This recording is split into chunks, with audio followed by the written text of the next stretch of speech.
Oh, God. Hey, everybody. What's up? What is up? How is it? Hey, your election day going well? You know? Because mine's kind of, it's happening. Wait, what the fuck is that? No, don't do that. It's happening, but like other than that, can't say I'm loving the anxiety. Can't say that at all. It's just one of those. It's one of those things, right? Right? Right.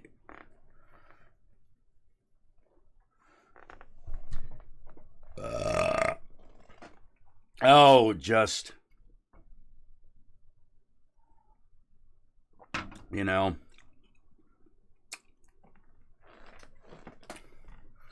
that I do a random stream on fucking YouTube.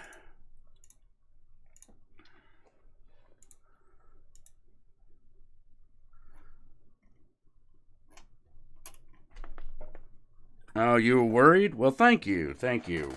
I appreciate that. Ah. Wow. Yeah!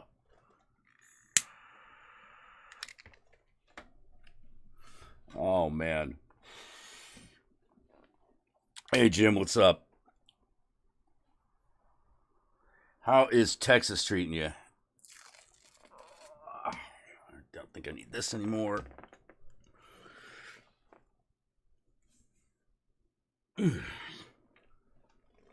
What's on my arm? Oh, I got a flu shot today.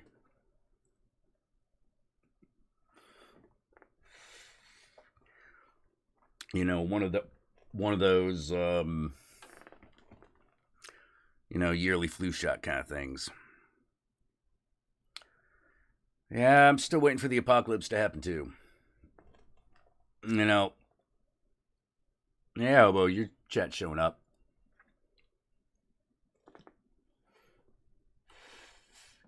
Meh. Is that right? Well, I'm glad it doesn't suck. You're like near Austin. Are you near Austin, Fort Worth, or Dallas?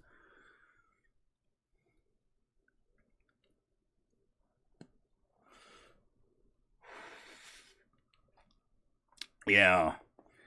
Yeah. Well, I mean,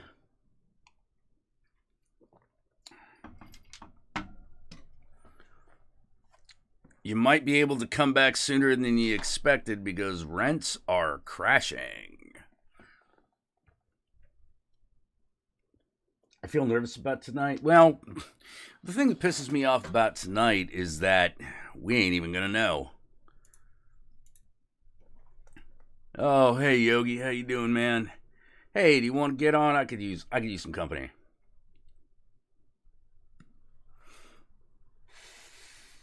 Go go grease lightning. Go go grease lightning. Grease lightning.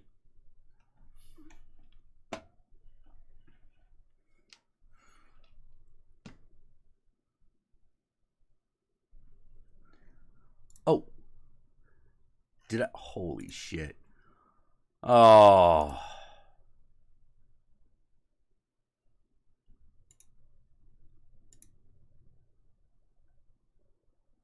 Oh, that is nice. Hey, y'all want a sneak peek at some Babylon art real quick?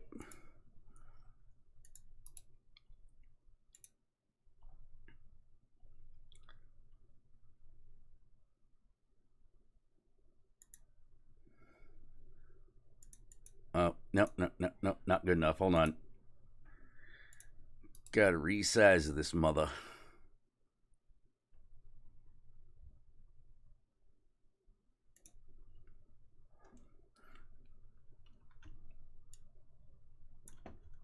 This is by Shadow Mist, our top guy. All right, y'all ready? Y'all ready for this? Hey,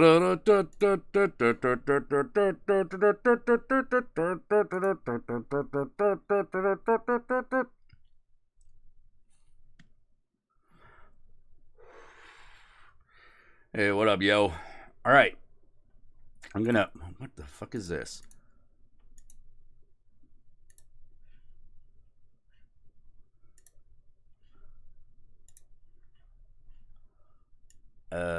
No. Open the Discord app, you fucking son of a bitch. I need that other shit.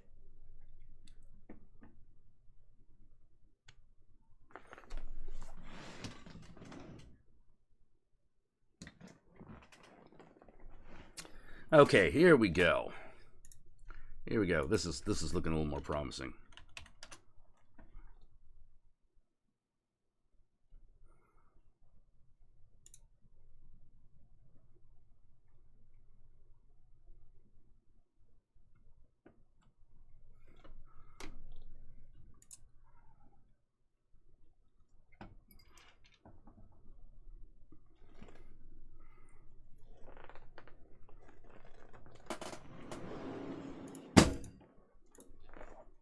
Okay.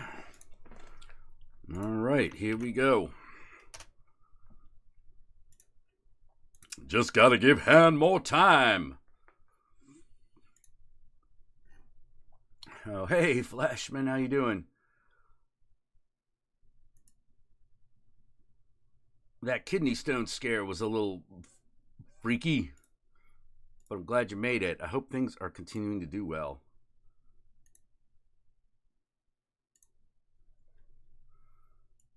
You know, me and Jim have lost a few friends, and so when someone goes in the hospital, we panic a little bit more than we did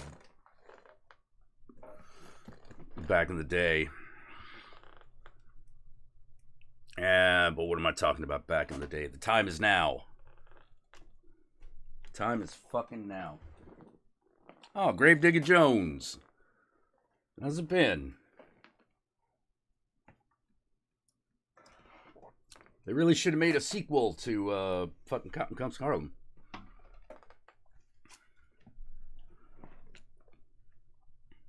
Aha. Here we go. Admit. Let's admit the mistakes we've made in life. Okay. Do. What it do? Well, let me tell you what really grinds my gears. What really grinds my gears is everyone trying to make projections when it's going to take several days. Yeah. Oh, I fucking hear you. I I can't blame everybody. You know, I can't blame people, but good God, like, I don't know what to do. No, like I understand, man. Like, how to put it, to quote something that Lewis Black said during the last one was, "This is the longest election cycle I've ever fucking seen in my life. Fucking seen my life. I think it, and I believe, if I'm correct, it started just before World War II. Oh my God, yeah. I know, right? Oh, I swear to Satan, man. Much. Yeah, I'm gonna kill a motherfucker. I mean, as you do. Yeah, right? You know, like, but good God, like, I'm really gonna kill a motherfucker, you know? Like, I don't know how else to say it. I mean, I can't blame you. Like, Yeah, well, like, I still can't believe, like, no matter what happens, no matter how this pans out, the one thing that is just gonna piss me off beyond all measure is how is this even close? from what I understand, it's because, like, the fact that, his people are the people who were dumb enough to vote in person. So they're getting their votes seen first. Yeah. Well, it's like, come on, man. Like, we could have started counting. We could have started this fucking yonks ago. Just fucking do it. Just do it. Keep the results secret keep the previous results secret until election day. Shouldn't be that hard. We managed it before.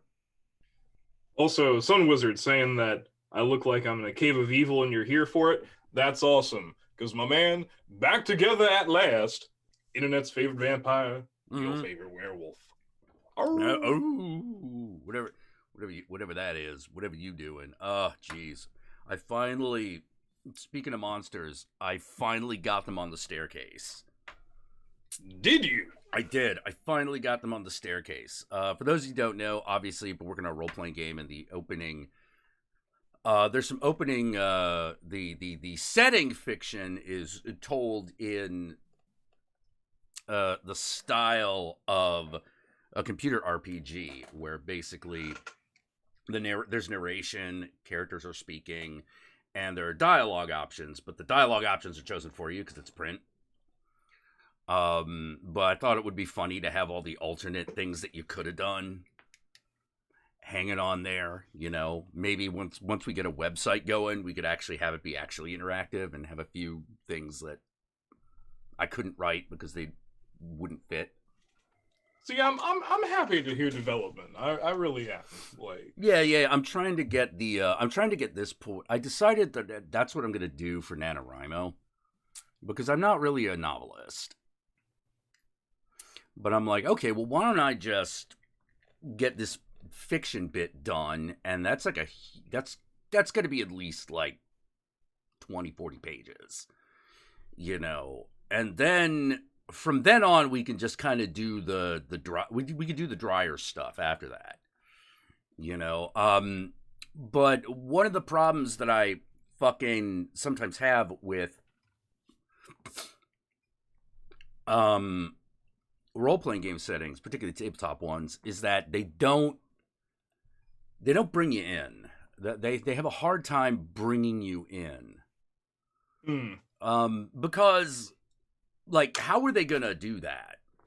It's such a strange idea. It's such a strange idea for a game. It's just sort of like every other, like, a board game has that kind of automatic you win or you lose.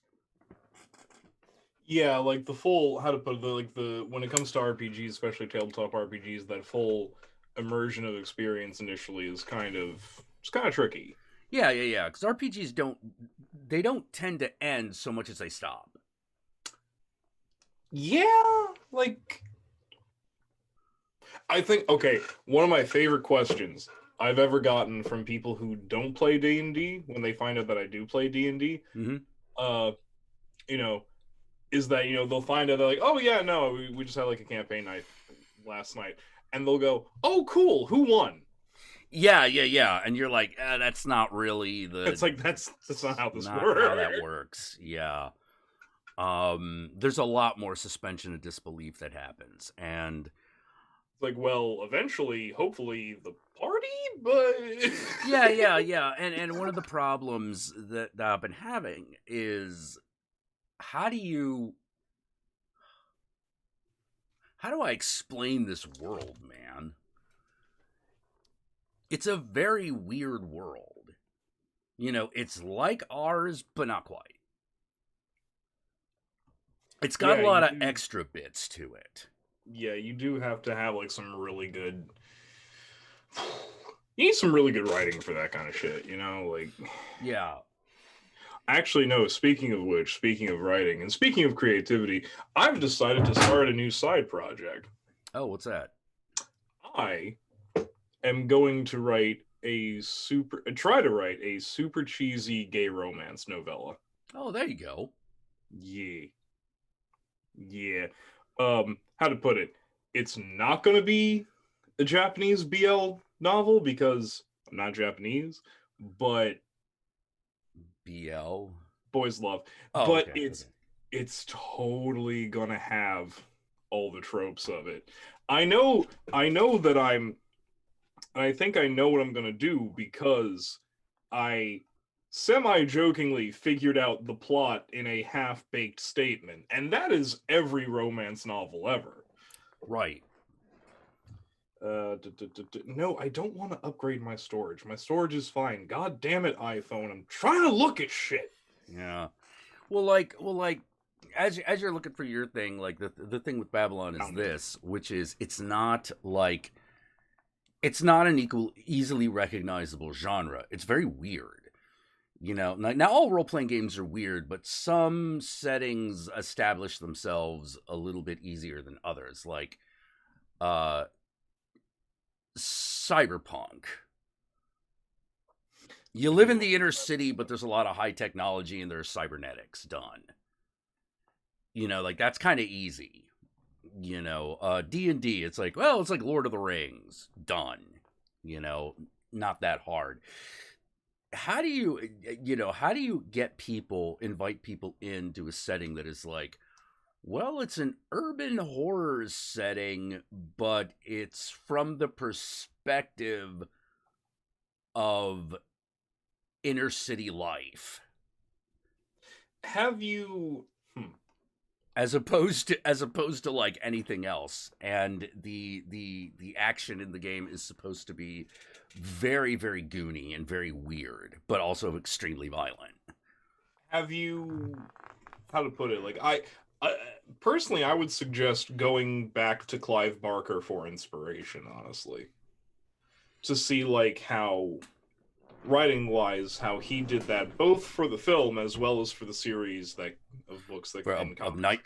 Nightbreed and Yeah, Hellraiser and all that. Yeah. Well, that's the thing. Like the way you usually do that kind of story is you have someone who doesn't know what the fuck is going on. Because if you just start describing like stuff, everyone's like, like you've already lost half the people. You've already lost like at least 50% of folks because they're like, I don't know what these words are. And so I went to Disco Elysium for a lot of inspiration because that that is an extremely weird setting. it is, but it's Yeah, so glorious. yeah. And one of its strengths was that it did stick with a genre, even though the setting was weird. Which is a detective story. And everything works by the logic of detective story. And we could have done something like that, but we really wanted combat to be a big deal. Whereas if you do, in certain genre, combat is just the resolution of tension. Like, weirdly enough, westerns are like that. How many times does a guy actually fire a gun in a western with the intent to actually kill somebody? It Yeah, doesn't no, happen too often. there are plenty of Like threats, Wild but Bunch notwithstanding. yeah, no, there are plenty of threats, and maybe only like gunplay only happens like maybe twice in a western. Yeah. There are like three or four major gun scenes in The Good, the Bad, and the Ugly. Mm. Everything else is just like, it's just the bullets are just background. you know and we didn't want it to go like that. We really wanted it to I really wanted it to feel like a kind of super violent like techno video that had gone out of control.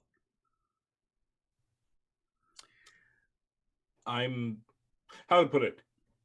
I already know what the premise of the game is. Yeah. I already understand the basics of this world. Yet somehow you putting it that way just titillates me. Yeah, well, it's the idea. It's the idea. Like, um, that's why there's so much inspiration from like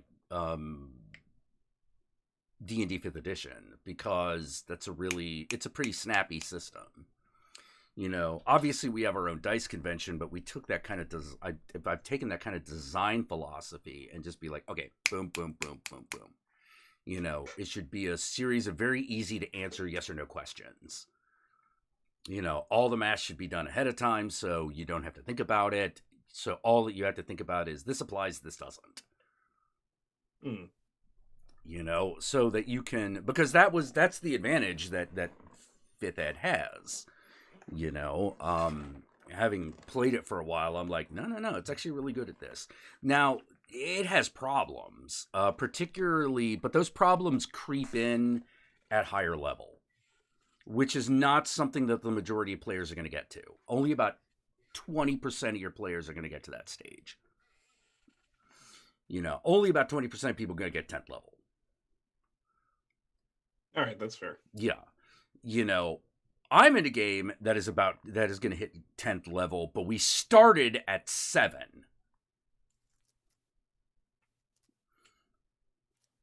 You know, Right. yeah, All or was right. it 5? Or yeah, no, I think it was 5. We started at 5, and so it's like, well, I mean, you know, we just that's like 6 months of gameplay we didn't have to have.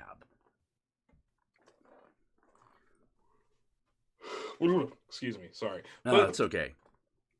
it's been a day. Oh, by the way, I did find the thing. By the way, so tell me, is this cheesy enough to sell to is this cheesy enough to sell to stupidly romantic gay guys and crazy straight girls? I I think might not be the best person to ask, but go ahead. it's stereotypical enough. The way I described it to a friend was I was like, I'm thinking small town. You know, something like the local baker runs into a young man who has failed as an entrepreneur in the city, so he's returned to work at his family's shop with his tail between his legs. Not quite a rural setting, but not urban. I'm thinking initial aloofness, one or two awkward run ins that lead to conversation. Failed entrepreneur initially left because he knew he was different and wanted to show he could make it on his own. Probably also failed romance in city that'll come back on sequel. Right. So Mhm. what's the twist? What's the new spin? Oh, what's the new spin? Yeah. Like we know it's a gay romance, so Yes. is it? And you're saying entrepreneur, so I'm assuming it's modern day in the real world. Yes. All right. So what's the twist? That part I haven't figured out yet. I'm Oh, just see, starting to. that's the bit. That's the sizzle. You know, like that's the sizzle. Sounds like you know how you're gonna make the steak, but you gotta sell the sizzle. Yeah, pretty much. You know, like because every good, stupid, cheesy like romance fiction has like, but it turns out fairies are real, or one of them's a vampire, or one of them's a time traveler, or you know, like you know. I mean, okay. So the other okay. So the thing with the young baker that falls in love with like the local guy who falls in love with the guy who's coming back. How to put it? I have him being sweet, big-hearted, quiet, good with elderly people. I could like make him a robot at the end. I could do something like that. Yeah. I would consider how to do something like that because then you ask questions about what is love, humanity, you know, and relate it back to the internal struggle of just being gay. You know, I could do something like Being a being a gay guy is a lot like being a robot with a heart. No one thinks you're human, but you have feelings, you know. Um, how to put it? Like initially, I thought about doing gay werewolf romance, but then I was like, that's a saturated market at the moment. yeah. But like it sometimes pays to learn the well-paved way, the well-established ways of doing something. You see, what is it? How to put it? That's what I keep telling myself every time I have to kill a darling. There are a lot of darlings I fucking killed on this project, and yeah, John, I'd love to have you on in a little bit. Because honestly, because here's the thing, the problem is, all right, like I already had in mind that later on, after this relationship is established, after the whole will they, won't they, angsty walking around in the rain, oh my god, after that whole fucking thing. Yeah. Well, that's the nuts and bolts. Yeah. After that, I wanted to make it so that the entrepreneurial guy's ex from the city comes back in and there's blackmail involved, because I can't decide whether it's corporate shadiness or just straight up organized crime ties, and he's like the gay equivalent of a mafia bride, like actually, mm-hmm. Gay equivalent of a mafia bride might actually fucking work. Like if it's like literally the gay, if the joke, the unstated joke is that's literally the gay mafia. I'm okay with that. Yeah. That could be the twist. That's like getting into that like manga territory where like take a normal situation, but now everyone's got a supernatural power. Like this could be like, all right, it's a gay romance, but it turns out there's an actual gay mafia. No, Joe, I'm not doing that. That's Chuck Tingle level of what the fuck. No. I don't think you're going for like Chuck Tingle levels here. No, I'm not. We're definitely encroaching in that territory, but like you can't go full on into that. That's kind of territory's kind of been staked out. Yeah, no, he owns that, but how to put it, like that's exactly what Joe just suggested. He was like, okay, listen, you have Baker character. What if he made his boyfriend out of bread? He cooked him and it turned into a real dude, a la Pinocchio, but gay. That's too far. Even just gay Pinocchio might work. I don't think you need the Baker connection if you just do gay Pinocchio. I feel like that's been written, actually. I think I read that. Hey, I've seen a million fucking Vampire in the City stories. I mean, okay, fair, but yeah. I'm just trying to bring back a very specific aspect of that, which is, as I keep saying, I love White Wolf, but god damn it, it's a lot of talking. Normally I don't mind that, but there is a point at which you were just like, dude, I have a supernatural power that allows me to melt a guy's brain. Can I use it, please? Yes. I really wanted that setting where it was just sort of like, because you always have that in a White Wolf game where someone's like, oh, they have the moral quandary of whatever. But what if the answer was just, fuck it. Kill him. We don't fucking care. How about no with this angsty drapes bullshit? Well, yeah. Like it's one of those like the angst is there, but it's supposed to be for those like quiet moments. Yeah. Right before like the holy hand grenade like comes through the broken window kind of shit. I'm also not gonna lie. Part of the reason I want to write this thing is because, how to put it, I've tried and failed with authenticity so many times. I want to see if I put a piece of crap out there. Hey, no, exactly. Will people buy it? Wait, have I heard of the new Vampire Battle Royale game upcoming? Wait, what? There's a Battle Royale vampire game coming? Wait, didn't they already make that? Wasn't it called Code Geass?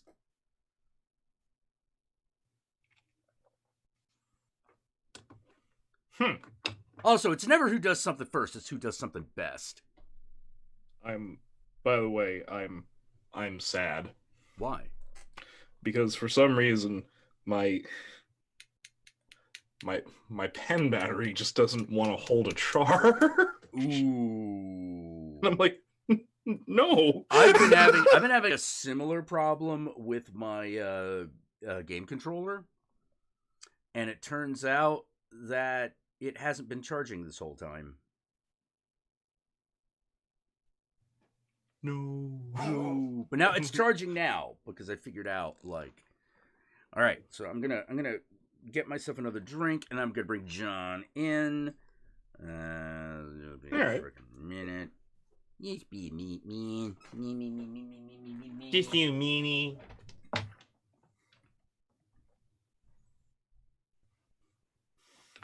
I actually should get my phone charger so that I may keep my eye on the chat while all this is going on.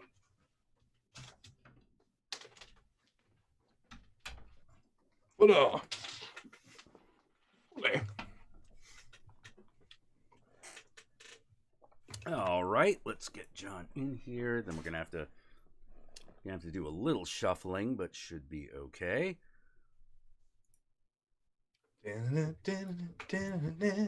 Hello. Hey, we hear you, but we do not see you Fantastic. yet.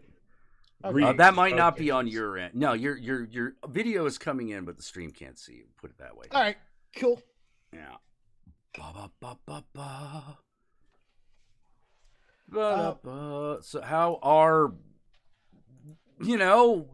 everything? Well, I'm not going to stress about the election because here's the thing: there's a lot of votes that haven't been counted. Mm-hmm. So, How dare you, communism? I know, right? Yeah. How dare we demand fairness? And it looks like there's going to be a lot of fucking surprises. So, all I'm saying, folks, is don't give up hope yet. By the way, Yogi, congratulations. On? You are now allowed to use medicine openly. What? Oh wait, shit! Did that pass? It passed. Prop 1 passed. Holy shit! Holy shit! What? New Jersey can now use weed? Is that that it? Yes. Is that what I'm hearing? Yes. Woo! Oh, nice. That's good. Recreational motherfucker. I literally, how to put it? I didn't notice because I woke up today. I did chores. I did errands. I came home. I did a fuck ton of classwork that made me sad, and then I took a stress nap. Why did it make you sad? Because it's just so much. I don't want to do that. Oh, because it's work. No. All right. It's not that it's work. I'm not a work shy person. It's the fact that it's the volume versus timetable ratio. Oh, dude, I'm not trying to compare. I'm just Oh saying. no.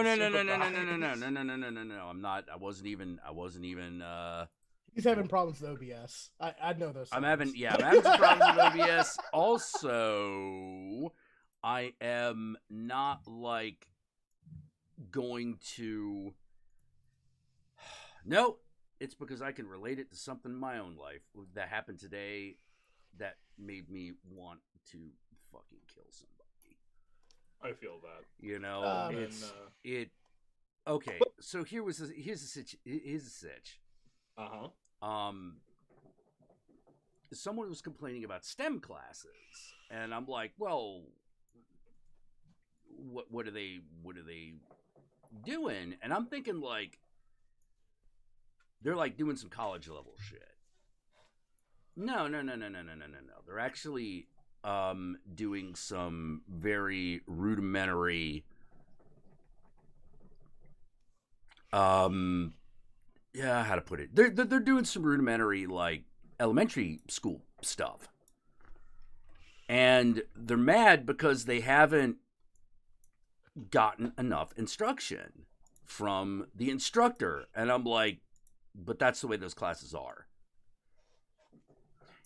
The idea is that you're going to be fucking solving problems that people haven't defined yet.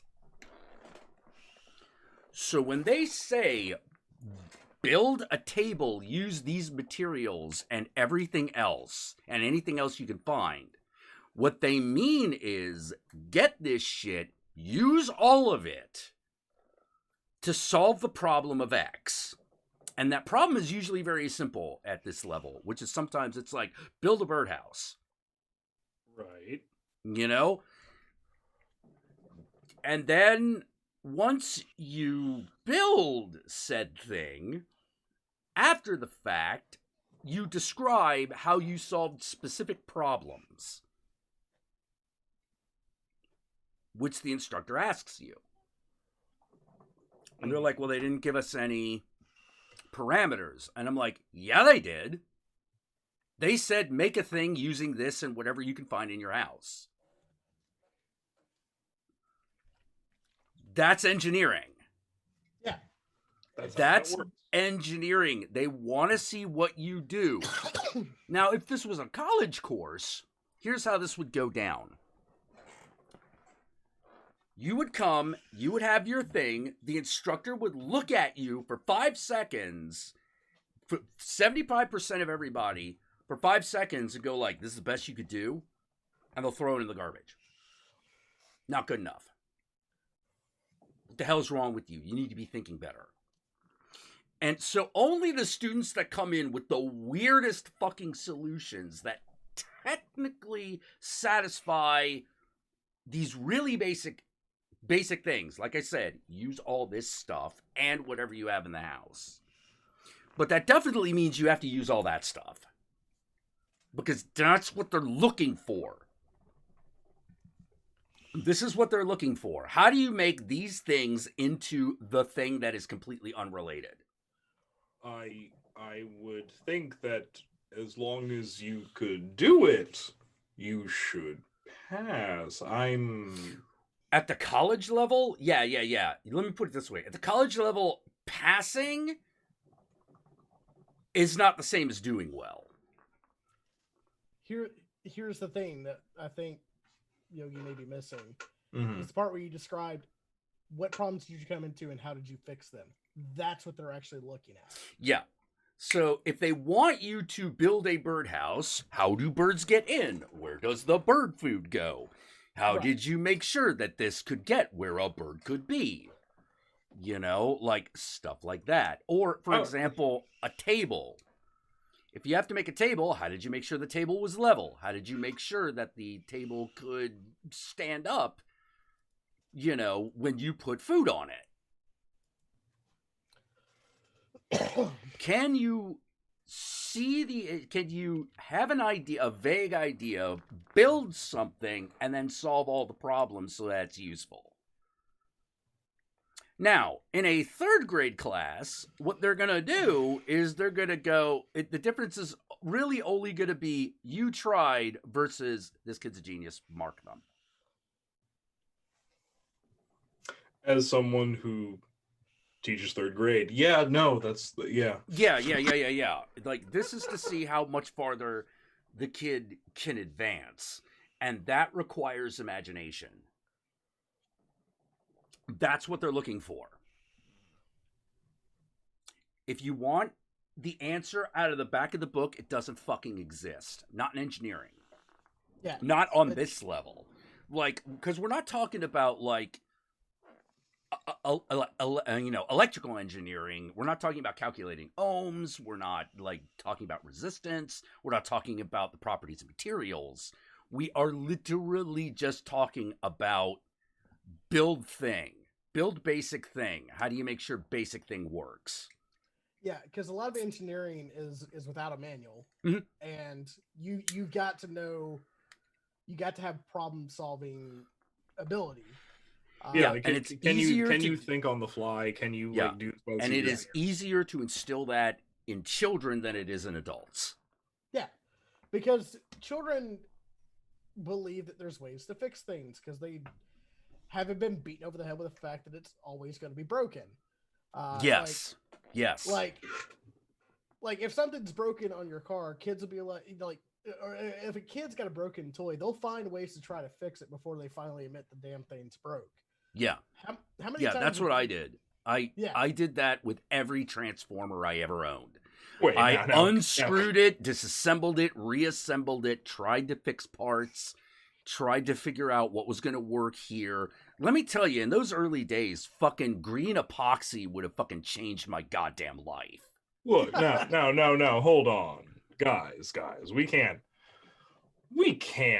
foster imaginative ingenuity and gumption in young people? Why would, no. Yeah, they wouldn't cut it in the business world if they did that.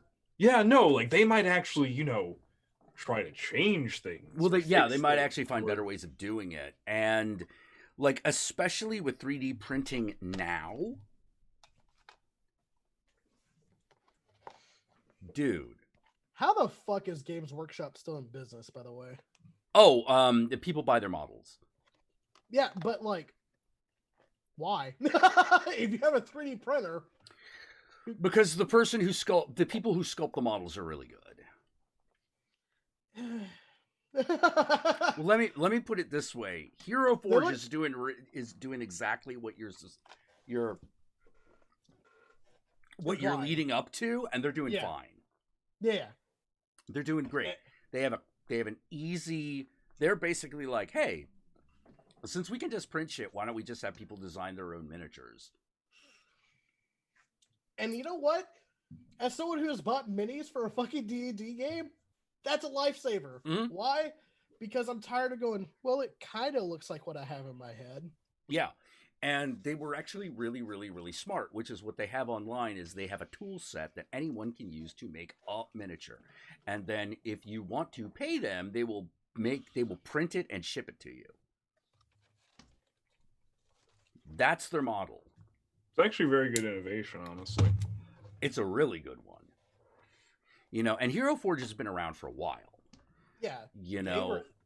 Weren't they doing like fucking HeroClix shit back in the day? No. They were the ones that did the World of Warcraft miniatures that were basically upload your character to our server and we'll print out a miniature for you.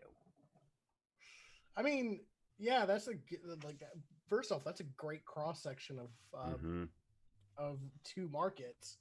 Because how many WoW nerds that also play D&D? A lot. Exactly. Yeah, there's a lot. And how to put it, it's nice to be able to tweak a miniature to the point where you feel like it's your character. Yeah. Because at that point, the only thing stopping a person from buying your product is literally the money. Which sounds weird, but at the under $100 price mark, that's a good problem to have. By the way, let me ask, besides being kids who put shit back together and tried to fix things and rearrange things, was anyone here one of those kids where if you just found something cool outside, didn't matter what it was, it'd be a rock, a stone, whatever, you would just take it and you just build up collections of random useless crap because you're but So every adult in my life who told me that was stupid, let me just point out, I have this incense cone, but I'm like, wait, no, I don't have and then I went, wait, I have a rock. Rocks are good enough. Yep, I can put it on the rock. So fucking take that oh, fucking. Man. One of the things that pisses me off is that okay, so you remember when I was green epoxy would change my fucking life as a kid? Mm-hmm. Yeah. There are a couple things that would have absolutely fucking changed my life. One, a plastics molding kit. Ooh. Realizing that machine screws and springs could be bought at the hardware store for pennies on the dollar. And the green epoxy. I can't imagine what I would be doing now if I had known about those things when I was 11. And okay, so my dad was a construction worker, so we just had fucking parts just laying around the goddamn house. My dad was an architect. Yeah. Yeah. So like your dad would have like for some goddamn reason he'd have like a whole fucking like pallet of wood that was doing nothing. Yeah, palette. Actually, with my dad, it was markers and types of tape that most people didn't know existed. Yeah. So, like, my dad, construction worker, so wood and fucking drywall pieces and shit like that. Mm-hmm. Oh my god, like living out in the country and making my own fucking wooden swords and wooden guns just because I was bored and there's not fuck else to do. Fuck yes. Dude. You know, like, well, this sounds fucked up, but like the amount you can do with cardboard and an X-Acto blade alone. Yeah. Like, there is a reason that a lot of proof of concepts are done in like cardboard and foam. One of my favorite things, there was one winter when I was a kid, and there was an old busted up fridge in the back. Because like my dad's always been like a mechanic in general, an auto mechanic specifically, but he'd always like try to like fix other things. So there was this old busted up refrigerator, and me and my friends took it apart, like, took the door off, took the shelves, took like the freezer door, everything. And there was one winter where we made a huge ass snow fortress, and we actually used the refrigerator parts to make like doors and barricades and pirouettes and things like that. Oh, so you actually, like, someone actually knew how to put the Freon in and all that jazz. Yeah. Oh man, damn. That's good shit. Like when you're dealing with chemical reactions and stuff like that. Like I have this very basic way of looking at engineering and mechanics, which is I work on what I call the magic box theory. Okay. Which is basically take something apart until you get to the magic box. The magic box is the thing that you can't figure out. Okay, that's fair. Like now you must define what the magic box actually does. Don't worry about the theory. This is one of those figure out what it does to get the effect that it does. Like, for example, you take apart a VCR. And case is easy. Couple of screws. The gears are easy because you can visually see them working together. Or you can see where they're fucking up, because if something is fucked up, then it like makes noise and you can look at it. Yeah, clockwork's one of the easiest things to fix. Yeah, clockwork's pretty simple. Yeah. But for me, the magic box of a VCR was always the head. Was the head, the reader. Because that was the part I could neither disassemble nor figure out exactly how it fucking worked. So I got to the point that I could repair any VCR as long as the head reader was fine. Which, believe it or not, was the least likely thing to break. Everything else, that fucking VCR door was going to break before it did. Because that's usually what broke. Everyone's like, oh my God, the eject button won't work. It's like, yeah, it's because the door is jammed up in there. And then you have to, and then you get into a fight with someone because they're like, no, that's not it. You're like, no, that is exactly fucking it. Yeah, and they're like, no, it's not. And I'm like, why? How do you know? It's like, because there's a little rubber band that goes over here and it's busted. Well, why would they do it like that? Because they're cheap. Because they're VCRs. Yeah. Because they're cheap. Because this was made in fucking Hong Kong. Fuck you. Yeah. Oh, dude, my favorite was made in America. America could not make electronics worth a fuck in the 80s. Just not a fuck. The glory of the 1980s, when we truly understood that all the best shit came from Japan. Oh yeah, no, Japan were the fucking masters of electronics. Yeah, which would you rather have, a Sony VCR or an Emerson VCR? Exactly. Fucking exactly. Some of those Sony VCRs still work today. And in fact, Sony, I think, is one of the few companies that still sells VCRs. I have a combination VCR DVD player over there. Do you know what brand it is? Sony. Yep. Yeah. Sure as shit, not yeah. Emerson, is it? Like, wait, sure as shit ain't a what? Emerson. sure as an Emerson or a fucking. Oh, or no. Phillips. Or Oh. Phillips. Fuck that. No.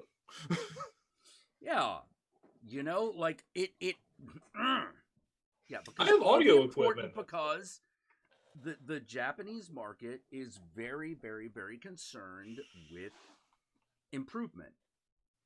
They don't, or at least they didn't, try to save money just by firing people. Yeah. That's an American idea.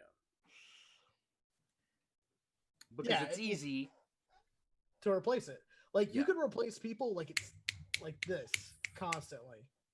Yeah. But the problem is if you do that, you don't build up expertise. Well, Hey, John. Yeah.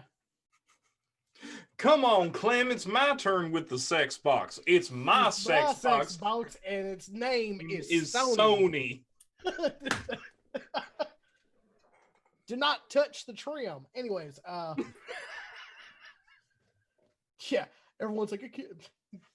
This is my only political joke, and then we'll get back to the fun shit. People are like, I can't believe Kentucky voted for fucking Michigan, and I'm like, have you been to Kentucky? Really? Like, you can't believe it. No, because you know what it is. We always joke about him looking like a turtle, but the real thing is, why did he pass to Kentucky? Because he's got that turkey vote. Yeah. Yeah. Good like, turkey. You know? Like, oh my god, he's had a picture with the Confederate flag in the back. That's gonna kill him. No, it's not. Not in Kentucky. No, it's I mean, not. like, congratulations, you found out what the problem is. And Right. the problem is that should, but it don't. You know? Okay. No. Anyway, right Back to equation. Wrong answer. Yeah. All right, back to the fun shit. Yeah, because like the minute I realized that there are a lot of times when I realized, man, I think I missed my calling, dude. One was when I put back my PT Cruiser's engine back together, and the mechanic looked at me and he was like, "What?" And I was like, "Yeah, I disassembled it. I mean, like I didn't fuck with the bottom of the transmission because that was going to be way too complicated. I mean, that's more than turning nuts and bolts, man. That's above my pay grade. That'd be way above. That's way above what I can do. Like there are reasons there are shops that specialize in transmission. Yeah. You know, you don't want your general practitioner taking out your gallbladder. You know, I mean, you need a surgeon for that. Maybe you don't.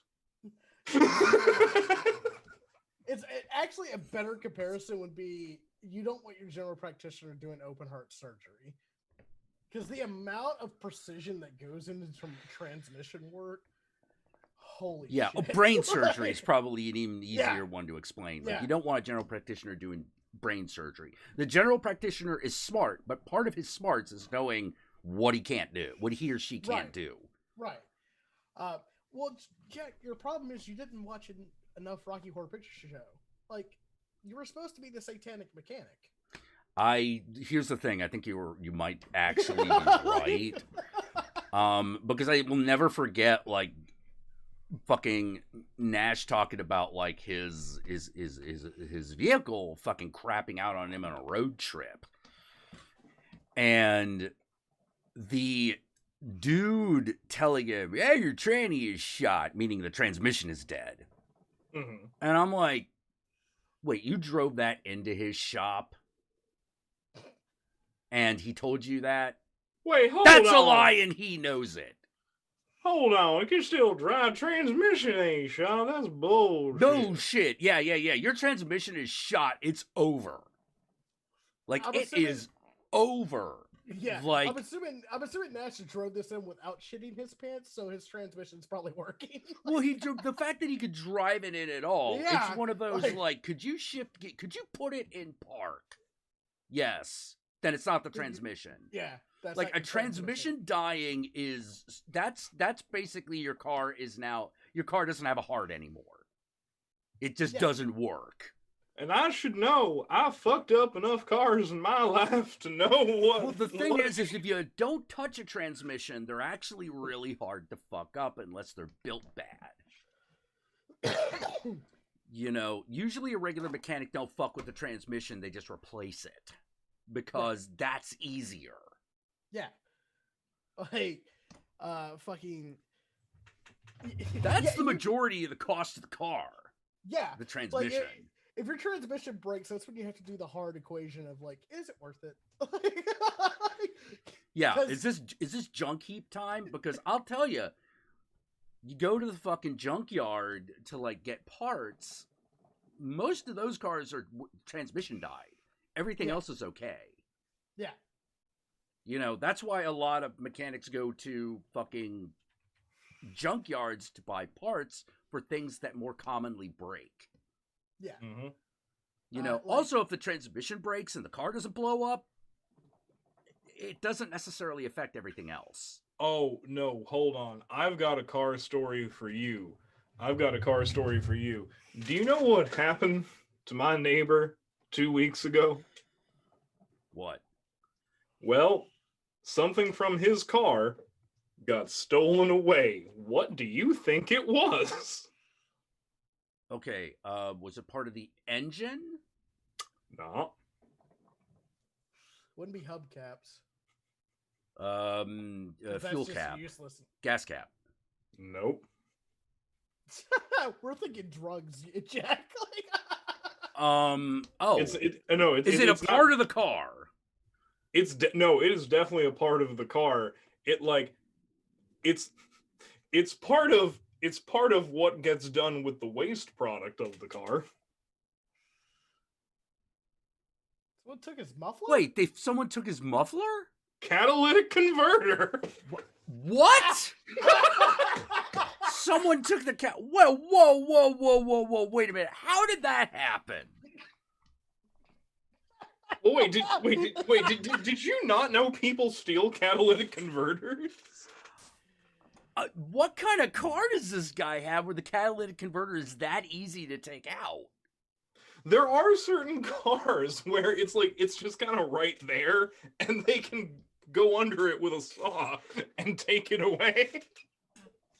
But that's like, this has got to be something that only happens in the burbs, man, because like in a city, you don't have that amount of time. Even you go up to a car with an electric saw, someone's going to call shenanigans. Again, remember, I live just outside the suburbs. I live near farms and shit, so... Okay, yes. All right, fair enough. I could see a catalytic converter being fucking stolen if your car is actually, like, if you gotta take a bus to get your car. You know, just... Oh, my God. Really? Okay, well, I mean... To me, that shit was hilarious. Well, that's definitely one of those, like, well, it feels like one of those, dude, I think someone's literally just fucking with you. Well, no, they're extremely valuable. Well, yeah. Okay, yeah, once again, I live in a city, dude. Like, $500 is nothing. Oh, no. It's the, it's the, there is an extremely rare metal that's used in catalytic converters. It's oh god, hold on. What is it? It is rare, it is expensive. I'm just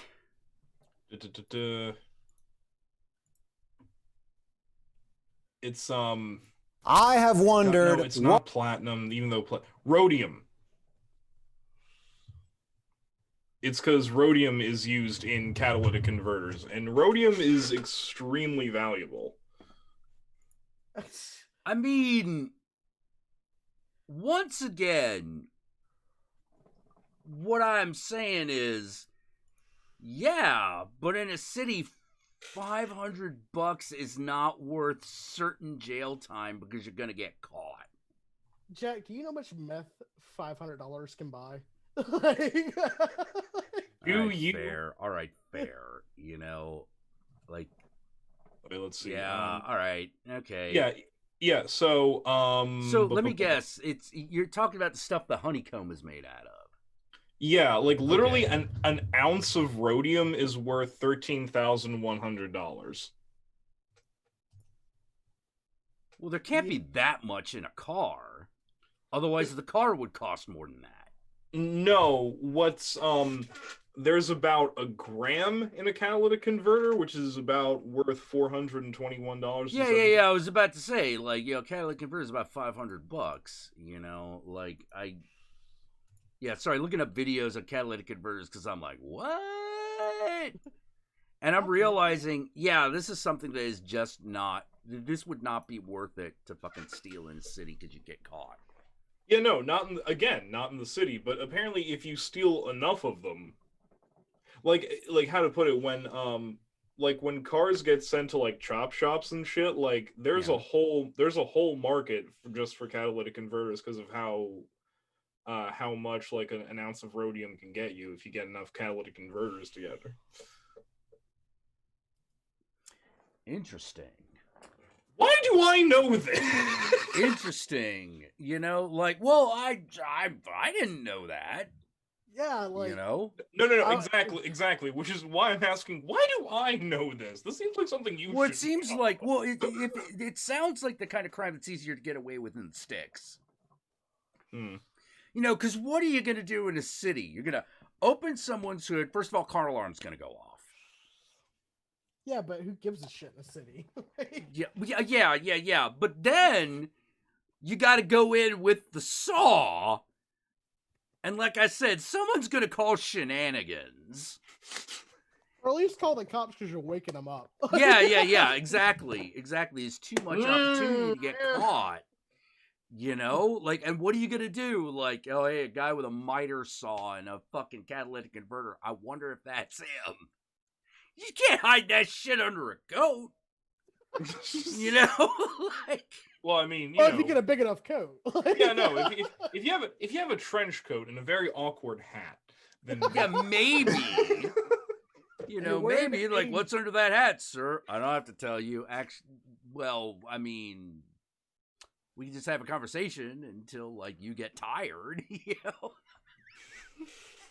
It's like a guy wearing a trench coat and an uncomfortable hat and angel wings, like fucking hiding a saw. But if you use an old manual saw, do you know how long that's gonna take?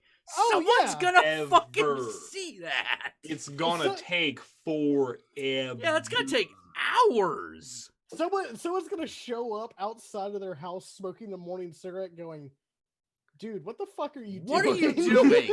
Yeah. Yeah, and like forget the sound of the engine of an electric saw. The saw working on the metal itself is a huge amount of noise. I'm surprised. Someone's gonna hear it. Also, yes. It's like meth labs in the city. It's like, hey, where's a meth lab in the city? Hold on. There it is. There it is. There it is. Yeah, it's really hard to get away with a meth lab in a city. Get away with it. Because the chances of that shit exploding are way higher. Well, yes and no. Because I live in the South. Like, the real South. And you want to know how you know when when a meth lab has moved into your neighborhood, Jack? Trailer park's on fire? No. When the traffic is much more active, especially at night.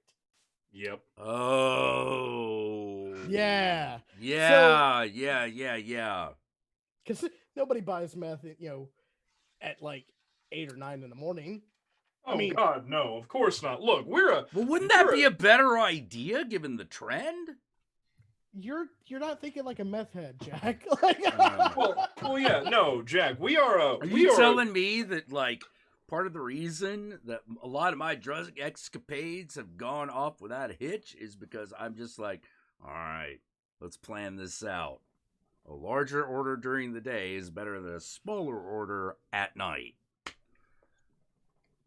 Yes, you've learned the lesson of buy in bulk so you don't have to do it later.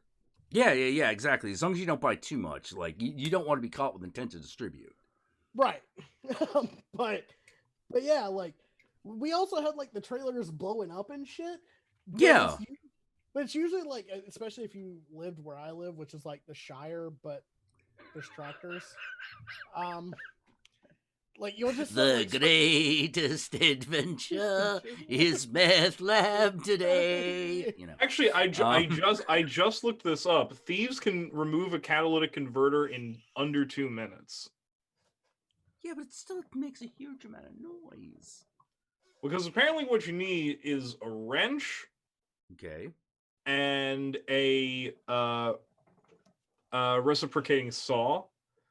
Because apparently not. But you only use the saw sometimes, because apparently there are plenty of cars where the converter is not welded in, but bolted in. Oh, it's just bolted in? Yeah. Okay, but I mean, like, still, if someone's gonna see you, man. Yeah, no, I know. It's a city. I know. In the city, someone's gonna see you, because it's gonna be like, you know, you're gonna be like, oh man, I didn't buy cigarettes today. I better get there before the shop closes at 1 a.m. Right. You know. Wait a minute, what the fuck are you doing? Yeah, what the hell? You just look at a guy like, what are you doing? And if you see that guy doing it twice on different cars in the neighborhood, you're gonna get a little suspicious. Yes. Also, and about the whole drug trafficking, the drug traffic being higher at night. Well, Jack, of course, we are a good, decent, God-fearing nation. We only buy certain things in broad daylight, like pornography and alcohol and marijuana. Yes. Things like meth. Otherwise, Jesus will see it. Exactly. Yes. That's the reason why, like up until very recently in my home state, you can buy alcohol on Sunday. And I was like, why? Oh, well, you know. Oh, you can't buy alcohol on Sunday, or you could? You can't. You Okay. used to not be able to. Now you can. You used to be a dry weekend state?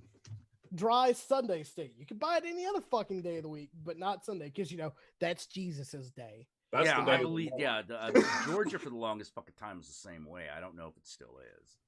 Now you can drink alcohol. You can buy alcohol. Yeah, like you can buy wine and shit at the restaurant. You just can't buy like a fucking 12-pack and like 3 bottles of wine. Yeah. And in Georgia, it's really easy to limit because you have to buy it at packing store. Right. Hey, John. You know, Daddy, it seems to me that if you just bought your Sunday liquor on Saturday, this whole thing becomes non-issue. Inconvenient. yeah, right? Well, I mean, like, shit, like, people think that you buy, like, people think the South is wild as fuck with, like, liquor and shit. No, unfortunately not. I mean, it's getting wilder. Thank you, younger generation. But, well, I could buy liquor at the grocery store in California. Yeah, I can't even do that. We just got wine. Yeah, I could. Ooh, y'all just got wine. You fancy now. Oh, dude, yes. Like I can buy.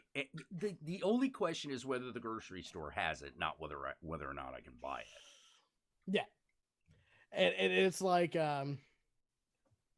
it's weird, right? Because you can get wine drunk and you can get beer drunk, but you can't get liquor drunk.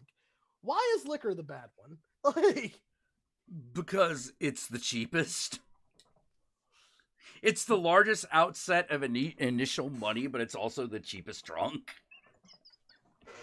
Yeah. I do love talking about liquor. Can I point out the fact that I love that pretty much the best top shelf vodka you can buy is Stolichnaya Elite, and the best bottom shelf vodka you can buy is just regular Stolichnaya. No, wrong. How dare you? Absolutely fucking wrong. The best bottom shelf vodka that you can buy has been, and will probably remain Popov. Hell yeah! You want to get fucked up, and you want to feel bougie, get some pop off. It digests easier. It goes down smoother. Has a slightly higher alcohol content, and it doesn't have that chemical taste that a lot of the other bottom shelf vodkas have. Like, if you put, like, I am not shitting you. If you do a blind taste test between Popov and Grey Goose, you'll never know. Okay, first of all, how fucking dare you? Grey Goose is bullshit. I fucking hate Grey Goose. Hell, I want to buy a plane ticket to France just so I can kick the descendant of the man who invented it in the testicles. Fair. Fuck like, Grey I Goose. am paying $30 for what, in my opinion, for vodka that I can get for $5. Yeah, why can't I just get Shvedka or Shvedka? Because Shvedka is bullshit. Shvedka's not even that good. Like, no. Popov is amazing. It goes with fucking everything. The only reason you don't want to use it is because it has a bad reputation just because it's cheap. So this is what you do. If you're a bartender, buy yourself a bottle of Stolichnaya and then keep refilling it with Popov. They'll love it. They'll never know. Yeah. But I don't know. I live in the land of bourbon and actual whiskey. See, bourbon, that's a different tale. Well, yeah, that's what I'm saying. Like, I grew up with that being the cheapest and most popular, so therefore, like, clear liquor drinks kind of fucking weird me out. Like, I don't like vodka, so like anything I say on vodka, ignore it.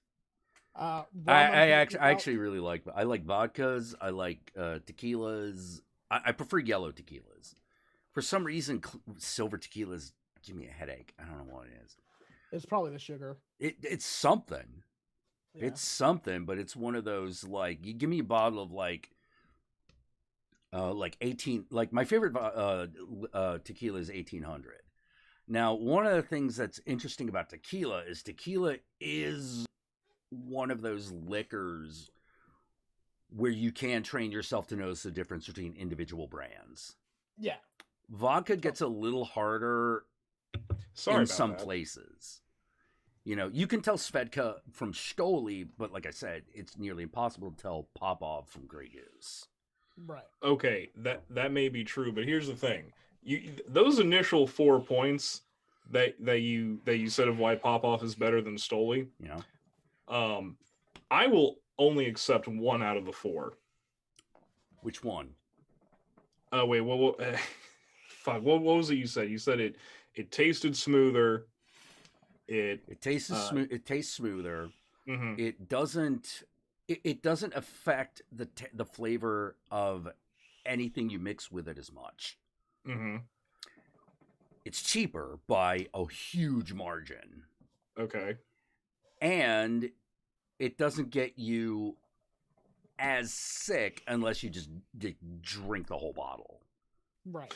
Yeah, no, I will only accept the cheaper one. All those other 3 things you said, this is how pussy drink vodka. The fuck is wrong with you? You must drink frozen, keep in freezer vodka. You must drink it. It freezes better, too.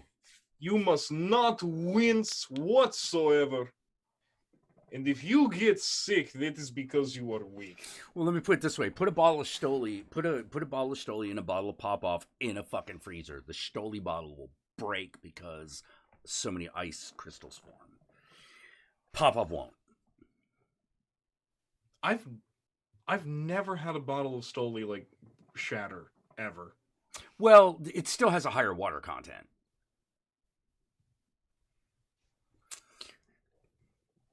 Yeah, no. Trust me, I understand that look. I know what you're talking about. Mm-hmm. It makes no sense, but it is the case. It's weird. It's weird.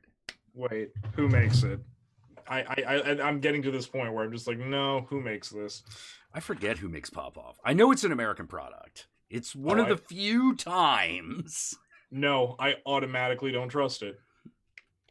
Yeah, neither would I. Yeah, here we are. Yeah, here we are. Yeah, here we are. Like, I'm telling you, like, longitudinal studies that I have done.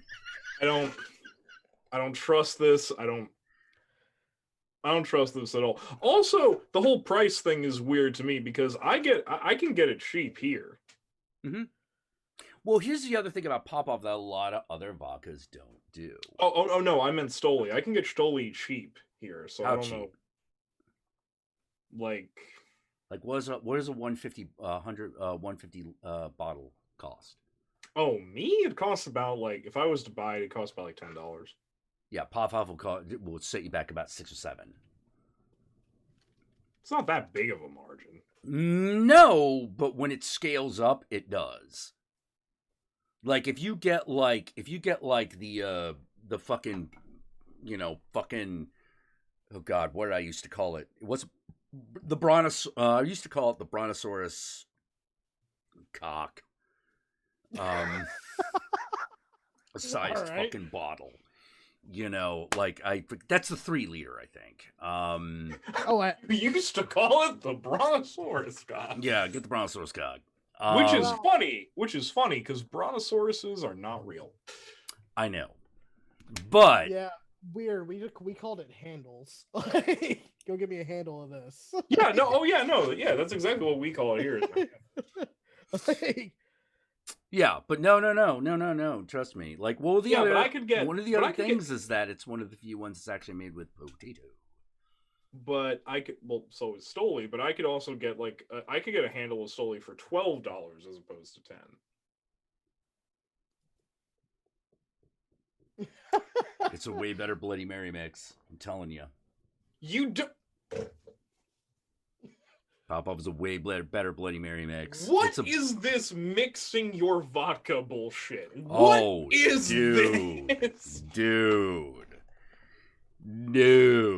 What is this mixing bullshit? No. All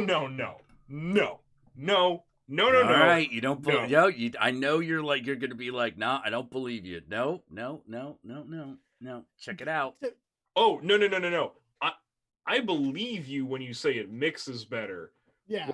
What I'm infuriated by is the fact that you mix vodka. You can drink it straight. You can drink it straight too. It's pretty easy. It goes down easy.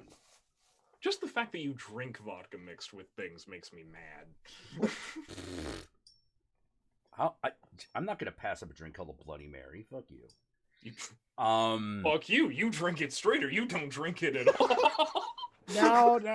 I just want everyone to realize this argument is being held between a guy who still drinks, a guy who no longer drinks, and the guy who kind of drinks is sitting here going, can I just get a Long Island iced tea? Oh geez. You see, I'd mix myself a Cosmopolitan, but I don't have that, so I'm just gonna get a glass of red wine. How do I explain this? I get about vodka the way that some Americans get about whiskey. Okay. If that puts that into proportion. No. The way that man, I'm gonna tell you something. This coronavirus did piss me off. God damn it. Change the subject. Comes down to this.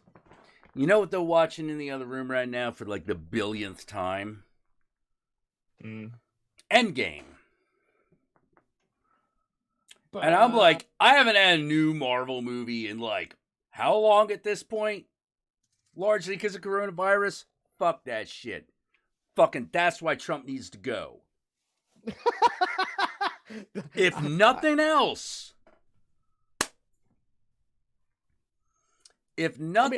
that's why he needs to go. You didn't get a Marvel movie this year because of that guy. You know what makes me sad? Stranger Things season 4 you didn't get because of that guy. Now here's the thing that makes me sad.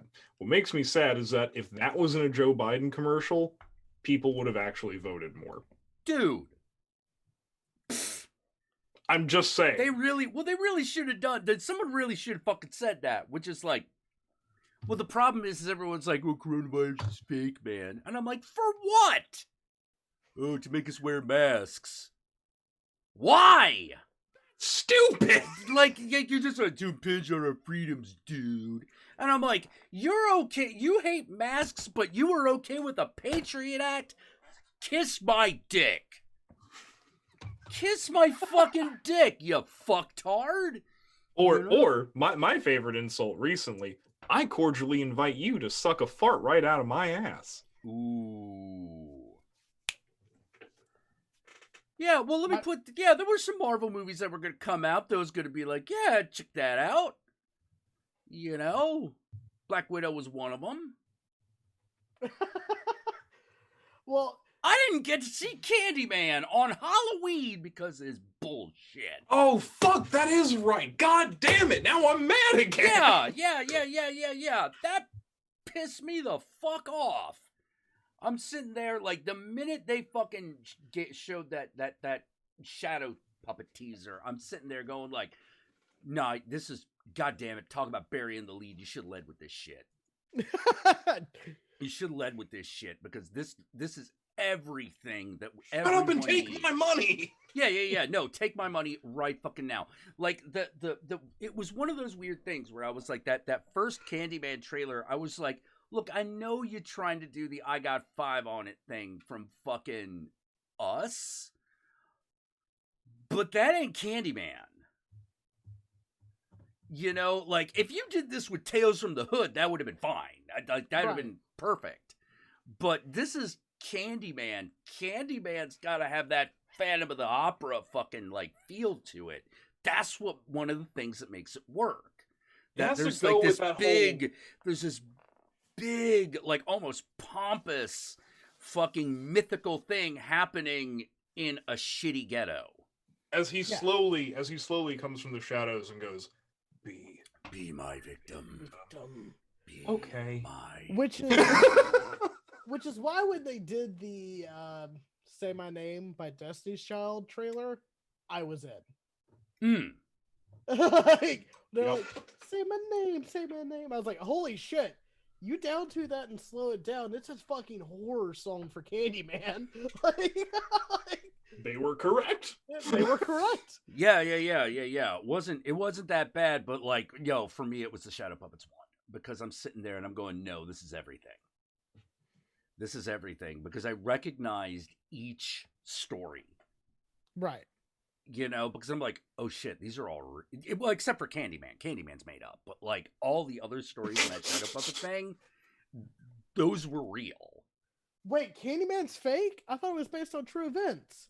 Oh, well, maybe in the way that every horror movie is based on true. Maybe in the way The Conjuring's based on true events. Maybe. Jesus Christ, Jack! Why don't you just go tell like a fucking 5-year-old that Santa Claus isn't real? You fucker. Wait, Santa Claus isn't real? No. He totally is. He totally is. Calm down, John. Calm down, John. Hey, John.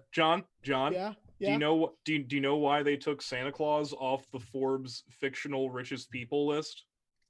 Because he's not fictional? Exactly, because he's real. Santa Claus is fucking real. Donald Trump is fake.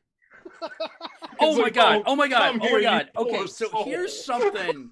Let's get a little bit political, a little bit more. I haven't had a chance to watch Hellstorm yet. I want to. But the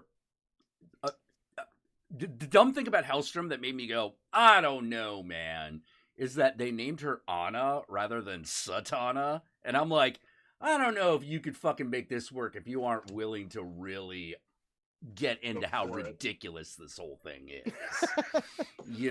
That's like whenever they're like, oh, it's Constantine, not Hellblazer, because you can't put put hell in the title of something.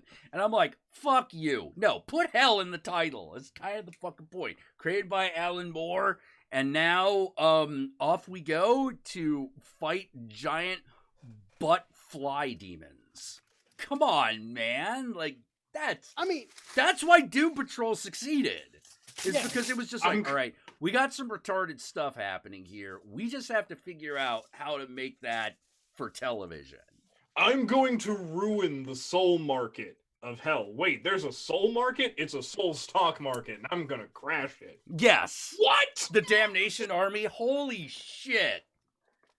Yeah, the Damnation Army is basically Constantine meets the demon version of fucking Patrick Bateman. And who has to answer to Demon Margaret Thatcher. Oh my god, it's worse than we thought. Amazing. It's worse than we thought. Demon yuppies. Exactly. Like, that you was have to terrifying. have that. That was a terrifying concept. Isn't that oxymoron? Well, hey, it was the 80s, man, and hindsight's 2020. Well, no, because oxymoronic is something which is like two opposites coming together. That's an oxymoron. Oh, redundant. Yeah. Redundant. Yeah, you mean redundant. Oh, okay, right. Because I was about to say, it is not an oxymoron. Yeah. Sorry. Yeah. Whereas I'm sort of like, no, please, like. The problem is the farther we get away from the 80s, the harder it is to sell the Damnation Army to a wide audience, and it's one of the best stories. You know, I still, like, how to put it. One of the episodes of Spitting Image, the current Spitting Image, is based on Damnation Army. Not a lot of people know that. But when Boris Johnson gets possessed by Thatcher, yeah, you know, that's a Damnation Army reference. You know, even though Boris Johnson didn't exist when the story was written, that's basically the same. It's basically what happens. The only thing that was missing was sacrificing a black cat. Yes. That's the only thing that was missing. Yeah, exactly. Because it was funnier to sacrifice the one guy from the Labour Party. Fair. No, that's leadership. Bunt. Yeah, dude. Actually, you know what? I always wanted Chaz, the actor I wanted to play Chaz was always oh fucking hell. What's in it? The guy from Lock, Stock, 2 Smoking Barrels. The guy from fucking Gone in 60 Seconds who played Sphinx. Oh, Vinny Jones. Vinny Jones. Yeah, I always wanted Vinny Jones to play Chaz because there are two things about Chaz that make him work. One, he seems really milquetoasty until John pisses him off, and then you realize, oh, actually, this guy's Chaz, he's huge. You know? He's huge. Constantine can't do shit against him because he's just like it's like the football player punching out the nerd. That's what that is. Right. But I also wanted to see Vinny Jones play like the submissive role until but whatever you say is right. You know, I'm not going to give you much of a fucking argument there. Yeah. And then, like, he hits the berserk button. He's like, all right, you fucking... All right, you fucking... He's like shoving his head in the toilet and shit. Oi! Yeah, because there's some things that Chaz will not let Constantine get away with. One is talking smack about his girl. Yeah. That's unacceptable. Who would you have playing Papa Midnight? Oh, okay, so that has Idris changed Elba. over the years. Mm-hmm. Back in... At one point, it was Michael Clark Duncan. Good choice. But he's gone now. And at another point, it was Ving Rhames. But I don't know how he's doing these days. Like, if he's still hale and healthy, then yeah, Ving Rhames. If not Ving Rhames, Keith David. Ooh.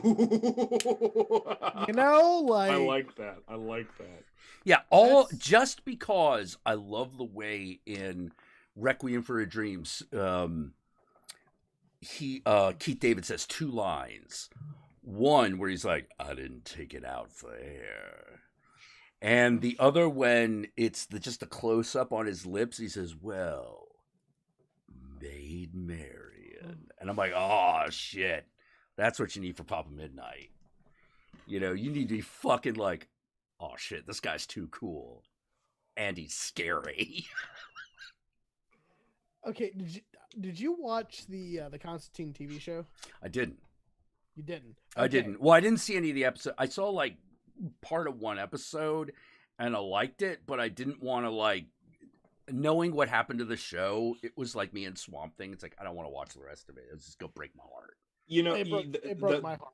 Yeah, that was the right reaction to have, because I stuck with it, and then it went away, and I went, no. Okay, so Yogi, you know what I'm talking about. The Pop-Up Midnight they got for that show, perfect.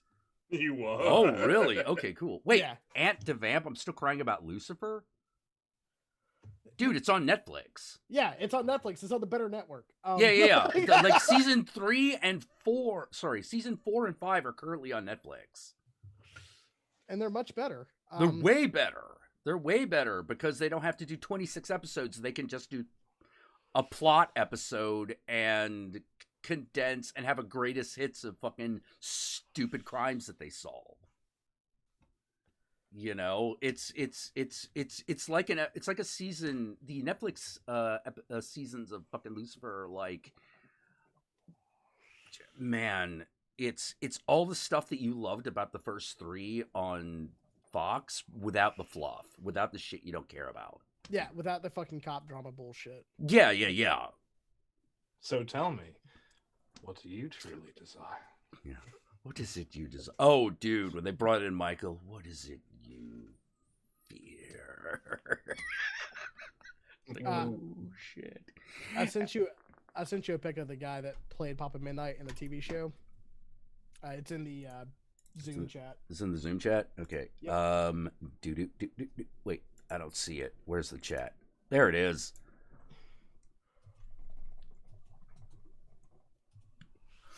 Oh damn. Yeah. Oh damn. Yeah. He Bro got it down. Yeah. Not only did he look like that, but he got down the intensity of Papa Midnight. Like when they did the introduction episode of Papa Midnight, when John goes to the fucking place, is like, I need to go into Vision Quest. Papa looks at him like, God damn it. Like, John, I told you not to come back here. Yeah, but I did, didn't I? Like, yeah, basically, but didn't I? You know. So then he also. Well, I remember part of the reason that Giles from Buffy is one of the things is that what's his nuts really wanted to make Giles from Buffy more like Constantine. Oh fuck, no. Nigel something. Yeah. No, it's not Nigel. Anthony Head. I'm sorry. I'm sorry, English people. I'm sorry. I'm sorry. I don't remember you. Yeah. Yeah, the actual English actor as opposed to the guy who played Spike. Yeah. Right. Yeah. Sorry, my people. Hey, Nitro G, what's up? Yeah. Like if we got season 2 of Twin Peaks without the stuff that went nowhere. Yeah, exactly. Yeah. Oh, and by the way, if you saw the original 2 seasons of Twin Peaks, you definitely want to see the third one. You definitely, because that is fucking David Lynch and oh god, the head writer. Oh, I forget his name. Fuck. Like the other head writer on Twin Peaks, the guy who actually writes the episodes.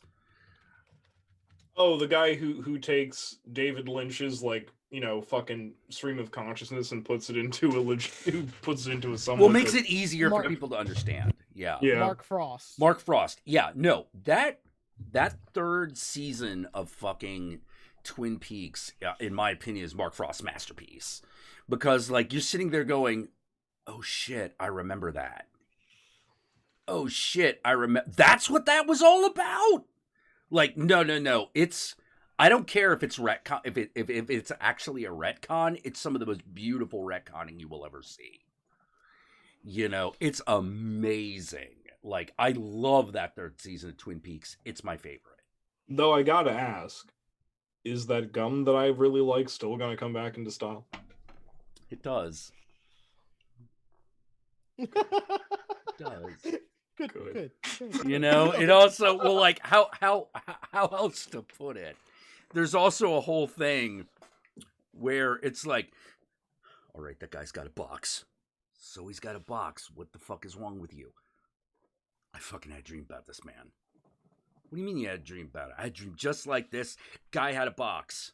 And I'm telling you, if he's got this thing that was in my dream in the box, we can't kill him.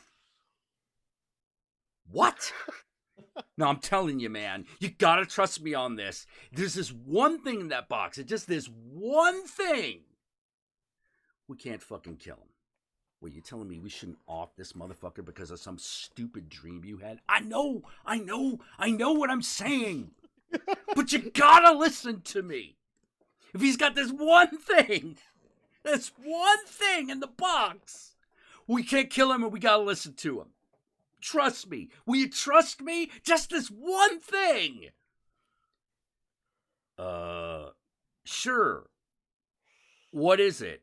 He whispers to the guy. What? All right. So what's in the box, man? Cherry pie. Oh, shit! Oh, shit! Oh, shit! Okay. I guess we'll hear you out then. And this is where Damn good pie.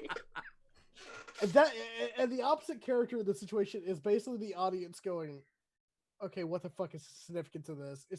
It's cherry pie. Oh, okay. Shit! Like, well, like if you were a Twin Peaks fan, that's an oh shit moment. Yeah, like you're like, you know.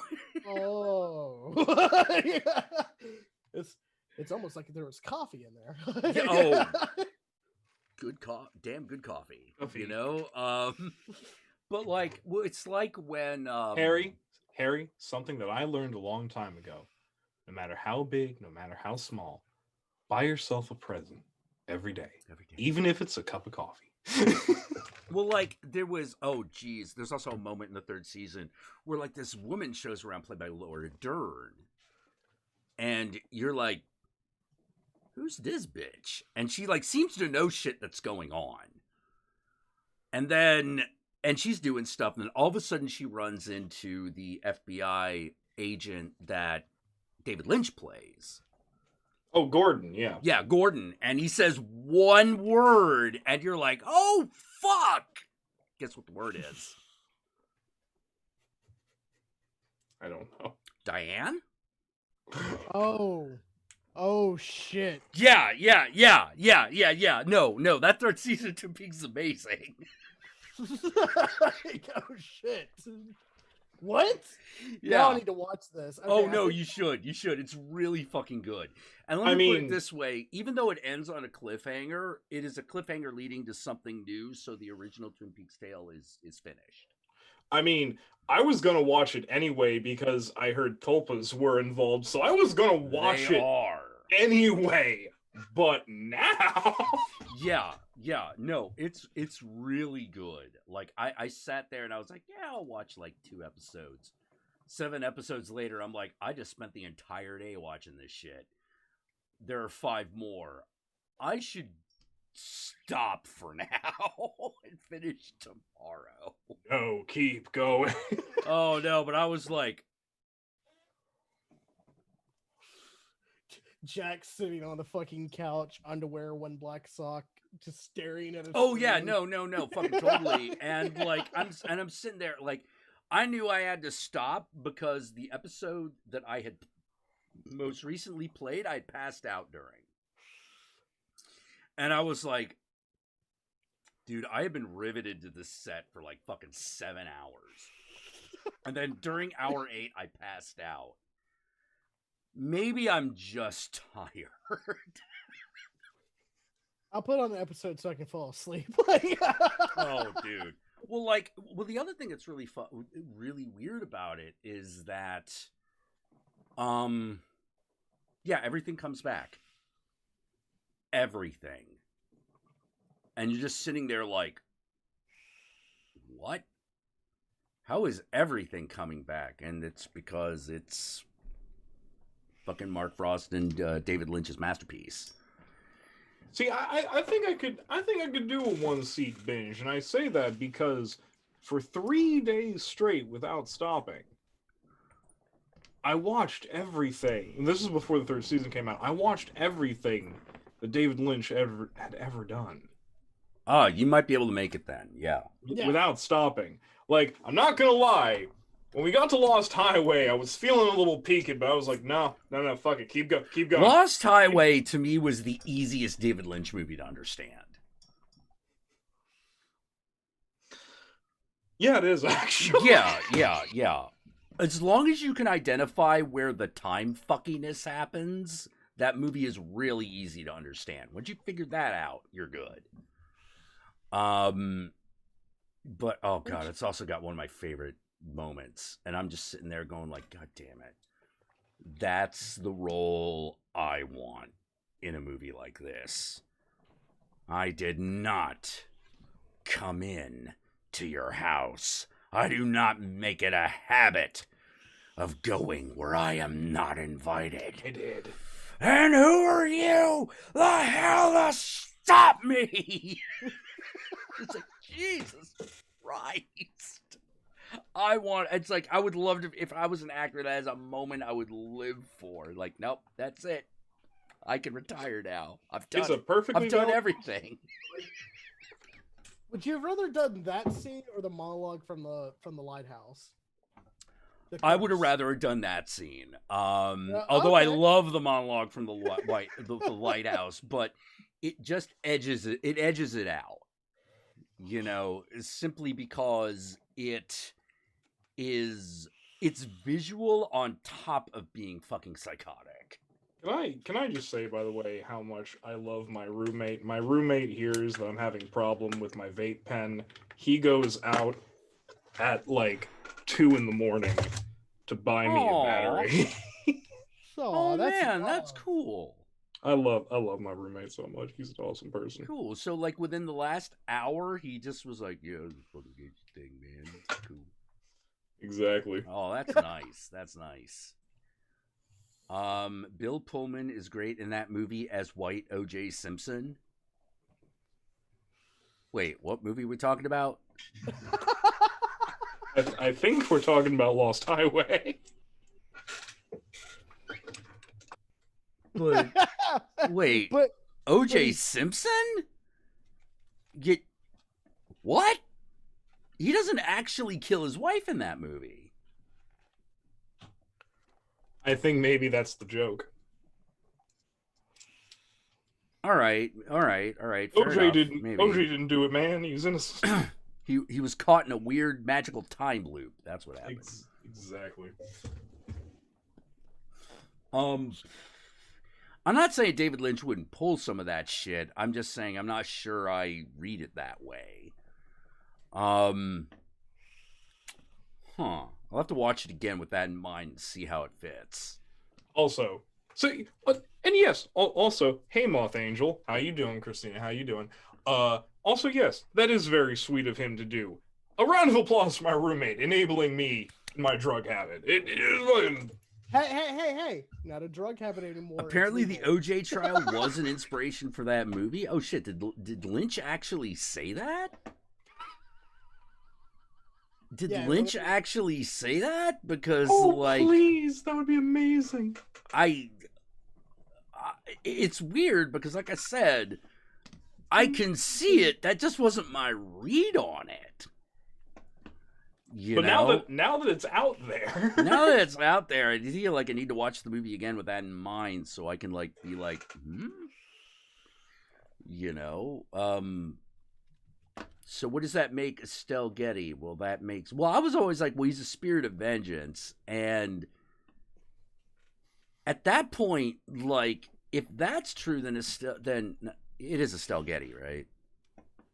Well, no, Estelle Fuck. Getty.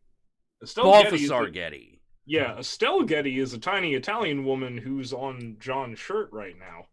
Yes. Right. Right. Sorry. But then that makes the weird guy with the camera fucking media itself instead, which that does kind of work. Let's see. Admittedly, I got that tidbit for Renegade Cuts videos. Okay.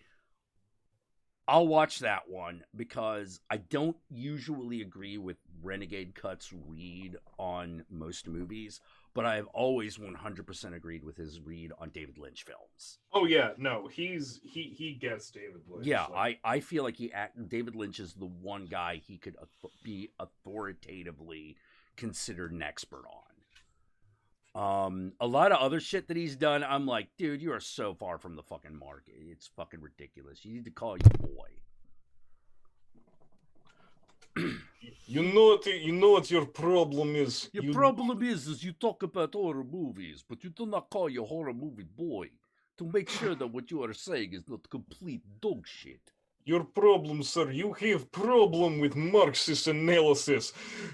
Enemy of the revolution. No, I'm kidding. Yeah, well, no. For me, it was literally I would get like fucking pissed because he would clearly misinterpret horror movies.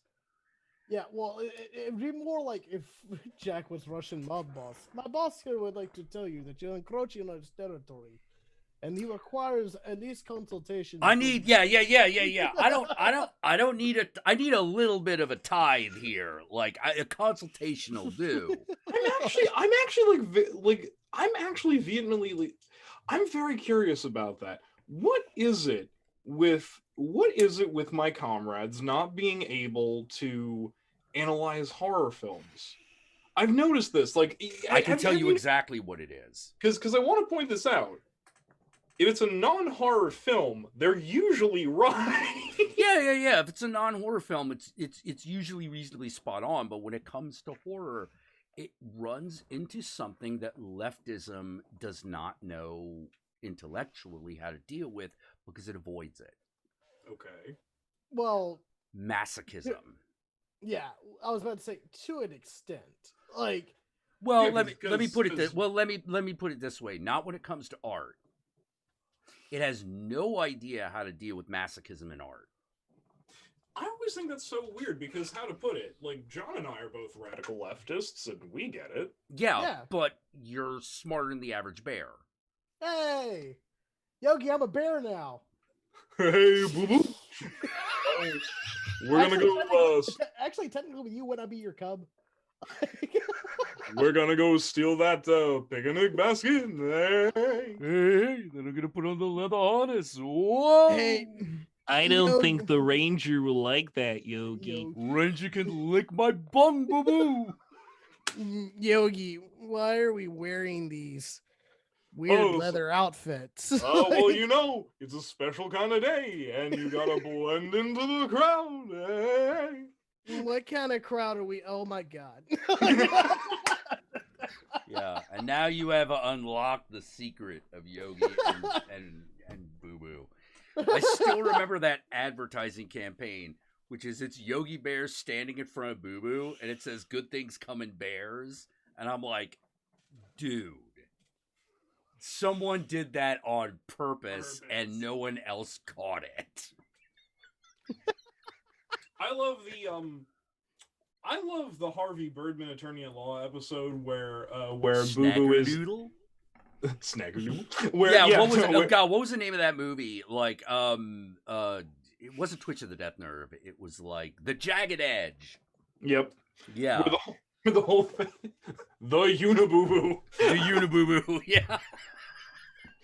Well, no, but I do believe that corporations are soulless mechanizations that are robbing us of our humanity, and that these institutions must be burned down, torn down, or razed to the ground in any way possible. But that's just what Little Bear's opinion. Oh my god. But yeah. One of the things about intellectual leftism is that it doesn't deal with masochism. Yeah, I would say how you rephrase that's much more true. It's not that they don't know about. Well, it's like they let me put it this way: like any group of people understands masochism as much as any other, right. But every intellectual movement has shit that it covers up and that it refuses to deal with. With Christianity, it's sex. It refuses to deal with it. And you're like, what are you talking about? They're always legislating about what you can do. And yeah, because the religion has nothing to say about it. No, the religion has something to say about procreation, not sex. But not sex. Yeah. Yeah. Difference. Like, yeah, there's a big difference. For instance, me, Jack, and Yogi, sorry, Yogi, but I'm going to have to exclude you from this equation. But me and Jack have had sex. Oh, darn it. Well, you'll see. You ever fucked a woman? Yeah. Unsuccessfully. Okay, go on. Might still apply depending on what this is. Okay. We've fucked women and not gotten them pregnant. Therefore, that is fornication and not holy in the eyes of God. Don't believe me, kids? Look in your book. Yeah. It's weird, and you're like, that is retarded. Oh, it is. Uh-huh. You gotta remember, this is not based on reasonability. I think one of my favorite things recently is I was looking through old political clips from elsewhere in the world to remind me of a time when, elected officials. Let's get back on this keep on this masochism thing for a minute, because it's actually a really important point. All right. Horror movies are masochistic in nature. Oh yeah, you're subjecting yourself to horrendous things. Yeah. What is it that communism doesn't understand that you would do? Subject yourself to horrible regimes. Exactly. It doesn't understand it, and it makes no sense because within the context of that paradigm, it doesn't exist. It can't exist. Wait. Is that the same? Wait, no. Is this the same inherent reason why it's only recently that like radical leftists or more prominent intellectual radical leftists have like stopped kink shaming BDSM? Yes, it is the exact same thing. Because they got that, so God damn it. Yeah.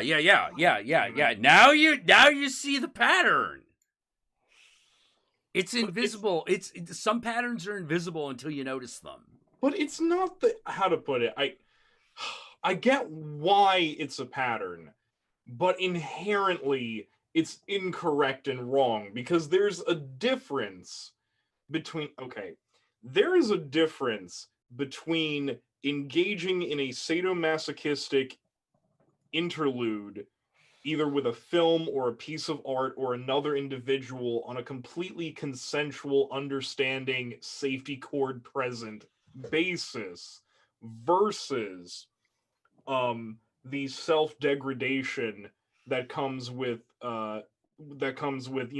willingly being under capitalism.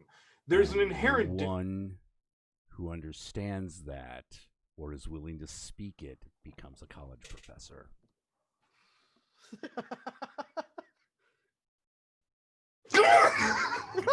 Yeah, exactly. It's so dumb, though. Yeah, no, it's so it's dumb. Totally fucking stupid.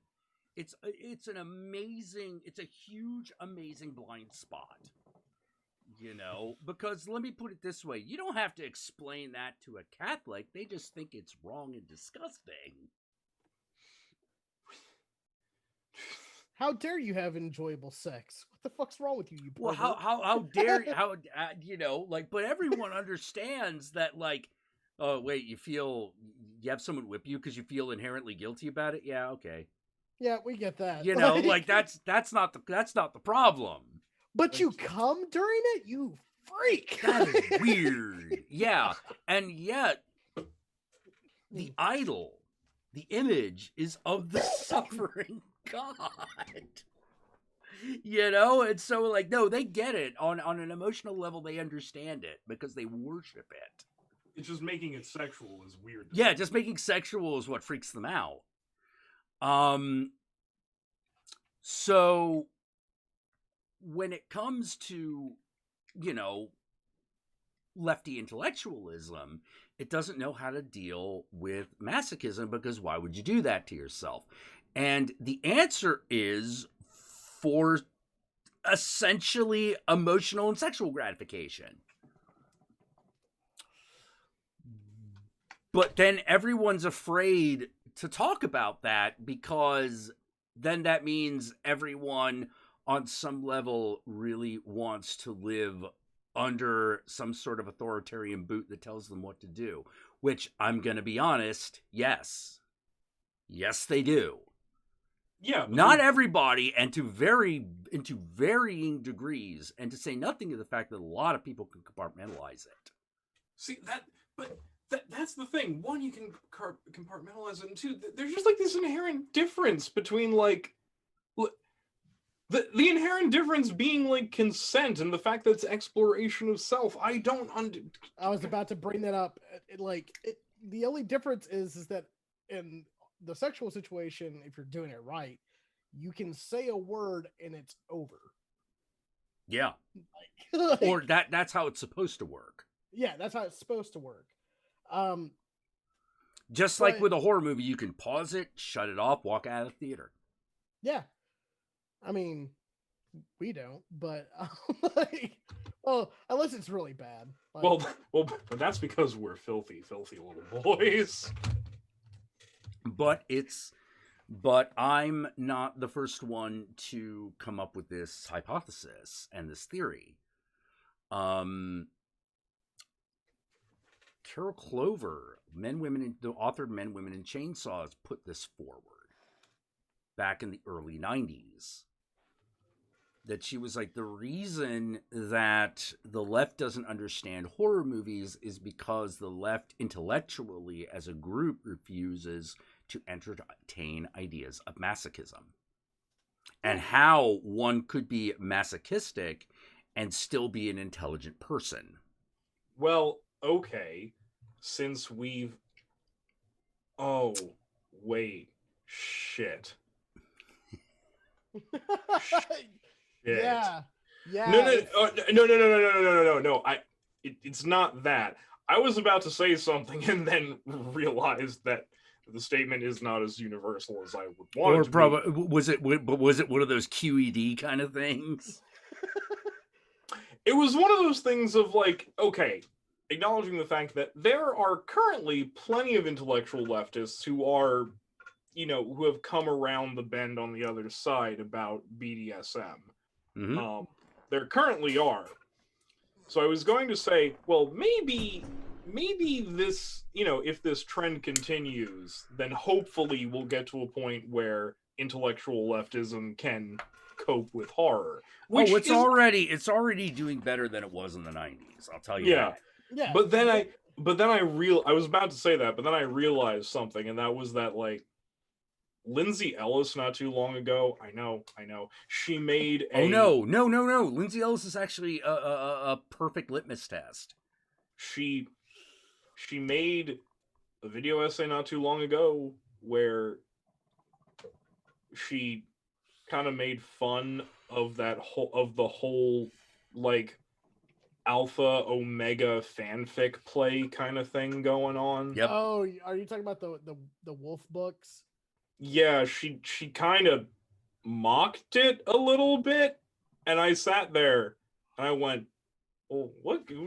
Stick up your ass." I know, but Jesus Christ! And now, and now remembering that, I just went, "Oh shit." Yeah. And she gets to be, and she's connected. What is something that she's connected with these days? Intellectual leftism. Well, I was thinking, yes, but PBS specifically. Which is one of the big spreaders of those ideas. Don't stop fucking around with PBS with me, man. It was the home of Fred Rogers. Well, no. I'm not saying PBS is bad. PBS ain't bad, but it is kid friendly. You want to talk about fucking something like this in a network that's supposed to be relatively kid friendly? I keep forgetting it's for children. That's how a lot of people see it. The funny thing is, it's not technically but that's how a lot of people see it, because most people see shit like Mr. Rogers and fucking Sesame Street on it. Mm. You know, that's also a big deal. That's part of the perception. You know? And also those amazing 8-hour boring as fuck Ken Burn documentaries. The history of the bicycle. Look, there was all right. So I'm in California. We had a motherfucker named Huell Hauser. Huell Hauser, that guy was simultaneously the best and the worst thing ever. Yeah. You know, because sometimes it was boring as fuck, but occasionally you would get on a subject and you would just sit there going, Huell, I'm amazed that you made an episode on this. Like, they made an entire episode on fucking Baghdad Cafe that went nowhere. It went nowhere. There's no conclusion, no new information, no nothing about that movie. It's just Huell Hauser going like, oh, look at this place out here. That's amazing. Yeah. That's all it was for an hour. Hey, man. That man had the same pair of sunglasses and cube-shaped head for years. Oh, no, do not get me wrong. Tucked the in host of California Gold is a treasure. The man was a treasure. But it was a really weird treasure. Polo shirts always tucked into his perfectly pleated and ironed khakis. Yes. And they always talk like this. Oh my God, look at God, that. That's amazing. That's amazing. No, yeah. That's amazing. I still remember we were talking about this one guy we knew. He was dating a girl who had breast implants, and after their relationship had ended, things were bad. It didn't end well, and I was trying to make him feel better because he was doing that. Why was I even in that fucking relationship? I was like, well, she had a really good tit job. You know, just trying to make light of the situation, right? All of a sudden, another friend goes, yeah, they're amazing. The only thing I can compare that to is, okay, wait. Okay. This depends simultaneously about how old you are and how many boring things you've seen in your life. Do you remember a little woman by the name of Sister Wendy? Yes, I remember fucking Sister Wendy. Oh, yeah, that's lovely, isn't it? Yes. Oh, dude. Sister Wendy. I was surprised. Like, the sad part about Sister Wendy is that she was an American thing. Otherwise, there totally would have been a parody of her on Father Ted. Oh, no, she wasn't just an American thing. She was actually known in the UK. Yeah. Son of a bitch. Yeah, I know this because one of my other favorite UK shows, Vicar of Dibley, did several jokes about Sister Wendy. All right, I have to ask you, since we're talking about like Catholic BBC productions, do you remember Bless Me Father? Yes. Oh, yes, I do. Oh my God, that was... Oh, Father, you've broken the seal of confession. Oh my God. Yeah, Sister Wendy. She was like a nun art critic. Yeah, no. She was this American Catholic nun who would go around and talk about art. And now I know what you're thinking. Oh, she's going to do all the religious art. No, she just did art. Yeah. Just all of it. You know? I remember the first time I ever saw her, I'm flicking through the channels, and I'm like, what?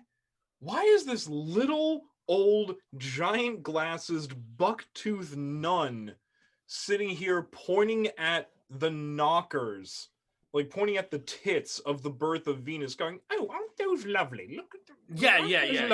I was like, here's the funny thing: Taiwan had its own version of her. what, like a Buddhist version? Yes. Yeah. It was a female Buddhist nun. I don't know what. Nun. They're called nuns. They're called nuns. Yeah, Buddhist nun who would talk about life and then critique art. I have to look this up, like right now. Yeah, I forget her fucking name. I could never understand what it was because I don't actually speak Mandarin very well. It's difficult. Yeah. It's the thing is I can tell when someone is speaking Mandarin, but I can't necessarily interpret it. I just recognize all the sounds. So sometimes if you're watching a movie with me and someone speaks Chinese, and then they say something like, okay, here's a funny thing. If someone says that person's from Taiwan, they have to speak Mandarin because that's the language of the island. That and Taiwanese, which is a different dialect, but very few people speak that because that's like, would you really, really want to dedicate huge amounts of time to speaking a language that only people who existed on the shores of Hawaii spoke? Yes. You might, but like that's not what public schooling is gonna fucking deal with. And that's the problem with Taiwanese. You're more likely to find people who will also try to teach you Cantonese. But because the languages have an identical written scripture, it's like, I just write it down, man. So like so the Chinese write everything fucking down. So if you run into somebody who speaks a different dialect, you could just hand them the piece of paper and they'll just be like, oh, and then they can write you a response and give it to you.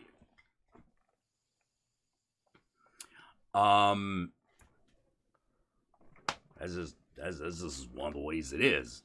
Anyway, what were we talking about again? Nuns. No fucking clue. Yeah, we're talking about something about nuns. Oh, yeah. Yeah, because, like, there was a Taiwanese fucking Buddhist nun who...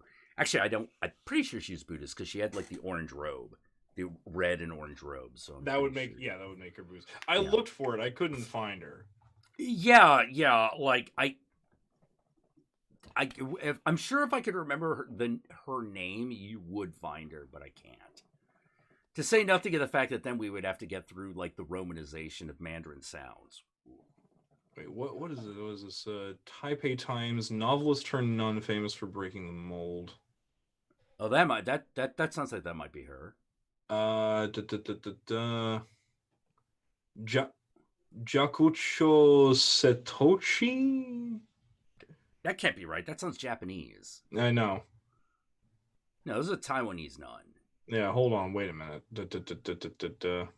Ah, here's the problem. She apparently lives in Kyoto, which makes me go, why is the Taipei Times doing an article about her?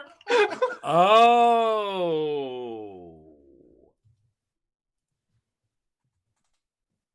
I'm going to get another glass of wine because that just broke my fucking brain. That I don't know what's going on there, Mr. Cumberbatch. By the way, Oregon has now officially become the cool state. Just want to let you know. Oh, why? What happened? Oregon becomes first U.S. state to decriminalize possession of all drugs, including cocaine, heroin, and meth for personal use. Oregon, we love you. You crazy, but we love you. Like, that's why we love you. Oh boy, man, I could have medicinal cocaine. It's a weird world. It's amazing. Man. It's a weird world out there. I was talking to another. I was talking to a Twitch streamer in her chat. Her name is La Luna Vinci. Mm-hmm. And it was Day of the Dead, and so she was like, well, I really like Day of the Dead, so she's doing a Day of the Dead type thing. And I was like, and I'm asking her stuff related to Santa Muerte, which she didn't know about. So I was talking to her about that, and I'm thinking another thing I might bring up is oh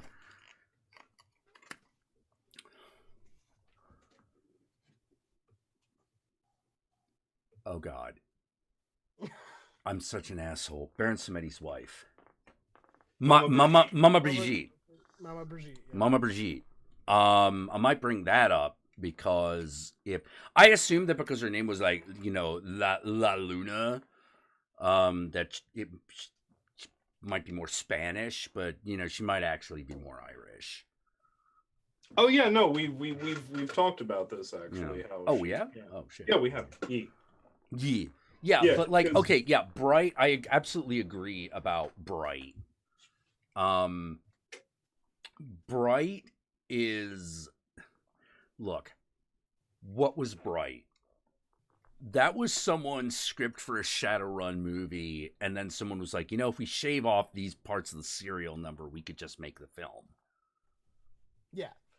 Like, I remember watching Bright and going, holy shit, this is Shadowpunk.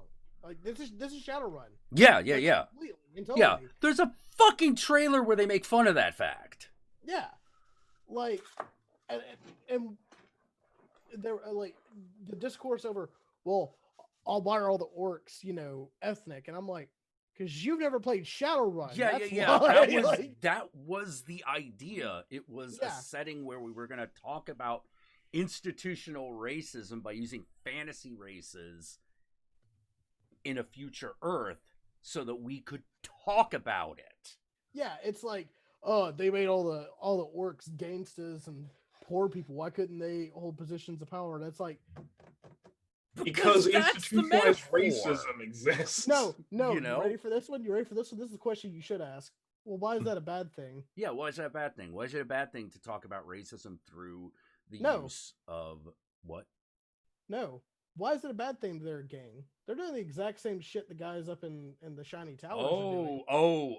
That. You want to go New Jack City with it. Yeah. Look at you. No, the scripts. Yeah. No, I totally would have been willing to go New Jack City with that shit, It's like absolutely. It's like Shadowrun itself did that. Wait. Hold on. Melstone, what do you mean Nevada legalized gay marriage? What the fuck are you talking about? Basically, it's not Utah. Well, Nevada basically Trump-proofed it. They made it a state law instead of just a federal law. So, like, if for some reason... God bless you, Nevada, and your want for our money. God bless exactly. you. Hey, exactly. Take the ups where you can get them. That wasn't entirely sarcastic. But no, that's the question I want to ask, which is, it's just gonna sound really weird coming from a white Southern guy, so no problem. Yes, it is. Just understand. But if they're doing the capitalism thing, but they're doing it underneath the table, why is that morally wrong? Like I said, you're going New Jack City with this shit. Like, that's the thing. That's the thing. You're like, wait, it's the exact same. Why is it that I am a pirate because I do it with one ship, but you who do it with a navy are emperor? Exactly. You know? It's like, why are we prescribing morality on what people have to do to fucking survive? Yeah. No. It's one of those things. It's one of those things, especially when man, those large gangs are literally run like corporations. Yeah, like completely and totally like corporations. Shit, they got merch. Yeah, yeah. They've got merch. They've got outreach. They take on new people. They've got fucking retirement plans. Thank you for your interest in the Golden Circle Friend of Buddha Club. Oh yeah. But we ain't even talking. Oh, we ain't even talking about the level that Tong does it on. Tong takes it to a whole other fucking. I know, which is they're the logical conclusion. Yeah. But like we're talking like the Crips and the Bloods do this. Yeah, they do.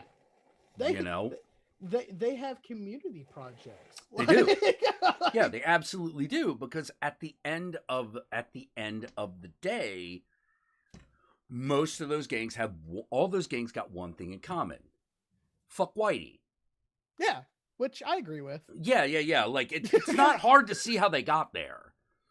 You know, like they need their piece. They want their piece of the pie that they have been denied. Now, whether or not killing people is wrong, it is. War. What is war? Killing people. But yeah, why do we call it gang warfare? Same thing on a smaller scale. Now, the biggest, the only place where this is different is emotionally. Because emotionally, we assume that the two things are not equivalent. Yeah. And it's because we are part of the in-group of one system and the out-group of another system. That's really what it is. Yeah, that's exactly it. I applied my psychology school learning. Yeah, but like that's the reason why I loved your review of Bright, and I didn't like Lindsay Ellis's review of Bright, because you understand sometimes broke people gotta do what they fucking do. And exactly. Well, that's one of the things I wanted to do with Babylon, which is like, look, one of the reasons it's something that I think Zoomers are going to understand a little bit easier than millennials. Not to be an asshole about it, but one of the things that I see about let me put it this way. The millennials do not compare themselves against Gen X. They compare themselves against the baby boomers. The baby boomers are obsessed with nonviolent action and working within the system. The problem is if the system doesn't work, you're kind of shit out of luck and no one knows what the fuck to do. Right. You know, because you were supposed to be able to rely on the system at least functioning. You know, it was at least going to provide a somewhat fair election. When that fails, everything's thrown into chaos and no one knows what the fuck to do. You know, Gen X and Zoomers I am predicting that Gen X is going to be in the same position as the baby boomers with the Zoomers. Because we're too alike. The good thing is, the one thing that might be the saving grace is that there is an acknowledgement that there is a similarity. There is an inherent acknowledgement that there's a similarity. Which was not necessarily there between the boomers and the millennials.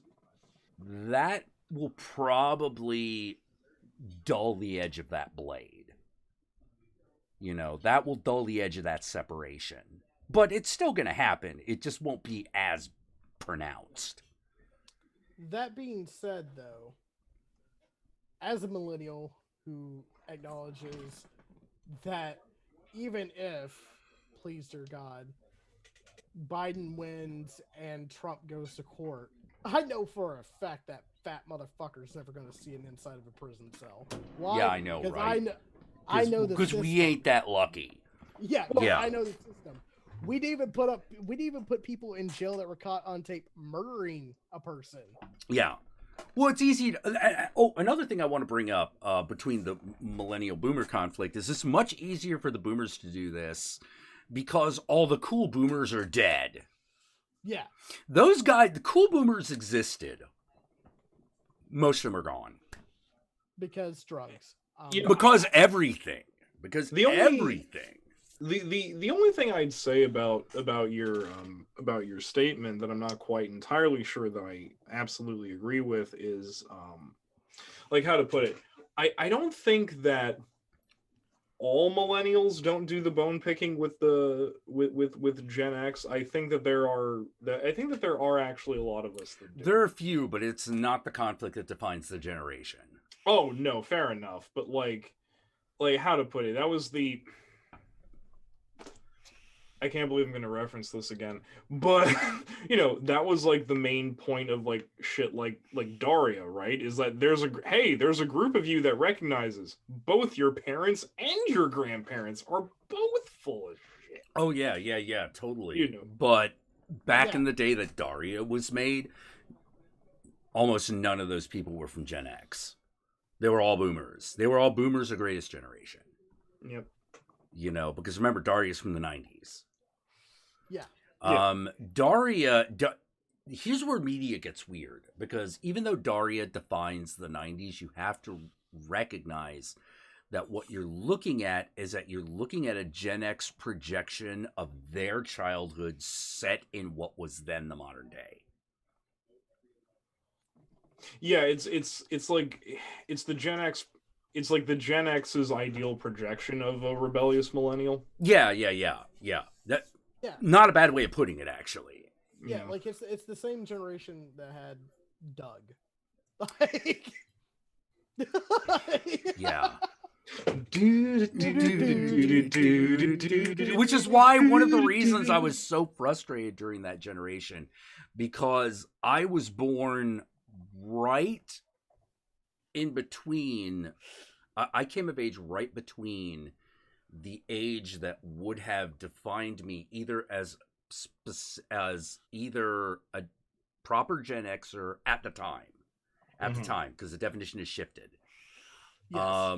You know, hindsight's 2020, and whatever the new generation Y was, which would eventually get defined as the millennials, because during the 90s, like, yeah, I was super goth and really into all that shit, but I was young enough that I still had a lot of that 80s energy.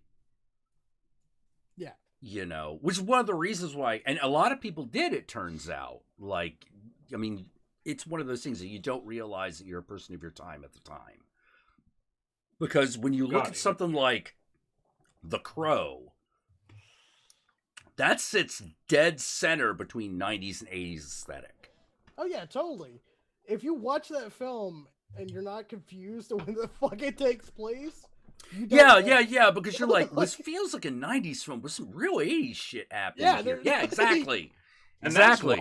And that's why it's the best aesthetic. Oh, no, it's awesome.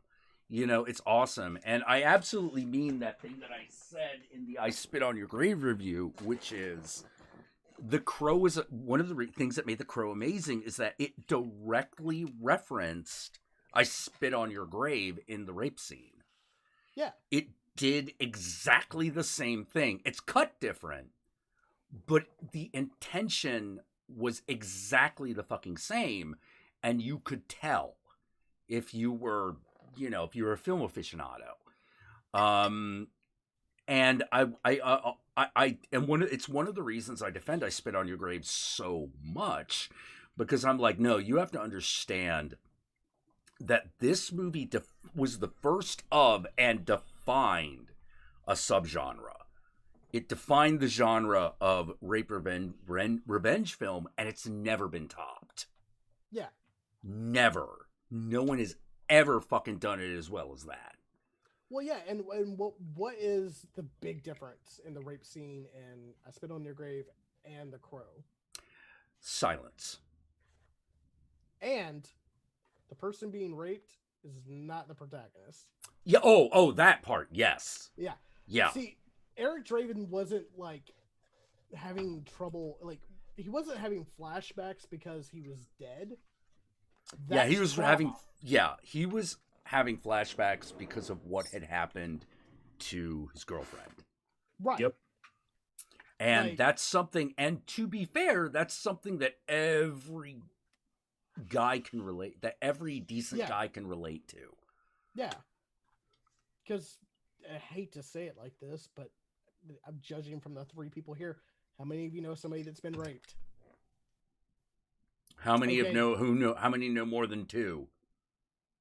How many know more than 3? Exactly. We've all been there going, no, I'll kill him. No, give me their address. I'll go.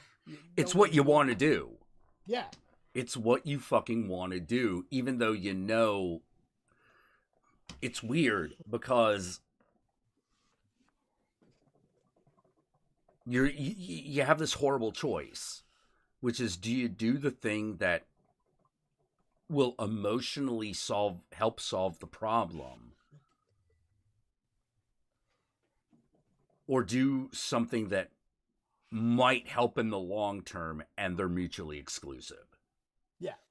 It's really fucking, it's a rough fucking decision, you know, and I've had to make it. And it's funny. Like, let me put it this way. I know I made the merciful choice, but like, there's always going to be that part of me that wonders if I was just being a pussy. Yeah. No, you were making. Okay, let me put it this way: was that decision made for you, or did you make that decision?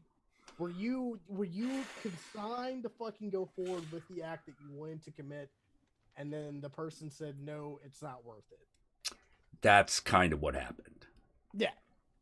So it wasn't that you were being merciful to the to them or to the rapist. You were being merciful to the rape victim. Okay, yeah, that's probably true.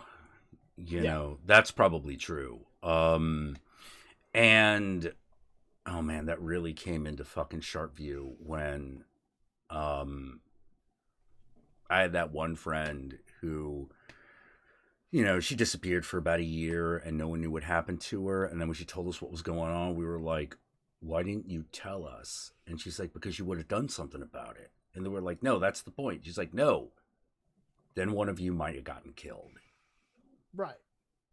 Or killed someone and I would never have seen you again. And I'll never see you again. Yeah. Like, that's how to put it. That's a choice. That's a choice a rape victim has to make, and they're forced to make it alone. That's one of the reasons the crime is so fucked. Yeah. You know, because that's a call where something gets worse no matter what you fucking do. Right.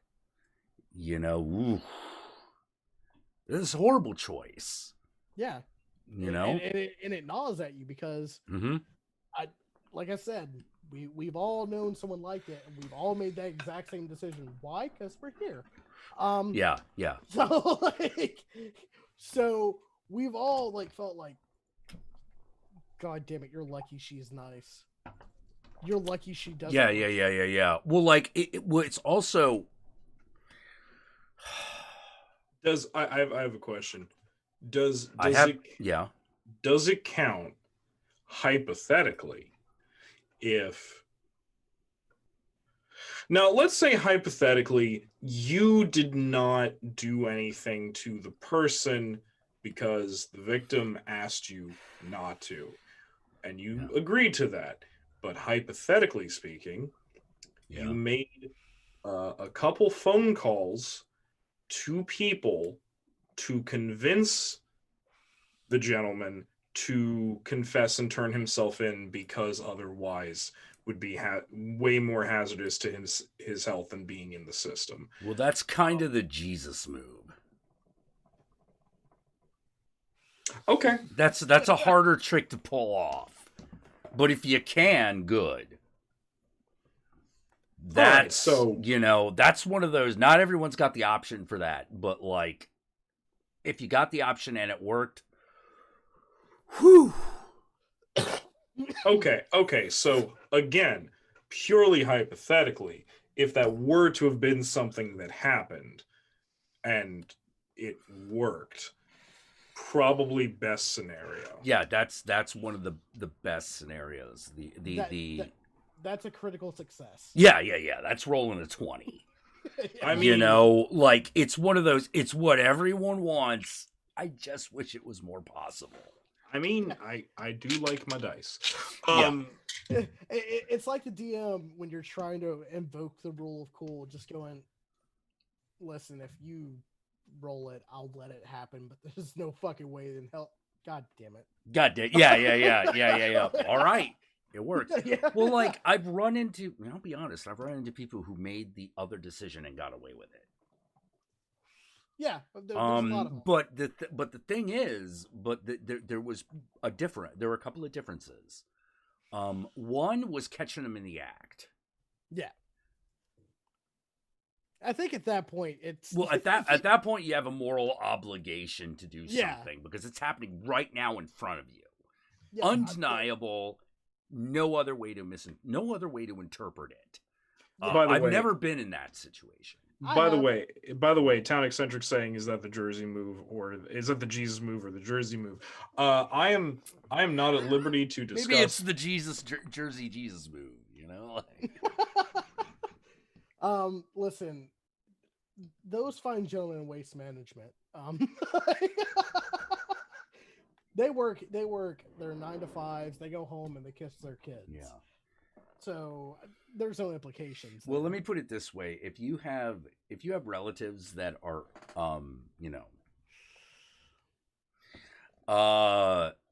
and something terrible. Yes, I like do that, have a cousin with a big nose. How did you know? I know. Offers do show up, apparently.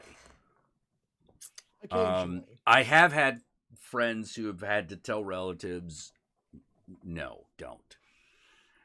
You know, it's not worth it. All right, what if we just make sure he never walks again? That would probably still be bad. Well, if you ever change your mind, here's my number. Yeah. What about walks with a limp for the rest of their life? Yeah.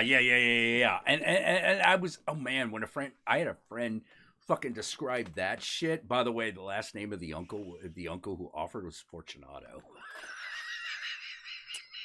I was like, what the shit? Yeah, I'm going to assume for purposes of ever having to speak to the police that's a coincidence. That's a She was like, that's how I deal with it. You know? I do not know what you mean as a citizen of the great state of New Jersey, next to New York and Pennsylvania. I have never heard of such a name ever. His first name was Michael. Wow. Oh my god, yeah, I know, right? I'm like, what the fuck? Wow. All right. There is no mafia. There is no organized. These are racist lies against the Italian American community. It's a hurtful stereotype. All right. You know, It's a hurtful stereotype, especially if you're Just Soundwave. wave. Well, it's one of those things. Was he a brickman? I don't know what his legitimate job was. I have no idea, because if you got some streetwise, you know, at a certain point you stop asking. Yep. You know, he is an honest and simple businessman that has prospered. Yeah, he pays his union dues. Yeah, and he gets some form of protection in the employment field because of that. Okay? and sometimes he really likes to talk about Jimmy Hoffa. So Yeah. you know. It's not weird that him and his friends meet at a strip club every Thursday. I know. Oh my god. Yeah. There's just a point where you're like, do you want to ask that question, because you're getting close to being involved? And at that point, you got to make a decision. Boys, how dare you? I'll have you know the strip club industry is very important to Bergen County and Elizabeth County. It is very important to how North Jersey runs. How staple of the economy. It's why whenever everybody goes, what? Something I keep telling people is, they're like, you know, if people get on like, well, what good is a hoe? And I was like, a hoe knows everybody's business. Yeah. This is very true. You need to understand that they are the keepers of your fucking secrets. Yeah. Do not cross them. Yeah. Like, what's good to have in a hoe? And it's like, well, she doesn't have the legal obligation like a fucking psychologist or a doctor does. Nope. Also, that's also one of the reasons why they don't want hookers and strippers unionizing. Uh-huh. Because there's power in that. There is an immense amount of power in that. You know, you can take down politicians with that shit, because it's been done before. Mm-hmm. My favorite example of that is Marie Laveau. Yeah. Marie Laveau, like everyone's like, oh yeah, Voodoo Queen of Louisiana. Yeah, also Louisiana's most fucking powerful pimp. Yeah. So, again, I know you guys like magic, but I prefer reality. And I don't mean that negatively. Before anyone gets their penny. Oh, let me put it this way. That shit to me is magic. Yeah. Marie Laveau, did she live 150 years? Probably not. Yeah. But she had a lot of kids. Exactly. Like, exactly. It's like you take my name and you tell them you me, all of a sudden you gonna have power, child. You're gonna have power. And that's exactly what fucking happened. It's also how she pulled off the myth that she could teleport. Yeah, because she would send her kids in all directions across New Orleans, and they looked exactly like her. A lot of them looked exactly like her, and she aged gracefully. She used all of this to her advantage, as she should have. Yeah. Holy crap. Like, I don't know how to say it other than if you wanted to know what was going on in fucking New Orleans during that period of time, you didn't ask the mayor, you didn't ask the sheriff, you asked Marie. Yeah. She fucking knew, and she could make things happen just by showing the exactly, Stormy Daniels. Yep. Like, imagine that's the Stormy Daniels thing done on the level of actually controlling all local politics. 3 most powerful professions to be in. Stripper / sex worker in general. Sex worker in general is potentially a very powerful position. So sex worker in general, barman, and barbers and hairdressers. Yeah. And in America, those things all kind of come together, don't they? Weird that. Yeah, funny that. What? I don't live in an area with history of this. What are you talking about? Oh, dude. Like, one of the funniest places to go if you want to really understand the history of brothels and the effect that it can have on a government and an area to a degree that you would be like, you've got to be fucking Seattle. Oh yeah, Nashville. Nashville too. Mm-hmm. Okay, so I can't speak for that, but I can speak for Seattle. Here's the quick history lesson for you out there. Tennessee is a very weird southern state. Is it? Because it was considered a border state during the Civil War and Reconstruction times. Why? Because in Nashville, where you could get to it via the Tennessee and Mississippi River, and the Cumberland River, you could go to one of the many whorehouses because it was a whorehouse destination. It was a destination that had gambling and everything. Oh, it was one of those like Tombstone, Arizona type places. Right. So why, like, it pretty much stayed a border state until like the very end. But why did neither the Union nor the Confederacy try to take over Nashville? Because you don't fuck up where you do your boozing, gambling, and fucking. Where trade routes walk, armies do not march. Exactly. And that includes the black market. It's fucking weird. But it seems to be the way that it generally works. Yeah. Why do you think that the whole idea of global peace comes together with the global economy? It's the same idea. Basically, wait, if you fucking had a trade war with China and you're the United States, you would have to be a retard to do that. And, quid pro quo, right? Mm-hmm. QED. Oh, my God. Yeah. You want to get in a trade war with China? Good fucking luck. That's a bad idea. That's a Pyrrhic victory if there ever was one. And And it's the reason why China hasn't just invaded us, like a lot of people think is gonna happen. There are actually quite a few reasons, but the fucked up thing is very few of them have to do with the United States itself. Right. Well, here's the thing. I'm assuming we've all been in the street pharmacy business one way or the other. Oh yes. Mhm. You don't fuck up your users until they do something stupid. Exactly. Like,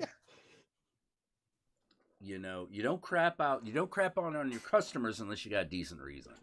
yeah. And you better have a decent reason, because if you part of a fucking chain, a supply chain, someone's gonna get mad. Yeah. It's why I always satisfied myself with possession, not intent to distribute. Right. By the way, speaking of China, I refound a little artifact of mine, which I believe, if movie logic worked, this would work on Jack the way that a crucifix works on a vampire. God damn it! All Because right, he's Taiwanese. go on. Read, motherfucker! Oh, you read! motherfucker! You piece of shit! I will fucking end you! Holy Little fucking red crap! book, little red. Lord book. Yeah. And, well, and was very one of ruckery, very ruckery, printed in English.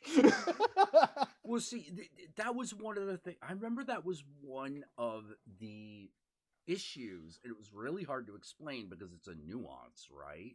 Mhm. That came between me and certain people on Channel Awesome, a certain person in particular, where I was like, you have to understand something about me and communism, which is I feel very specific ways about it.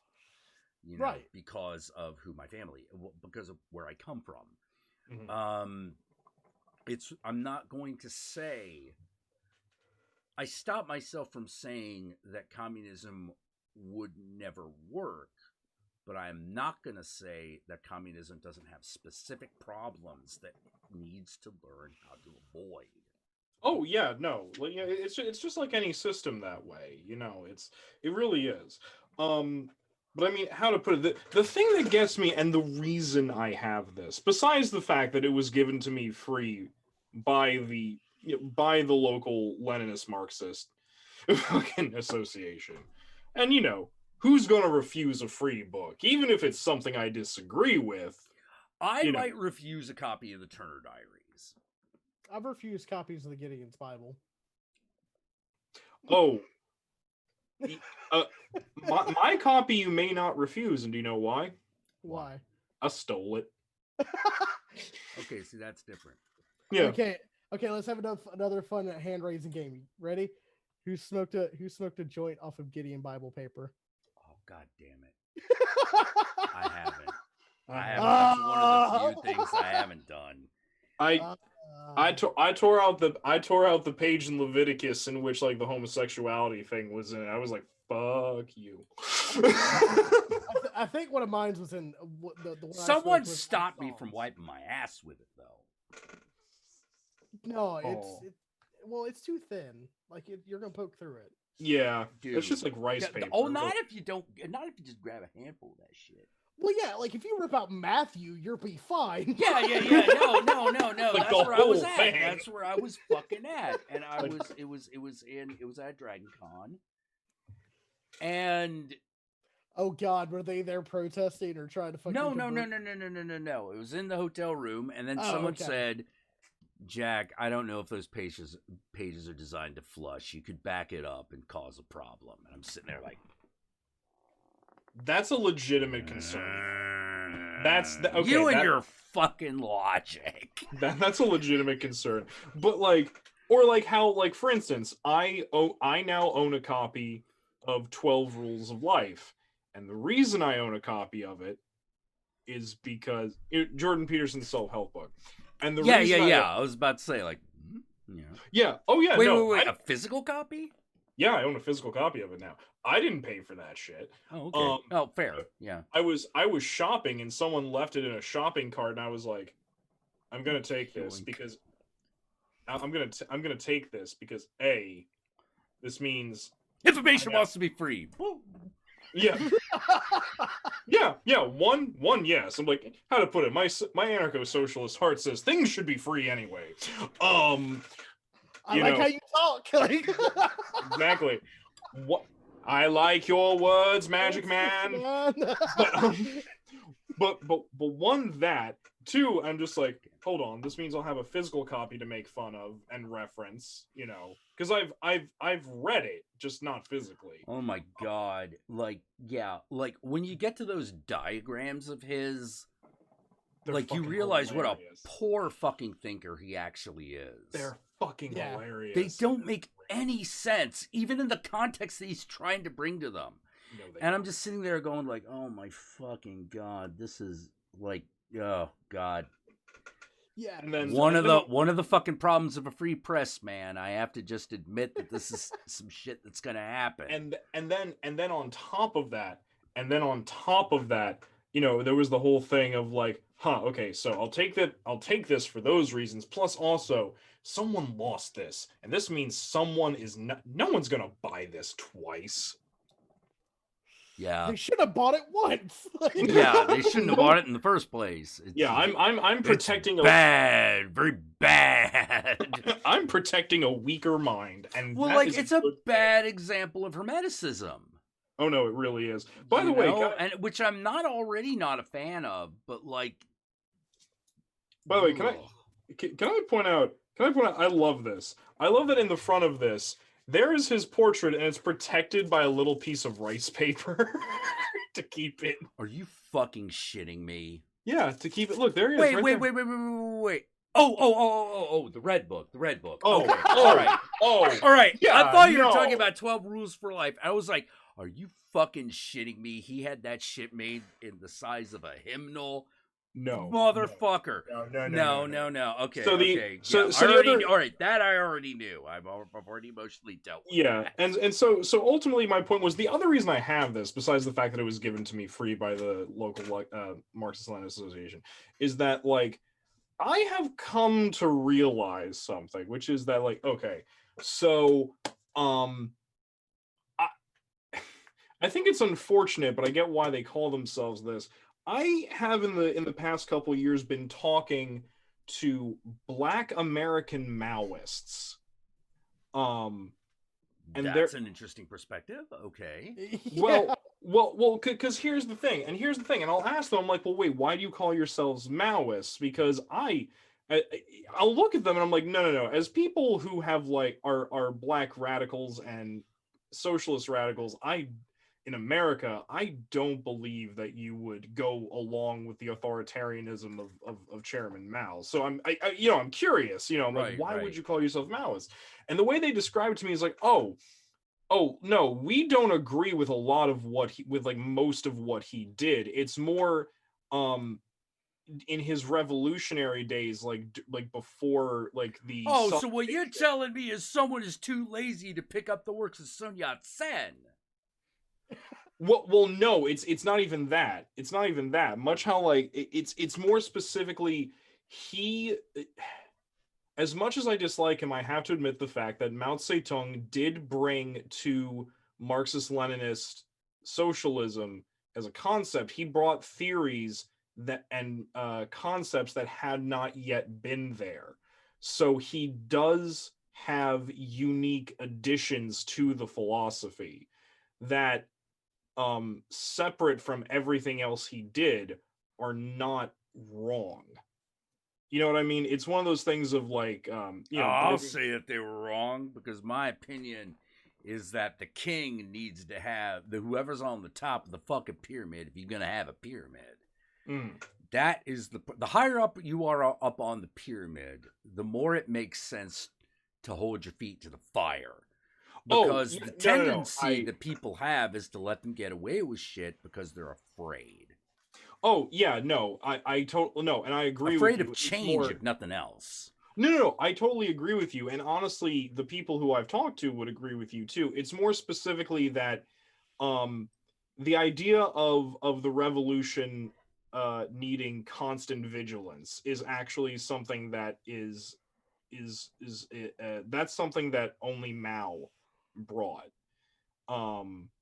And he's right. I don't know about that, but I can't say that he's wrong on that. But like, Yeah. let me be honest. I've lost family members due to this. Oh no. So Again, it's hard for me to be objective. No. I understand that, which is why I'm trying to communicate this in the best way I possibly can.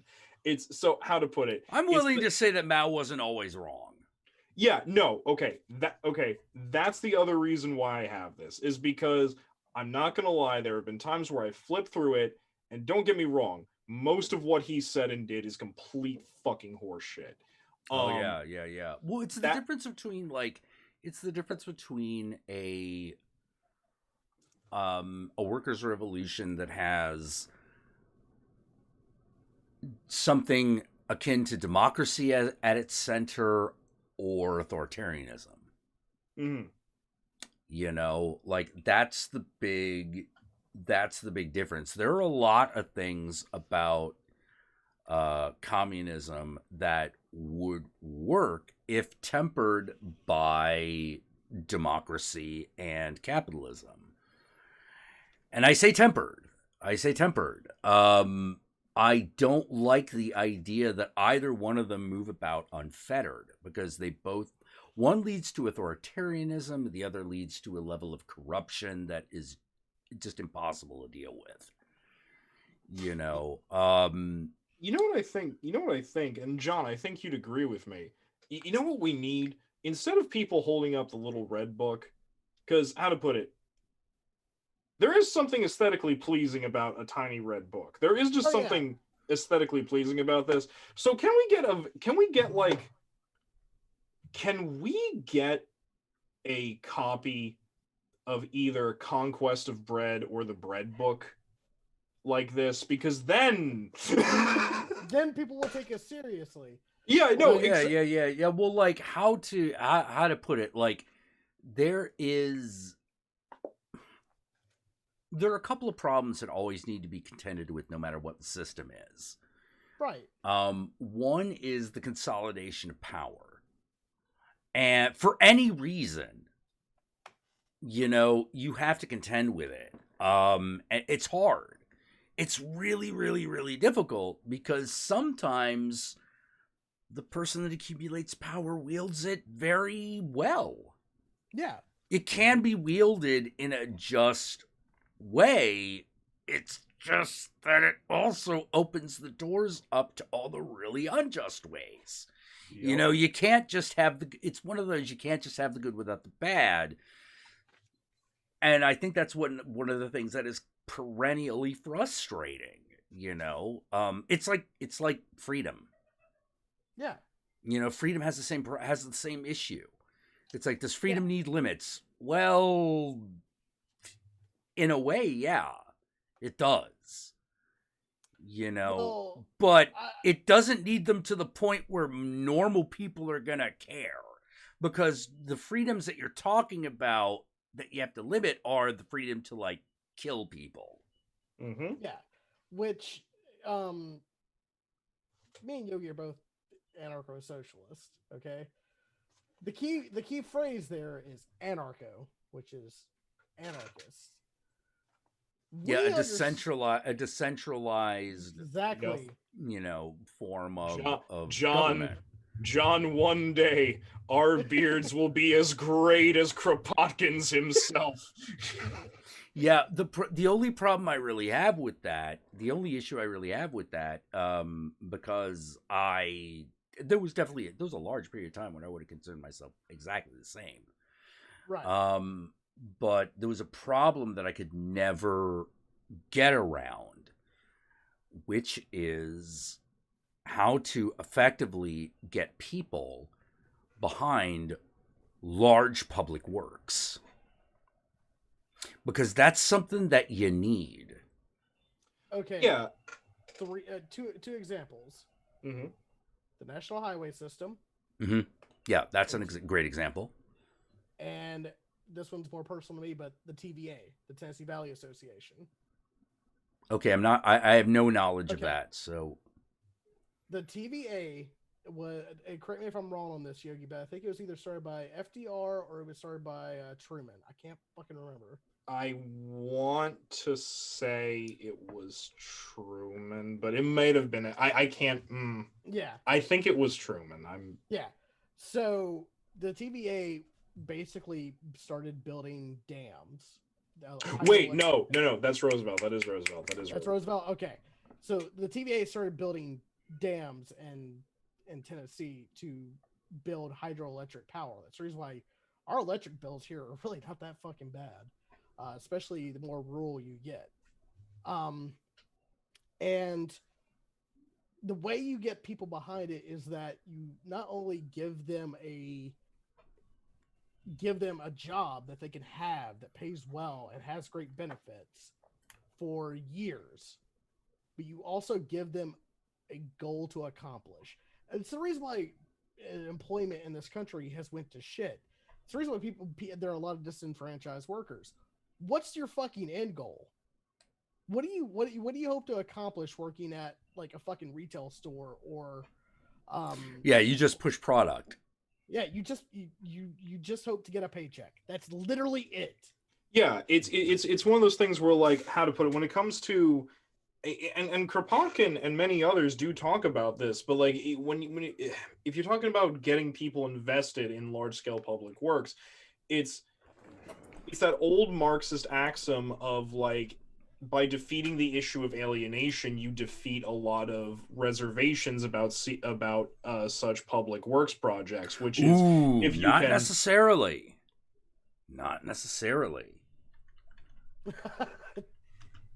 I have been mid-thought, Jack. Goddamn. I have been in a lot, and I mean a lot. Hold on. Obviously, I'm having some issues here. Hold on. Yeah, I was just situations where everyone has their say, but they don't feel like they do. Then that's then that isn't the defeat of alienation. Yeah. No, but it is something that you have to contend with. I know. I said, but vis-a-vis the defeat of alienation. well, okay. What I am saying is that. All right. Here's what I am saying is that is probably too pie in the sky.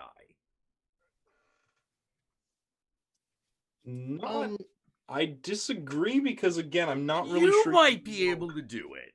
No. I disagree because I'm not entirely sure you really know what I'm saying. All right, go on. Can I try to give this in a way Jack may understand? Not saying you're dumb or anything, but I'm just in a way we both understand. No, I'm pretty stupid, but go on. No, you're not. All right, Babylon. Right. We're working on this, and we're enjoying working on it. Mm-hmm. Why? We're all invested in an outcome. Exactly. Yeah. But there have been a lot of people that I have made that offer to that refuse to come on, even though they say that's what they want. Okay, fine. But there are other things that those people are invested in. Yeah. Yeah. They just have nothing to do with me. So they'll go do those things, and you'll do this thing. Exactly. True. But what I mean, which is a large public work, I think requires more people than that. It does require more people than that, but also it affects more people than that. That definitely true. Definitely true. So, like example, it's the big reason, why do co-ops work? Because why do worker-owned cooperatives work? Because when you are directly involved and are partial owner of the company, and you see yourself in your work, and you are directly affected by your work, and the success or failure of the company is something that directly is involved with you and affects you, you are more inclined to be actively involved in its maintenance. This is the whole idea up to a certain point. But yes.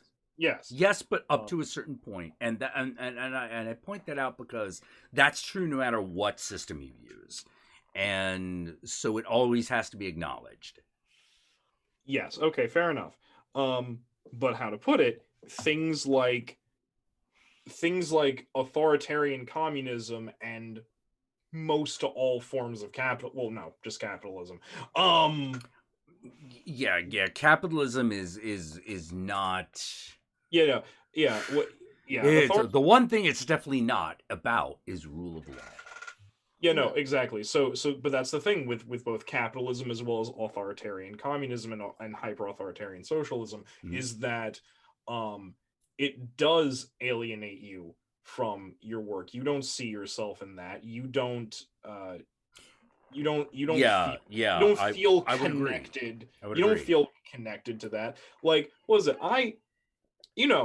Like two nights a week when I'm not doing like what is now my real job, thank fuck. But when like 2 nights a week when I work at this fucking supermarket chain that I work at, I'm not a co-owner. I don't have stock or share. Yeah, you don't have equity. Yeah, I don't. Yeah, exactly. I have no equity in the company whatsoever, and yet they try so hard to do the whole like, oh, here we are, we're a family and we work together, and we fucking don't. No, we don't. Oh, yeah. Don't you care about the? No, I don't. No, if the individual once the individual profit of an individual store does not matter to the individual worker, that's all been discarded. Exactly. And that's exactly what hyper-authoritarian communism and socialism, as well as capitalism in general, does. Yeah, because it's very hard to build a system. Well, it's not. Here's the thing. It is really hard to build that system from the outset. It's actually quite difficult. Because you got to get people to agree to it, and you need enough of them. Now, just because it's hard doesn't mean to say it shouldn't be done. I think it generally should be done. It's just, we're not all smart enough. Unfortunately, yeah. I think a lot of that. I think a lot more of that has to do with socialization than people give it credit for. Because, like, I'm not. Let me put it this way: you might count everything that I put into that as socialization, but I don't think that's the way the average person's going to see it. All right, I didn't say everything though. I just think that socialization plays more of a role in this in the thinking than people really give it credit for. Yeah, and okay, fair enough. Yeah, I think that would be fair. And people think that socialists aren't interested in profit. That's fucking false. That's no. Yeah. Well, especially when you're talking about the difference between socialism and communism. Right. No, socialists want to make a profit, but the thing is that once we make said profit, we want the people that earned it, not the people that just have their name on the building, to get that, to earn their fair share of that profit. Which technically would mean it's not profit anymore. But well, yeah, but I mean, like, let me put it this way: probably the best way of putting it is there's a difference between having some profit and taking all the profit. Right. You should only be, you as the person on the top, if you want your thing to last, only want to be taking so much of the profit for yourself. The rest of it has to be put into the company's equity and the equity of the people that are part of it. And we have to rethink what employment means. Right now, basically, in a weird way, basically what we have is a model of slavery, but money changes hands. Right. Mm-hmm. Now, not enough to make a difference in your life or class, but you get money. Yeah. But you do get money, and that's an innovation. But at the same time, like, that master-slave relationship still pretty much is intact. Yeah. Yeah, like why do you go to your job? Because otherwise I won't live. Yeah, because otherwise you can't pay rent, can't eat, blah blah blah. You know, like that's a problem. A job working does not guarantee you a base level of existence. Right. You know? Also, I'm gonna be this guy, and I hate being this guy, but I'm gonna be this guy because someone in the chat brought up the human nature argument, and I think that in what context? Because sometimes that's really important. No, it is, but or more specifically, I didn't mean to sound that voice like that, by the way. I'm just Navigatorture brought up such a system would require that all those with authority would be reluctant to give up such a position. You would need to find a way to overcome human behavior and human nature. I don't believe in. I don't disagree, but at the same time, this is always the biggest weird problem. You probably pointed out the biggest problem in all of this, which is how do you get rule of law to do that and get everyone to agree with it?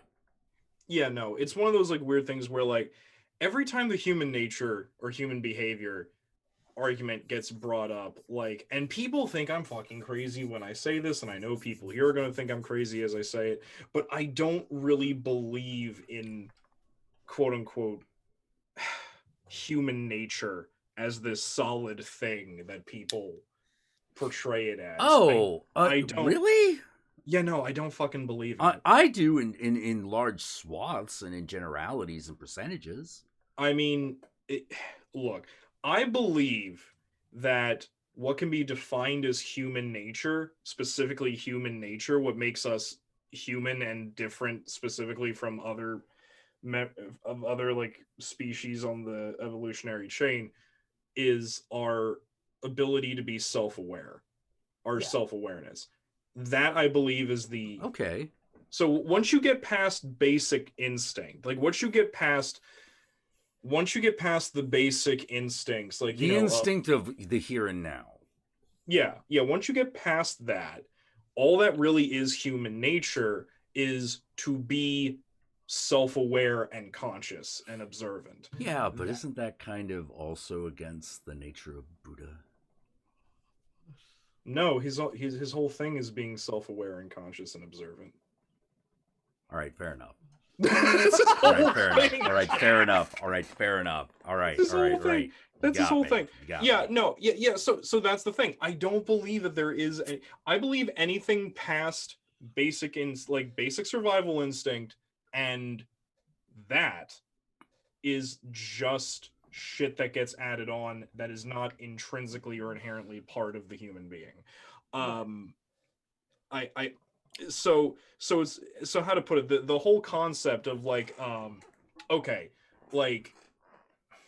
the idea that when people argue that greed, for instance, not see, now you're stepping into into my pet into my like domain. Pet theories. Yeah, I am. Example. So when people talk about greed, and here's the thing. When I say greed, I mean like Gordon Gekko levels of like fucking, See, I don't. I actually mean it on all levels. The desire to have more for yourself and less for anybody else. Now, is that part of every human being's nature to do that? No, it's not. But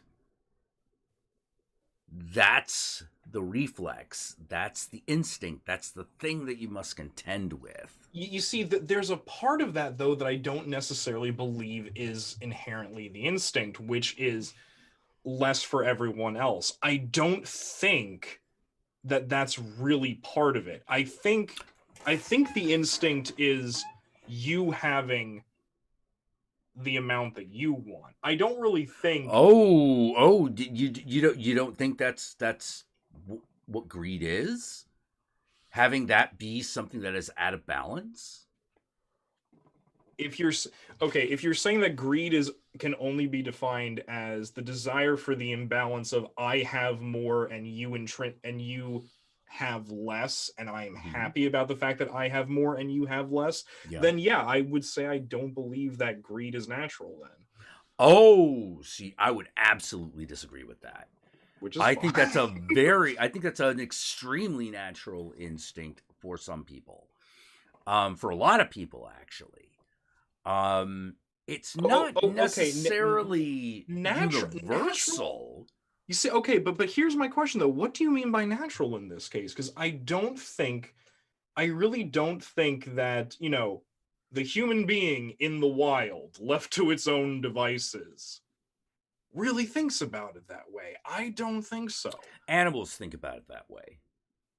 Okay, can I make a statement here? Go on. Please do.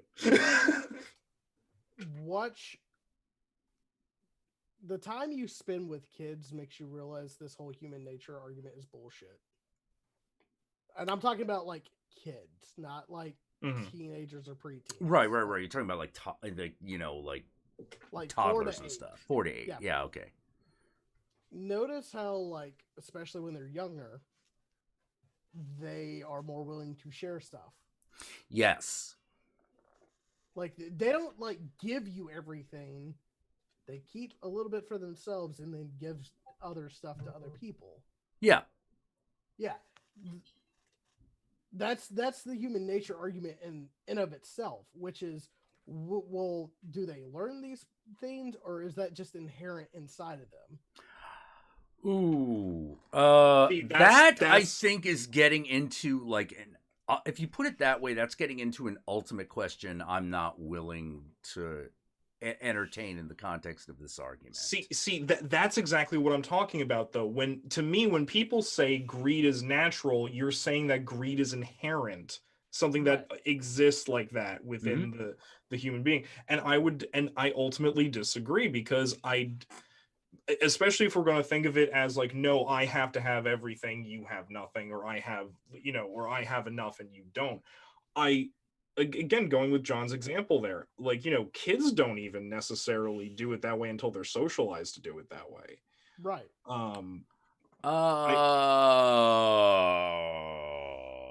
I would let me put it this way. I would absolutely fucking disagree, because here's the thing. You don't need a lot of people to do it when they're young. You just need enough of them. This throws sharing out of whack. If we all agreed to share and no one needed to get an edge on anybody else, there'd be no problem. We would just do it.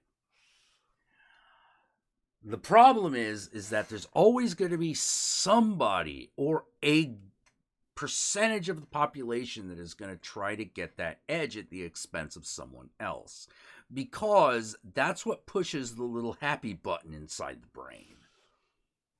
For whatever reason. Like, okay, I guess what I'm saying here is, okay, like, also, I am of the opinion that if it's inborn or socialized, it's still a thing that exists. Oh yeah, no, it totally is a thing that exists. I'm not arguing that. I'm not arguing that it's not real. Right. But I'm arguing to what extent is it real, if that makes sense. Yeah, I think it's a lot less real than a lot of people say, but the fact that it has run so rampant in Western civilization tells you it's a lot more real than we'd like to admit. I guess what I'm saying is, like, okay,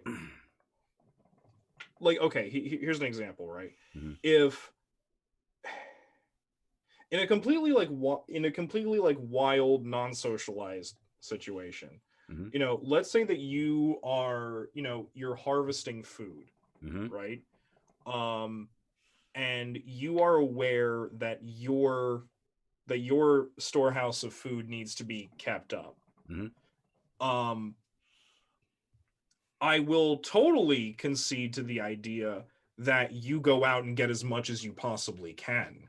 Mm-hmm. And you will even go so far as to trick another organism out of getting it, because you feel Yeah. Yeah, that's exactly what I'm saying. Yeah, okay.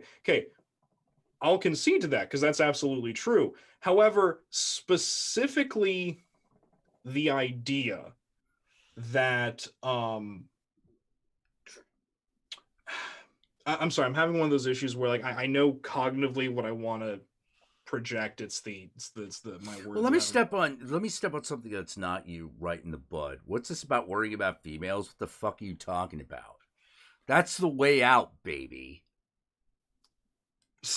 If you're a dude who is attracted to women, that attraction is your way out of this fucking awful game.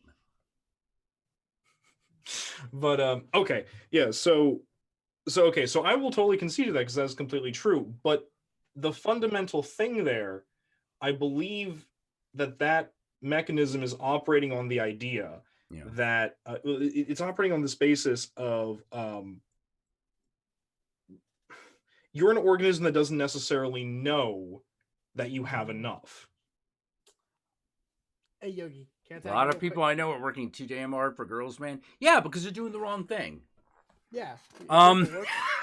Yeah, but so it's this idea, right? Of like we're talking about organisms that do not know when they have enough, whereas the modern human. Well, see, this is what I mean by.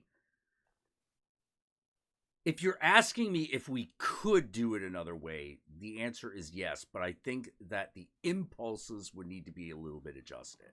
Yeah, like example, the natural phenomena that I just described, I wouldn't call that greed. Yeah, I would call that greed. Actually, I wouldn't. I would define that as just like part of like the basic survival instinct. But like but greed specifically, I would define as I specifically define greed as taking what you don't need just because.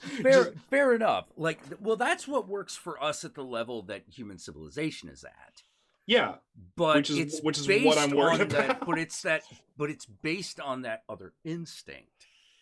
It's absolutely, my opinion is that it's based on that other instinct, which is to make sure that you've got enough for yourself so you don't have to worry about it. Oh, okay. So that basic instinct, okay, making sure you have enough so you don't have to worry about it. Yeah. And not caring about whether anyone else does. Okay, not caring about what anyone else does. But you described it as actively wanting others to have less. I don't believe that you feel like that is the socialization issue. Yeah. We're talking about the difference between. You're talking about zero sum. Yeah. That's different. Okay, yeah, I categorize that as different. Okay. Because the problem with the problem I have with zero sum economic philosophy comes down to, if that was true, then how could the world's overall wealth increase? It would always be the same amount. So clearly, it at the very least it ebbs and flows. It changes. Right. So whatever that giant sum is, sometimes there's more, sometimes there's less, if you believe in that. And you have to take that, and if you believe in zero sum, you have to take that as an axiom, because otherwise it flies in the face of everything that's observable. Okay, and also something that goes along with this. So Navigator True in the chat says foxes will kill all the hens in the coop, even though it will only take one. Okay, one, I'm just going to take it for granted that that's a fact. Okay, I'll just take it for granted. Can you prove to me that the fox is actively, cognitively killing all of them, even though it knows it can only take one? Or is that just the idea of, oh, I have to kill all of them because I want to take all of them. Oh shit, I can't take all of them. Right. Yeah, well, now we're getting into more complicated, like, survival strategies based on that instinct. Exactly. Yeah. So I definitely think this instinct of of trying to get enough for yourself so you don't have to worry. I completely concede to that. That is totally part of the survival instinct. I believe that the way in which the sadism of making sure someone else doesn't, you think, is a little bit more particular to socialization of human beings. Right. Yes. Okay. Okay. I don't 100% agree, but I largely agree. Okay, here's the point I want to make. And this will probably get torn to shreds, but whatever. How did humanity survive? Like the first extinction event? We kind of didn't. Well, we haven't had a major. The first extinction event that we really fucking dealt with that we weren't born of is kind of happening right now. No. The ice ages, the fucking... Yeah. That's the age that we kind of come out of. Right. How do we survive it?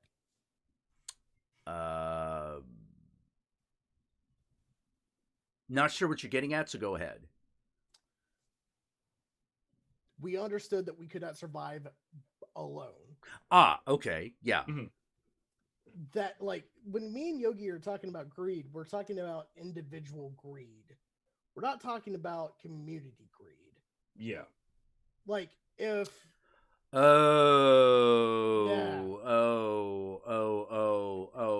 you're thinking of it as on the institutionalized level. Right. Like, if you're a hunter-gatherer and you gather a lot of berries, if you kill a lot of deer and you bring it back to the tribe, are you then going to eat all those berries and all the deer?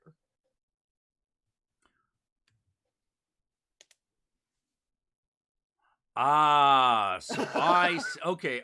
I think I see what you're getting at. What you're saying is that the medium of value exchange makes it so that the value of something can stay, so it can be hoarded for a longer period of time. Yes. Whereas if you just brought in a dead deer, you can only eat so much of that before it's fucking useless to everybody. Exactly. Yeah. And also, and again, it's this idea of like because we are primates, like cooperative economics and group,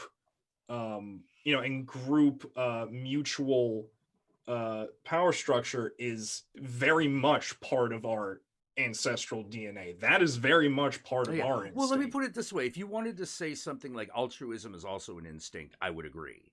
Mm-hmm. I would not argue that. Yeah, because you give stuff away so that when it comes time for the tribe to figure out who they want to fight, like if they have to make a decision of who they let go, your name doesn't come up. Yeah. Well, here's the other thing. The other thing is I believe that there are people for whom it doesn't even get to that point. You know, it's sort of like, this will make other person sad, therefore my decision is made for me. I will do things that make sure that person is not sad. Yeah, no, there are a lot of people, the vast majority of people, honestly, who work that way, to some degree. So that's the thing that always gets me. Whenever people make greed is natural, and again, would it make more sense coming from me if I said I believe both greed and altruism are natural? Yes. Okay. Like, I'm not saying that, because I see human social development as a conflict between those two ideas. Okay. Yeah. So, like, that's the discussion we have. As people who are people who believe in a social economy and people who believe in capitalism. Yeah. It's just one of those, usually everyone kind of... Okay.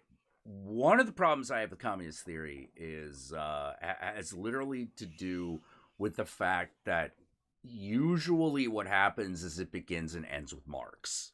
Yes. That's a huge problem, but I know that that's not all of it. Or no, that's not all of communism. No, that's all of Marxism. Yeah, that's all of Marxism. That's all of Marxism.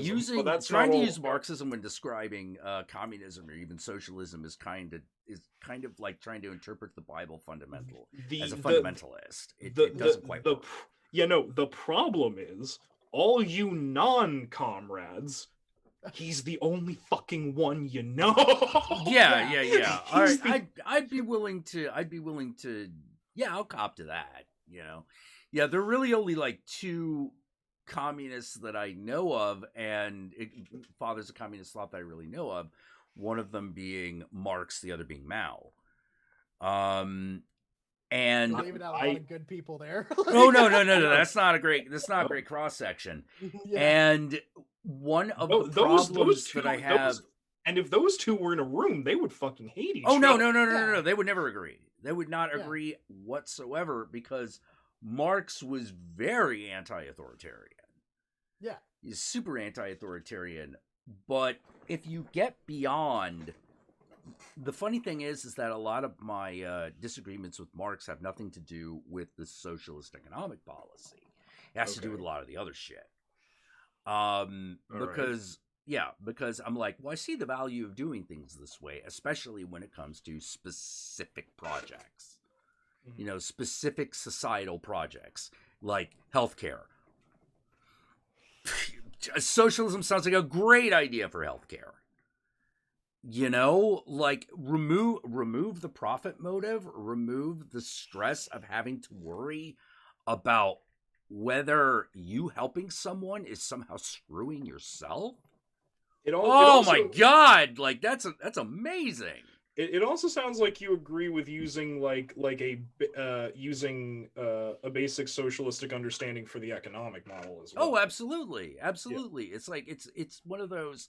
It's like I keep saying, like, I believe that a socialist sector and a capitalist sector should exist to put natural limits on each other. Because there are some things that the socialist economic model doesn't fucking handle very well. And if you live in a capitalist society, you're really familiar with all the shit that a capitalist system doesn't deal with well. Yeah. Like it strikes me that the countries that did the best as far as healthcare outcomes and public works have had a better blending of the two. Yeah, but and that's the thing that like kills me about having this conversation. And again, I'm enjoying it, so don't take it that way. Okay. But is that people when people like me and Yogi talk about our ideals, there's only two people or three people that someone could potentially have on their mind, like fucking Stalin, Marx, and I don't even count Stalin. I'm saying most people. Yeah. I'm like, no, Stalin was an authoritarian who inherited a communist system. Right.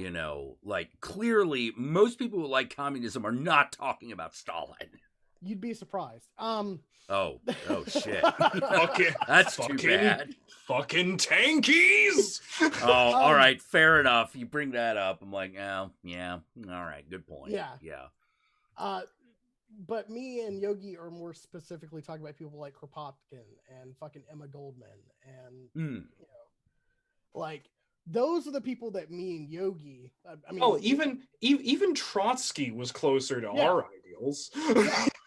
Yeah, even Trotsky. Yeah. Fair enough. Right? Yeah. If Stalin. Poor Snowball, man. If Trotsky, that's an Animal Farm joke. Yeah, it is. It really is. If Trotsky could have made his way to the funeral, the world economic and political spectrum would look very different. It would. It would.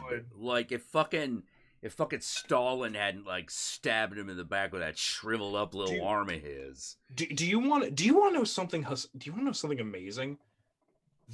Even today, most Russians don't know who Trotsky was.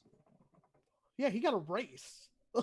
Whoa. Yeah. That's fucked. Yeah. So I know this because my roommate has... Dude, that's like getting rid of George Washington and telling everyone that fucking General Lee did everything. That's exactly what it's like.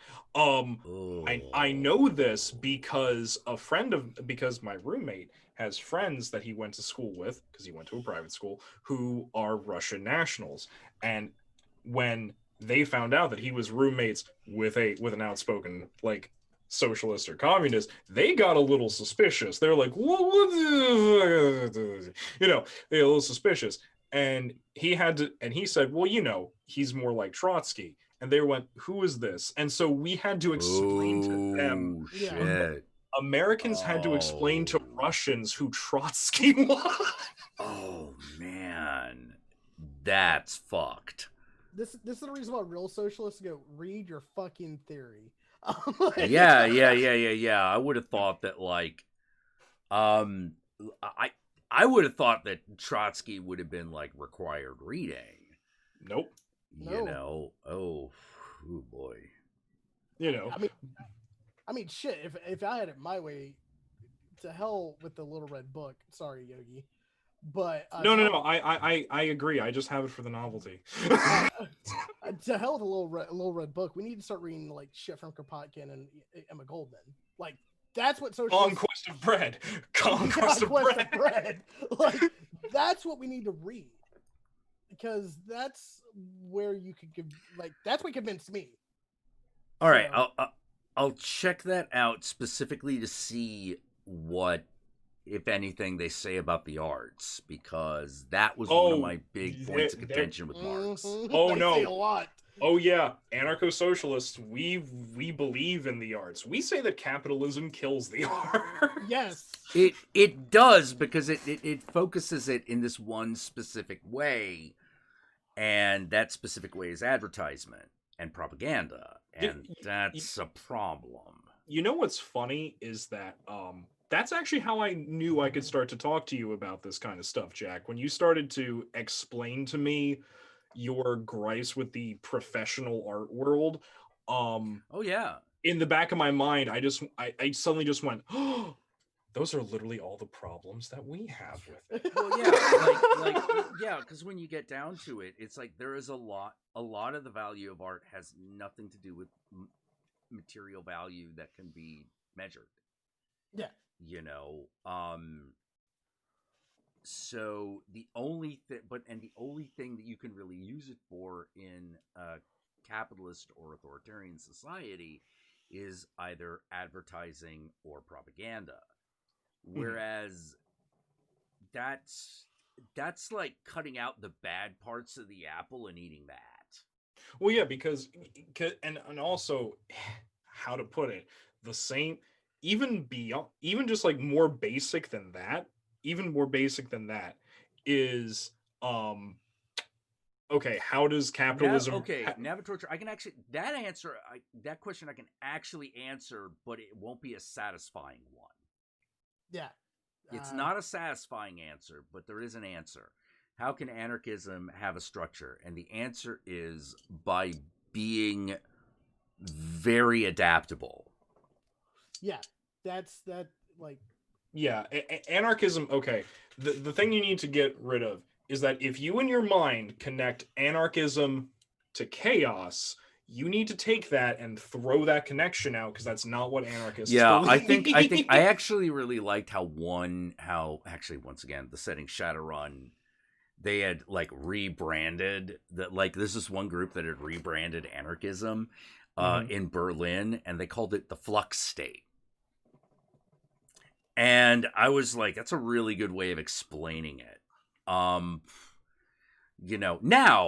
with that said, for example, the story Dragonfall, the Steam game, that Shadowrun Dragonfall, talks all about anarchist principles and the flux state and all that, and also comes down to telling you what its weaknesses are.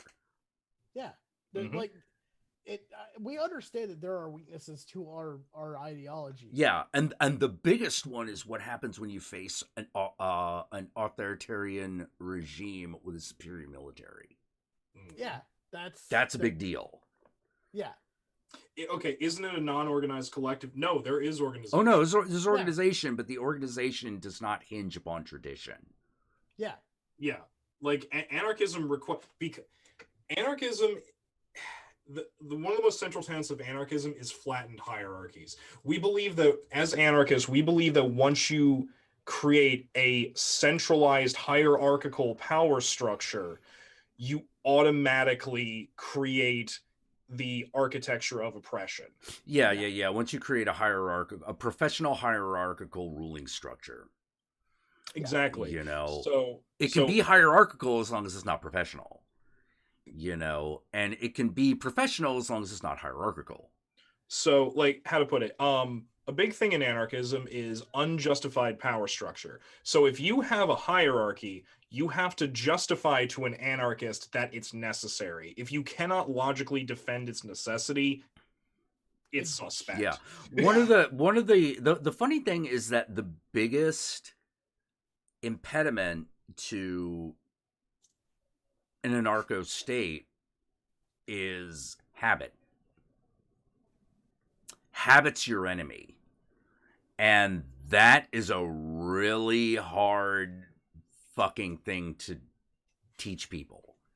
And again, this comes back to the whole socialization issue. Yeah. It does come back to socialization, but we haven't found a way that leaves people limber enough to adapt as quickly as they need to in these situations. Yeah, for it to be more than, well, we'd really like it if things happen this way. Oh, like for instance, something that you need. As in certain sectors of the military do operate like this, by the way. Yes. Yeah. Like for instance, something that's inherently anarchistic, direct democracy. Yes. Yeah. Direct democracy is inherent. Yeah, because it shifts constantly. Yeah. But the system is the thing that needs to be preserved. This is why like during the current election, rule of law, that phrase keeps coming up. Yeah. Because what you've got is a president who is absolutely against the rule of law, and in the American system, the only thing that is stopping authoritarianism is the rule of law. So if that breaks, you live in a fascist society. Period. Yes. Immediately and instantly. The laws should work for the people, not for the system. That is a or at the very least, it has to work equally for the people and for the system itself. At the very least. Hence the reason why people like me hate the Electoral College. There's literally no reason for it. No, oh my god, I fucking hate it. That was a workaround because the country was so fucking big to begin with. Right. Oh yeah, no, the Electoral Why, Yogi, what a non-socialist thing for you to be about to say. The Electoral College made sense at one point, and that was called before electronic communication. Before the 20th century, even. You know, by the time we hit World War I, there was no reason for it. Oh, no, by the time we hit telegraphs, there was no reason for it. It wasn't necessary anymore. Okay. Well, okay, I'd be willing to go that far personally. Let me put it that way. When information can be transmitted at the speed of light, or at least at the speed of electricity. Yeah, or at least at the speed of electricity. Why do we need a group of people that will vote? I think. I agree. I absolutely agree. I think that was when I used to sub for high school history and shit. Right, that was one of my favorite things to actually teach kids in history class, because I was like, oh, you realize you don't elect the president, right? And they looked at me and went, what do you mean? I'm like, you elect electors. Yeah. And they went, what? And I explained how the whole system worked, and they just went, so wait, this one kid looked at me and went, wait, hold on. So you're telling me that even though we announce it in November, the actual election for the president doesn't happen until December? Yeah. The whole reason we announce it in November is so that the electors are pressured to be honest. But there is such a thing as no faith electors, which means that even though we've announced it in November, the electors don't actually have to vote for the people that their district has sent them Yeah, for. some districts, It's happened. It's and happened they all before. tend to be in traditionally red states. Funny enough. Yeah, there was one. God, I think it happened in 2008. The first Obama election, there was one in a red state, and he cast his vote for who? Ron Paul. Yep. And they got interviewed and asked why, and he said, "I just don't think voting for McCain is a good idea." But the people elected you to do that. I understand that, but I didn't believe that's what's best for my state. That's the reason why the Electoral College has got to fucking go. Yeah. It's because of shit like that, which is before it was a situation that was a little bit unavoidable. Also, to the question, wasn't the Electoral College system also meant to prevent the cities having too much power? No, that's bullshit. No, that's bullshit that they feed you. Yeah, that's bullshit that they feed you. The real purpose was quite simply just so we could make a decision in time, in a reasonable amount of time. Yeah. You know, it was a weakness in the system that can be obviated now, but we haven't. And if you want to talk about like, well, we can't get rid of the Electoral College. Bullshit. Totally can, because we almost did. Yeah. We almost did back in the, I believe, 60s. We almost got rid of it. Yeah, but Nixon people went no. Yeah. And it was, and they won by a margin. Mm-hmm. Yeah. So it was it was a popular idea. It was a super popular idea. Everyone loved that idea. It also the whole concept of it keeps it keeps like bigger cities from you can fucking blame Augustus Jerry for that shit. Yeah, that whole concept. First of all, GCP Grey on YouTube has several videos that dissect and explain why the Electoral College does not work and why that argument is actually a facile argument that they give you to defend their own existence. But part of that it gets really fucky, right? When you realize that okay, because like electoral votes tend to like be based somewhat on population of a state, they will literally if they go, oh, this state over here actually needs another electoral vote, they will actually steal one from another state and move it over there. Yeah. And if you go, well, as opposed to just adding another elector. Right. It's like this is the reason why fucking Nebraska's got 3 goddamn districts in it. Like, why? It's a single state. Well, there's 3 voting districts and they all have their own single electorate. Why? We don't know. Because no one fixed it. You know, it's like there's not enough people here. I know. Yeah, and that's the fucking other thing, which is that's why it was like, oh, there should only be 1 poll per district. Sounds really reasonable if you're used to a district being only 10 blocks. Right. You know, but it ain't California. Some states only have like 3 or 5 districts, and they tend to be the larger ones. Oh my god, I felt so bad because you know this, Arthur Knowledge recently moved to California. So because he now lives in your state. He lives in LA, yeah. Yeah, he was tweeting going, wait, what the precincts? I don't understand. Yeah. It's like, I don't get all this stuff. Like, yeah, you're used to Colorado, buddy. Like, you're gonna have to get with the program. You're just gonna have to make the adjustment. I don't know what to tell you. Yeah, no, it's so fucking weird. Okay. When you I live in California. I got 3 separate fucking areas that I have to deal with every fucking election.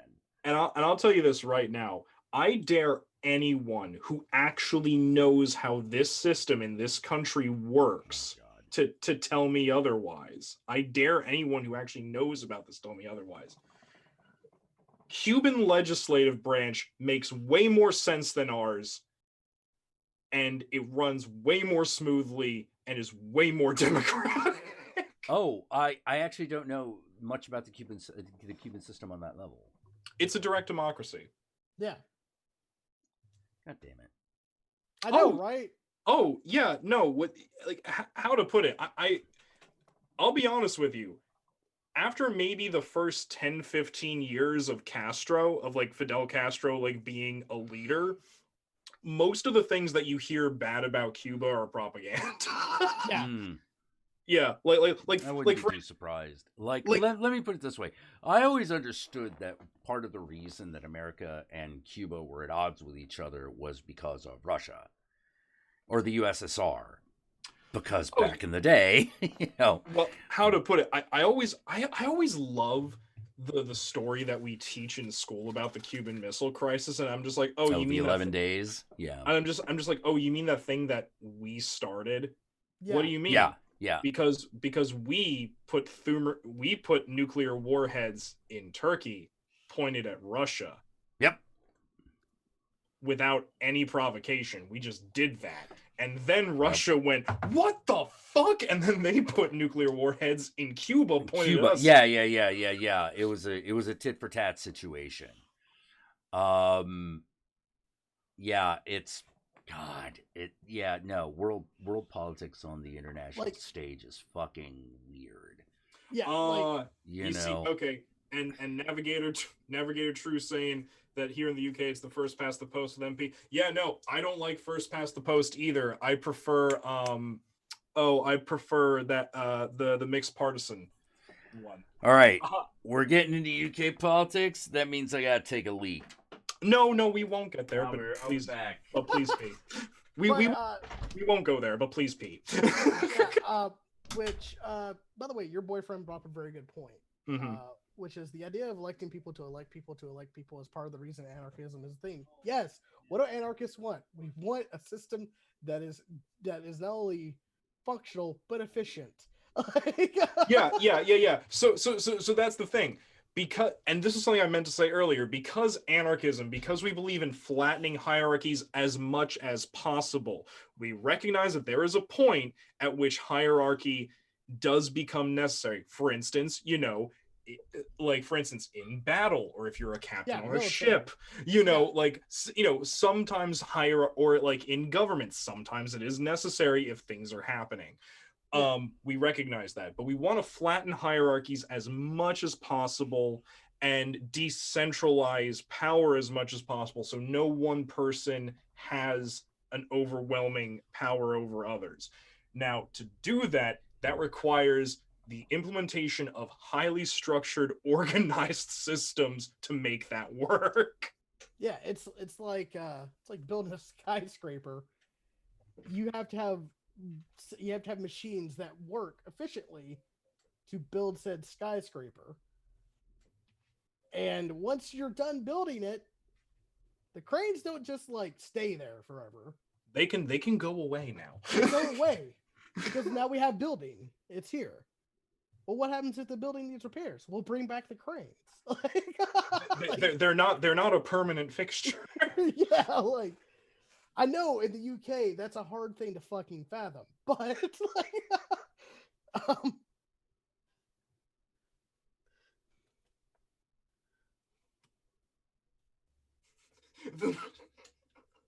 the dark side of anarchy, Cliven Bundy. God damn it. Yeah. The proportional representation system is less responsive to public needs as it becomes harder to remove the incumbent party. Yeah. Hold on. I have to actually look this up now. Because how to put it, I know that there is a system. I know there is I know that I have looked at the first past the post thing in the UK, and I have agreed that it's not necessarily a great system because it allows for the consolidation of power over districts by particular parties, regardless of necessarily how many individuals actually voted for them. That's been a big criticism of the first past the post voting system. There are several alternatives that have been offered. There is one that I prefer. I have to actually look at this now. But yeah, that's totally like. Here's the thing: we're not. At least I'm not. I'm not saying I have the perfect system. It's just Oh God, no! Oh God, no! That's hubris. Yeah, like I know my system has flaws, and I know that our current system has flaws. I think once we have the discussion, we can figure out ways to you know, put pieces in places that will block out the other weaknesses. Like, you know. Okay, yeah. I prefer a system that's kind of when it comes to districts and things, it's a mixture of mixed member proportional and tiered voting. Yeah. That So, what I personally like is a combination of those two things. Yeah.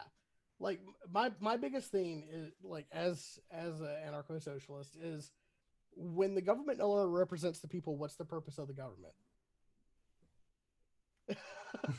Yeah. like also, and here's the thing, and I acknowledge the technical fit.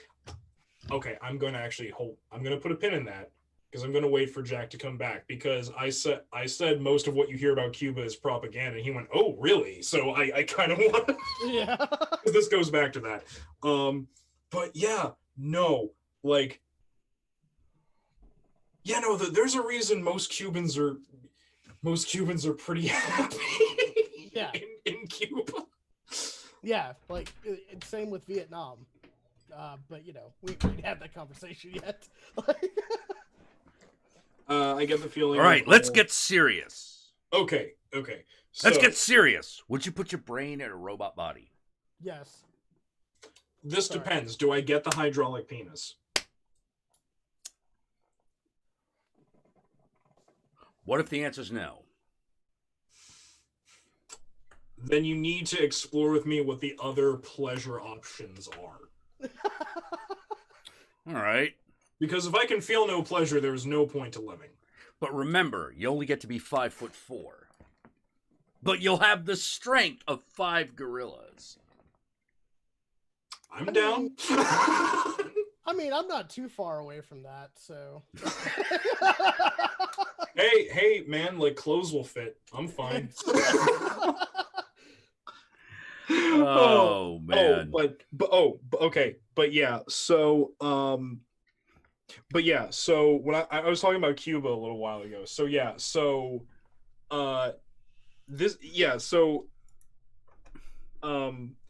Cuba, the whole thing of like how, like, yeah, most of what you hear about Castro in Cuba after his first like 10-15, because I'm not gonna lie, his first 10-15 years in, I get it, he was stabilizing a country, and in doing so, he made bad decisions, like just killing people. Right. You know, I get it. I don't support necessarily everything he did, but kind of after that, this weird thing happened where the country just started working, and he just kind of was the president, and yeah, he was. And like he brought him to the promised land, and then like the country actually started working, and he went, "Oh shit, I have no reason to really be in power. Fuck it, I'm gonna start dancing and fucking drinking and smoking a lot." That is essentially what he did. And here's the thing, he kept getting reelected though. And it's not, and when we say reelected, we don't mean that people were forced to vote for him. We mean he generally kept getting reelected. Yeah. And there was, like he would never like run. He never like would run really hard. He would just be Fidel Castro. Yeah, no, because that's the thing that people don't understand. In Cuban elections, you can't campaign. It's illegal to campaign in Cuba. Right. So he would just be Fidel Castro, and the other guy would be whoever the hell he was. Yeah, this is true, by the way, of all levels of elected representation in Cuba, whether it's local, regional, or federal. The amount, okay, if you're running for a spot on the council, whether it's local, state, or federal, what you do is you go to the center of town. There is a board. You print out a laminated paper that has your picture, your name, if you have an affiliation, it's there, and then why you think you're good for this job, and you tack it up, and that's it. That is all you are allowed to do. You are not allowed to campaign. You are not allowed to have commercials. You are not allowed to direct money towards anything. You just run on your own merit, and that is it. Also, in Cuba, the Communist Party is not allowed to officially do anything in government. It's just kind of there. It's a party. Yeah, it's just kind of there. It doesn't have any official seats. Like, it doesn't do anything. But now here's the thing. Because it is a direct democracy, I understand that there are some failings of that sometimes. Like, for instance, something that always gets a critique that always gets brought up against Castro and the Cuban government, right, is homophobia. A lot of people like to bring up that there's a large history of homophobia in Cuba. And the sad part is that's because that's what most people wanted. Yeah. Castro himself actually loved gay people. He had nothing against gay people. In fact, his daughter still is the head of the National Institute of LGBT Rights and Information. And she has had that position since the 70s, I think. Mm-hmm. She's had it a hot minute. Like, yeah. So Castro and his family, very pro-LGBT. When it came to direct vote for it, a lot of the Cuban people, the majority of the Cuban people went, I don't know. Oh, God. What? What are you oh-godding about? What do you think I'm oh-godding about? Oh, no. Oh, boy. Oh, you're talking about Trump saying, like, we need to stop now? I'm talking about if current trends continue. Well, I always knew it was a possibility. Fuck. Unless one of these pink areas flips, which right now the only one that might, ironically, are the southern states, is Wisconsin. If Wisconsin flips, then Trump won't win by as big a margin. But if trends continue, Trump's going to remain president. Can I also point out, it's like it's been pointed out by everyone that it's at least going to take a week before all the ballots come in. Yeah. True. Like, granted, the day of like, look, look, we all knew that this was happening because, how to put it, we all knew this was happening because just a couple days ago, Axios put out that it was leaked to them that Trump was going to declare a premature victory as long as it wasn't a blowout in Joe Biden's favor. Yeah, it's not going to be a blowout. Yeah. Unfortunately. Yeah. So here's the thing. Can Joe Biden still win? Of course he can. They're not all in yet. Yeah. Yeah, but he's going to declare, this is what's going to happen. He's going to declare a premature victory. He's going to try to suppress the counting of the rest of the votes, and he's going to try to force the courts to force him out if, in fact, he loses. Right. This is the 2000 election season all over again. Except now the stakes are way bigger. Yeah, the states are fantastically huge. The only state that right now I would be willing to consider as contested is Wisconsin, and that's not going to be enough. That'll give Biden 16 plus 16 plus 38? 345 electoral votes. That is shy of the 270 needed to win. However, if if the majority of the trends continue, Donald Trump is going to remain the president of the United States. Right. But here's the thing. Georgia right now, yeah, the majority of their mail-in ballots, which are in Fulton County, have not been counted because they had that pipe burst. True, and they're down by about 110,000 in that state. Right. Oh, by the way, I'm just going to say this as a public announcement for anyone who's American who's here. If you live in a state where you can track your ballot through your state's website, please do so, because there have been issues of ballots being non-credible for bizarre reasons, and if that's true, it can be fixed with a couple phone calls. Right. Wait. Okay. Looks like Wisconsin is flipping. All right.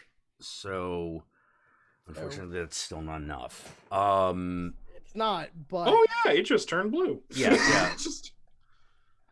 Yeah, because... Yeah, it's one of those, need Nevada, need Wisconsin, and one other state besides Alaska. Because Alaska doesn't fucking matter. If Pennsylvania goes blue, it's over. Yes. And it'll be in the Democrats' favor. Right. Arizona also looks like it's going to the Democrats. Oh, it did. Very comfortably. That's very comfortably, yes. Oh, did they confirm it now? Did they confirm it? Yeah, it's confirmed. Okay. And it's very likely that we might win Nevada. But I'm surprised. Virginia is blue now, and I'm still don't know what to say about that. Does anyone else ever think it's funny that West Virginia has become has become the way more conservative one? No, why wouldn't it be? Because it was originally a union state. Yeah. The origin of West Virginia was a bunch of people going, "No, fuck you, we're not joining the Confederacy. Black people are great." Yeah. Yeah, well, but the times they are changing. Yeah, I feel like I'm gonna be like playing that in Desolation Row on a loop. Like we might. Yeah, we really might. And I'm just sort of like, well, like again and again and again, the biggest and by the way, once again,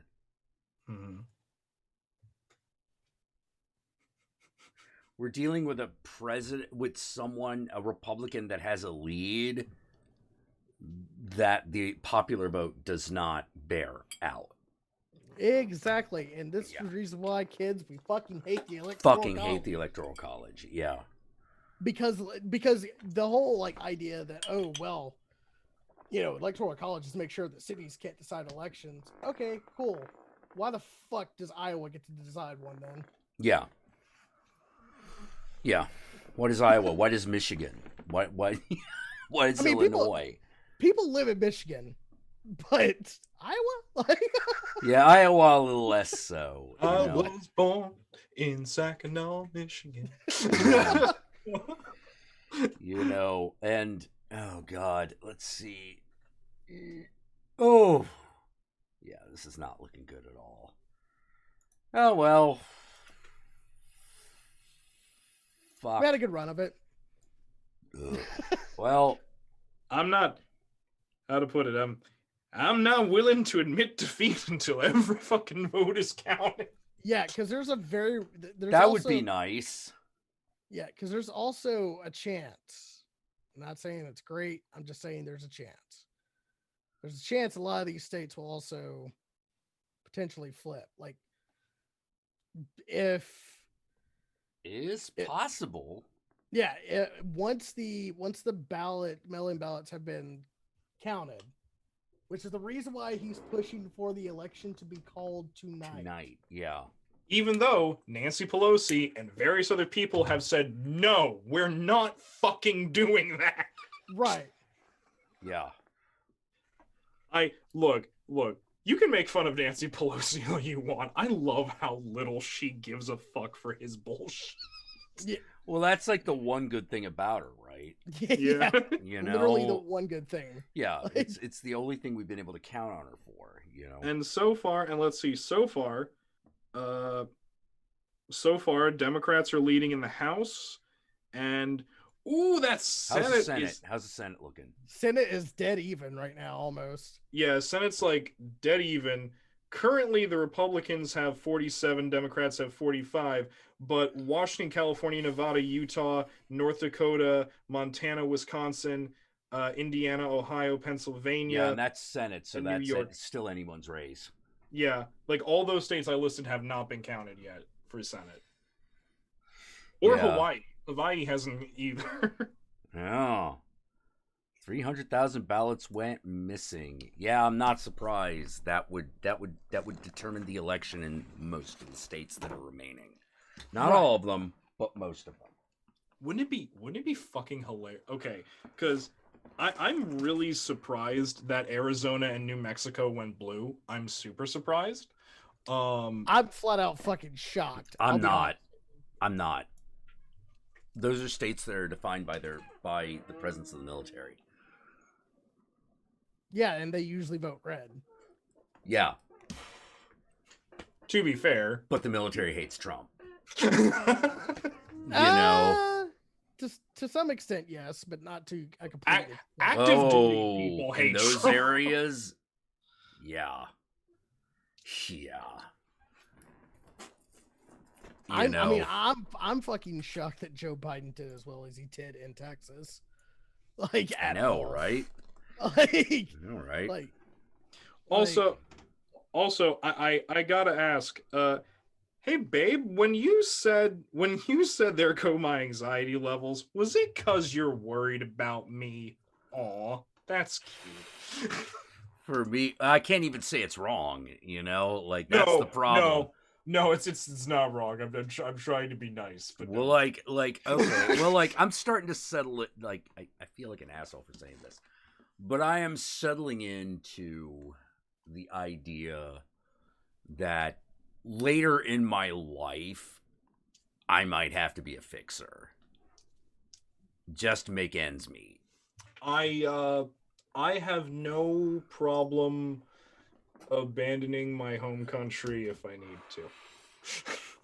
Yeah, but my most marketable skill is the ability to negotiate some of that.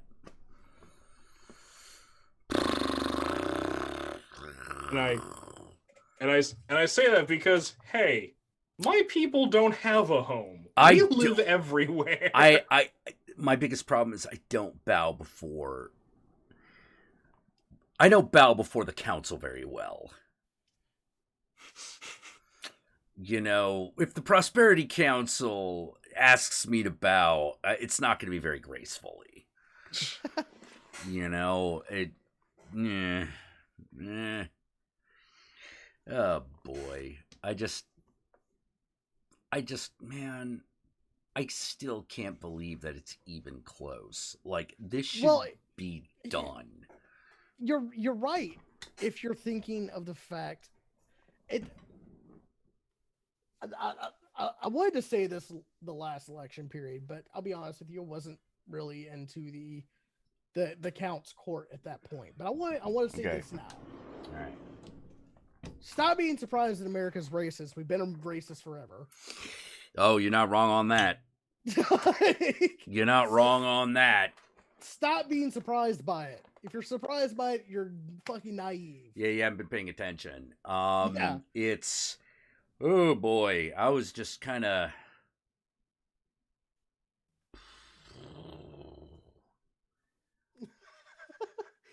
I really wanted the Republican Party to end, and that's not happening. Well, it's not happening by vote. Yeah. Well, yeah, fair enough. You know. Like, But Oh, Varen, that's so nice. Yogi, I'll offer you asylum. That's so nice. I don't know that your state would agree. But I'm just not. I already know what my answer is going to be when this happens. When I am in the generation where everyone's going, "What the fuck happened? Why didn't you do anything?" I know what my answer is, and it's not a great one. What did you want me to do? Yeah. Like, what? Everything was fucked.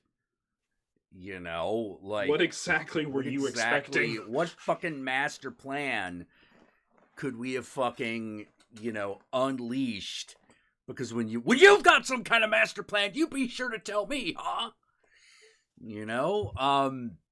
I could, where I could see myself? I could see myself moving to Germany. I mean, I wear sweaters like this for fuck's sake. I'd do well. I think I'd rather move to LA and then just be there and then have people go like, "Oh, what are you doing in LA?" And I'm just sort of like making my last stand, dude. All you're doing is living near the beach in a hut and being high all the time. Yep. Hey, don't tell me how to live my life. That's a last stand as far as I'm That's concerned. A last stand. Yeah, just sitting there. Like sometimes to me it is just like, "Hey Jack, how do you see it all ending?" And I'm like, me standing on a beach while a nuclear bomb is about to drop, holding up the middle finger to the sky. Because what else do you want me to fucking do? With sunglasses and a tanning mirror. Oh, yeah. No, it's going to be like, we're talking like end of Dark Star kind of shit. I'd just be like, nope, fuck it. Play, play Somewhere California. Let's just fucking do this. Kiss my ass. I'm in a John Carpenter movie. I'm just going to sit here and absorb the radiation until my flesh melts. Whereas my last words will be, "Mein Führer, I can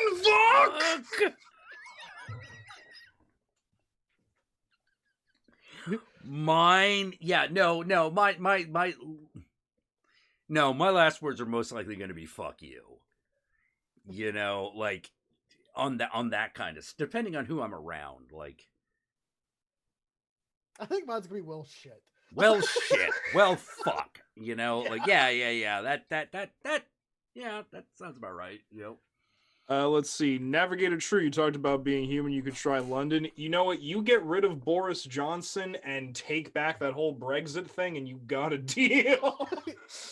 If you can't make those two things happen, I'm sorry. Up the UK. I'm sorry. No. I'm like, if I'm lucky, this is like on the upscale. I mean, because it's not great. It's not the best. But I would at least have an idea how to navigate it. Is me living in like Taiwan or Hong Kong or Japan or something, when the cyborg revolution comes, I just sit there and smoke on a cigar while the fucking like soundtrack to either Akira or Ghost in the Shell plays.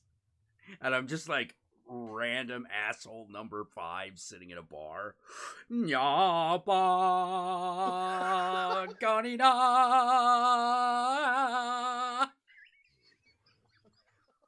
Drink sake, put it down. Gane. Jack, I'm just gonna say this with love. If there's not room for me in your bungalow, even if it's on a couch, I'm gonna be mad. Oh no. Like that would be that's the story about us, the movie or television series of the comic book about us would be two guys that kind of get along, but have a lot of philosophical disagreements with each other, constantly saving the world from the apocalypse, and what a fucking irritating job that is. So essentially, you need for your personal narrative. Yeah. You'd be like, you'd represent, no, love is all you need, and I'm sitting there going like, Man, I wish that was the case, like You can't prove to me that it's not. You can just offer examples of bad things. Yeah. No. It always comes to this. Occasionally, like I'm right, and that's like when the thing is downbeat.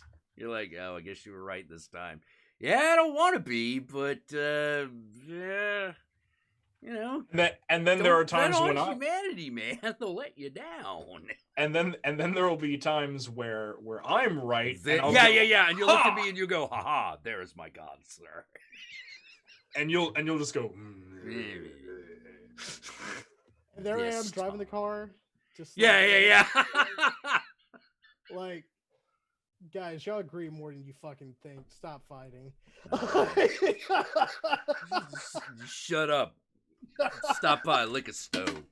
Yes, Oh, hold on. Wait a minute. Also, wait, Jason takes Omegle. You're telling me that in Melbourne, like your weather ranges from 80 degrees to 60, like to 57? I can do that. Fuck that. I can do that. Fine, I'll do that. I can take my sweaters. I can take my sweaters. Fuck it. Oh man. No, Melbourne. Oh man. No, I'm thinking like, what would Jackula's last broadcast be? Be like, well, it looks like the world's ending, y'all. Just want to say thank you. Thank you all for listening. This is Big Time Television coming at you 20 seconds from the future. And just as the bomb hits, and now more of the same.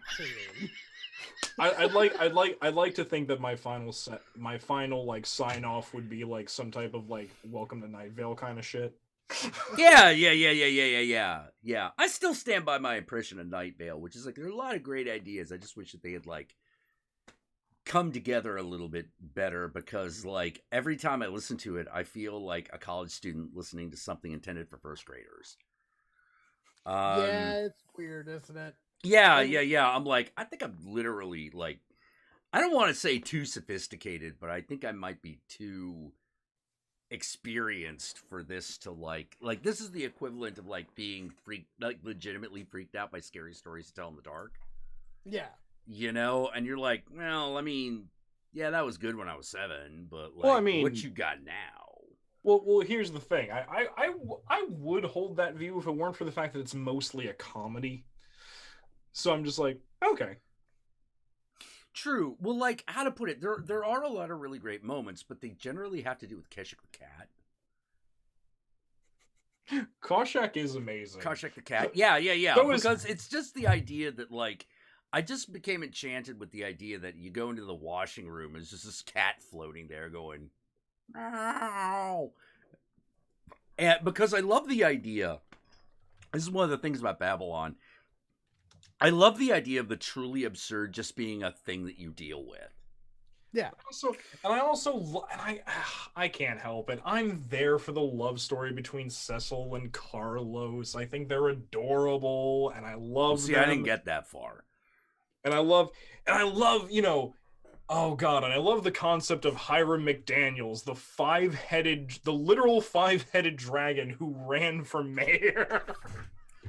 And won. and won, but there was constant argument because each of his 5 heads have their own minds and personality. Yes. Well, there was another one that was done that was a little bit more my speed, called the Carillion Frequency. That one's really good.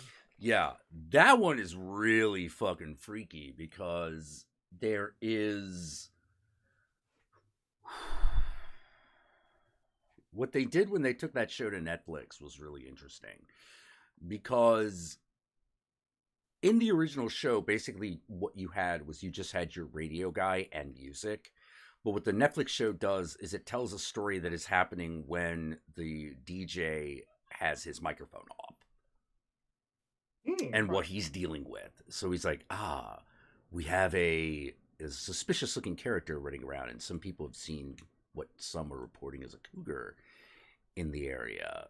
Well, isn't that interesting? We'll hear the latest hits, and then the show goes on, and while the music is playing, the guy's like got this dude like strapped into a chair, and he's like, how long have you been in the city?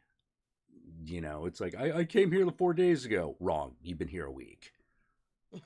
You know, like, then why do you ask? Because I know exactly what happened when you first got here. So you got a really important decision to make right now. Are you human or not? The answer could be, you know, one's the right answer, the other's the wrong answer, and I can't tell you which one's which. But I've got the gun. So you fucking tell me, what are you? You know, and it turns out that, like, the guy's a werewolf. So he shoots him. And it's just like, looks like animal control has successfully dealt with the cougar that's been spotted in the area.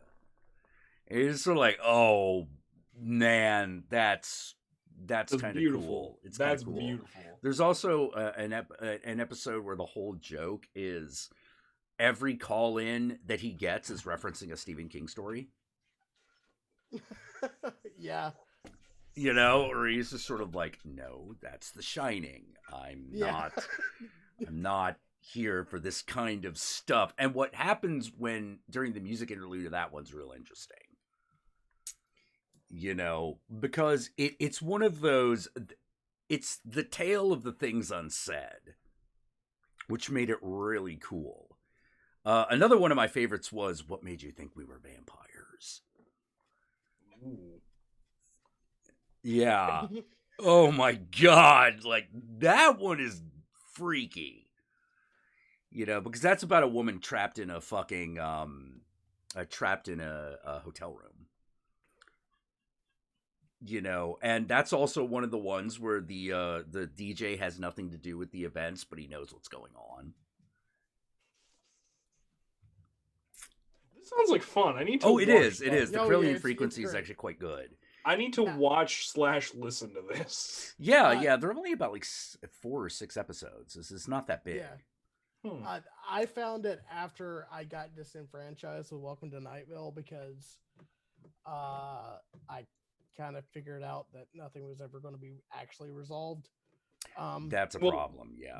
Well, no, because then the series would stop. Exactly. Well, that's kind of the problem. Like, it's one of the things that made the Corellian frequency interesting, because even if things got resolved, you're talking about a town where shit is always going to go down.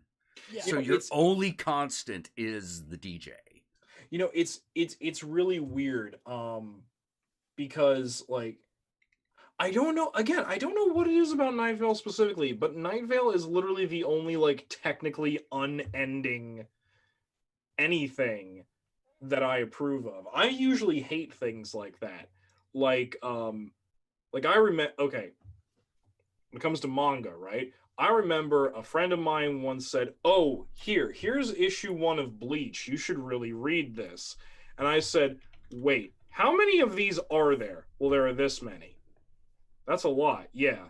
"Are they still writing them?" "Yeah." "Does it look like they're gonna end?" "No." And I literally threw the book back at him. I'm like, I'm not fucking reading this. Oh no, I don't blame you. Well, one of the I can never remember the name of the guy, and it pisses me off. So if anyone listening to this right now knows who I'm talking about and has his name, let me know, because I've been looking for him for ages. He did a lot of radio shows, and he did a lot of spoken word pieces. And they all have this bizarre magical realism quality to them. As in, everything would be normal except for one thing. And that wasn't even all of his stories. But it would always be like, I went to visit my mother in Florida. She lives in a small bungalow just on the edge of Boca Raton with her cat, Prince. And he talks about how much he hates this cat. And he talks about fantasizing about taking this cat and feeding it to the alligators. And in the end, it's like, and then Prince meows at me. I look at him. He looks at me. And then I open the front door. You know, and I think they would all end like get kind of like that, where it's all like there's a bunch of shit happening in the dude's mind that he doesn't act on. But occasionally there would be another one where like he's at his job, the guy's at his job, the narrator's at his job, and a woman comes up and makes a remark about his tie and then leaves and disappears. He doesn't know what that means, and then he runs into a friend who works, who's an FBI agent.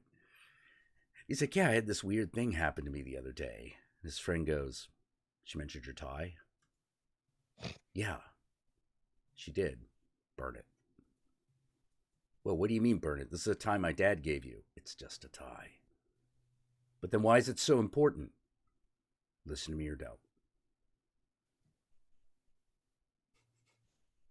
And like that's the main part. That's the main thrust of the bit, and it's the rest of him is just going like, "What? Wait, wait. Are you telling me what is happening?" Yeah, what is happening? He's like, I can't tell you. You just have to trust me, or don't. But I would really hate to never see you again. And you're just like, oh my god! And I can't remember this guy's name. I'd burn it. Yeah. Oh, yeah. No, I'm like, no, I'd burn it, because even if he just says, "Oh man, you believe me? Holy shit!" Yeah, I'd be like, okay, well, you know, better safe than sorry. I'm not as attached to material things as to my continued existence. Yeah, I was about to say, still alive. Still alive. Fuck you.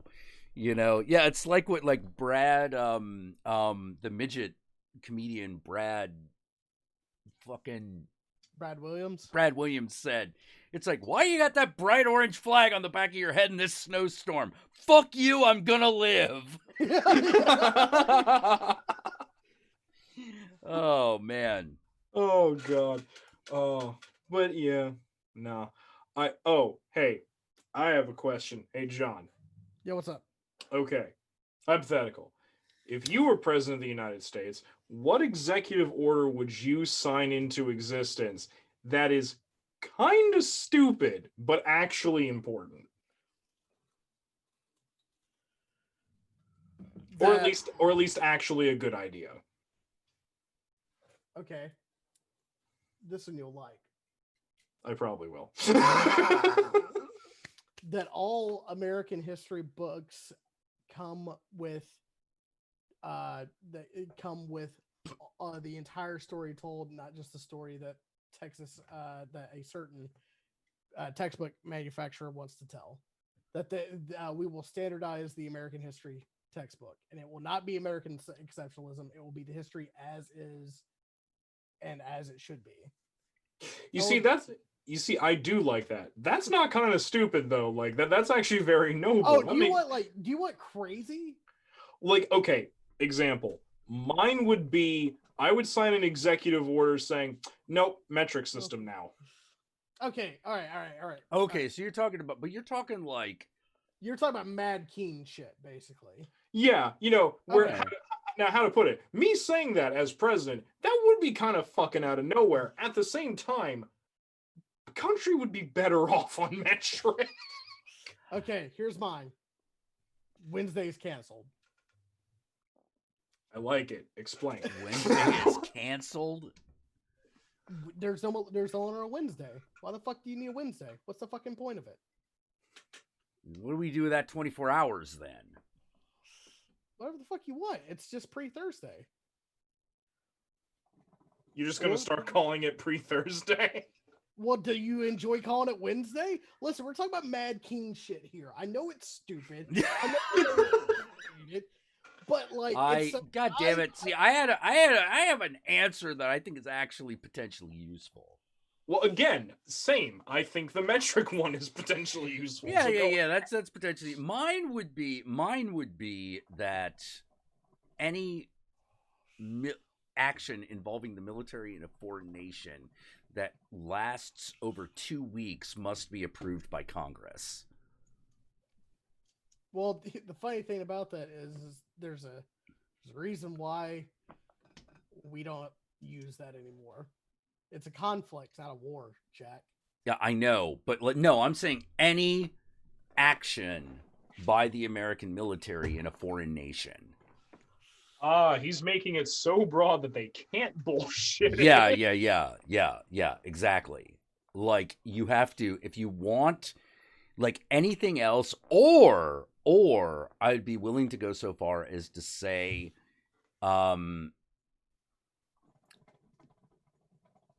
if it is not already in accordance with an established treaty. Okay. You know, for example, like, if we have a treaty with, like, say, I don't know, Sudan, and they're like, you're going to protect us from any motherfucker that runs in, right? It's going to be like, oh, yeah. Like, well, up to 2 weeks is guaranteed. You know, like, after that, it's going to be might be a little tougher. But say that that's something that went into effect before the executive order. You don't want to go back on a treaty that you made already. Right. That's a problem. Okay. See, I like that. He's thinking about it. Yeah. I also like Town Eccentric's idea. LSD will not only be legal, but socialized. Hey. Not doesn't sound bad to me. Okay, I want to piggyback off that, though. Okay. All right? I want to call it the Hicks Act. LSD, shrooms, and marijuana are not only decriminalized and completely legal, they are now mandatory. You must take them at least once. Yes. Oh man. Why? Oh, you know, people realize there's a lot of bullshit in the world. Hey, do you want to know the craziest I would thing I would also love to see, I'm being serious. You know, because the other thing that I would also like is to, fuck it, I would pursue open borders with Mexico and Canada. And just become America. Well, it just, no, it wouldn't just become America. It'd just be open borders. No, I'm talking about not the United States of America, and then Canada, then Mexico. Literally, just America as one global force. It wouldn't actually work that way, but let me put it this way: economically, it would. I can get behind that too. Yeah, economically, it would, because basically at that point, then Mexican people could come and pick our fucking strawberries, okay? And then they're guaranteed a living fucking wage. And I am even okay with saying that, well, what if we adjusted that living wage to Mexico standards? I'm like, I'm only okay with that if every day they come into the United States and then go back to Mexico. Otherwise, you actually want it to be our standard of living because they're living in the fucking country. Because people with no money in the country are not bringing money into the country. You dig? So one, I completely agree with this. John, I say let's go even farther. Let's do something like people like you and me want to do. Let's just fucking abolish the borders. Fuck open borders. Just fuck them. Just abolish the shit. Yeah. No borders. Yes. But and then I would just make Halloween, Day of the Dead, and the day after holidays. Yes, that no job can make you work. Yeah. You're just like, well, I'd even be willing to say that you can work the day of Halloween because all cool shit happens at night, yo. Yeah. But the day after and the day after that, like, you need to be able to recover from Halloween, and if you do Day of the Dead, then you deserve to take the next day. Oh, wait, hold on. First of all, Jason, I said it right. It's Melbourne. I said it right. Melbourne? Oh, I just thought it was Melbourne. No, Melbourne. Melbourne. Oh. Melbourne. Oh, good shit what I know. I fucking said it right. But you want to know the craziest thing I would do if I had like carte blanche to do what I wanted?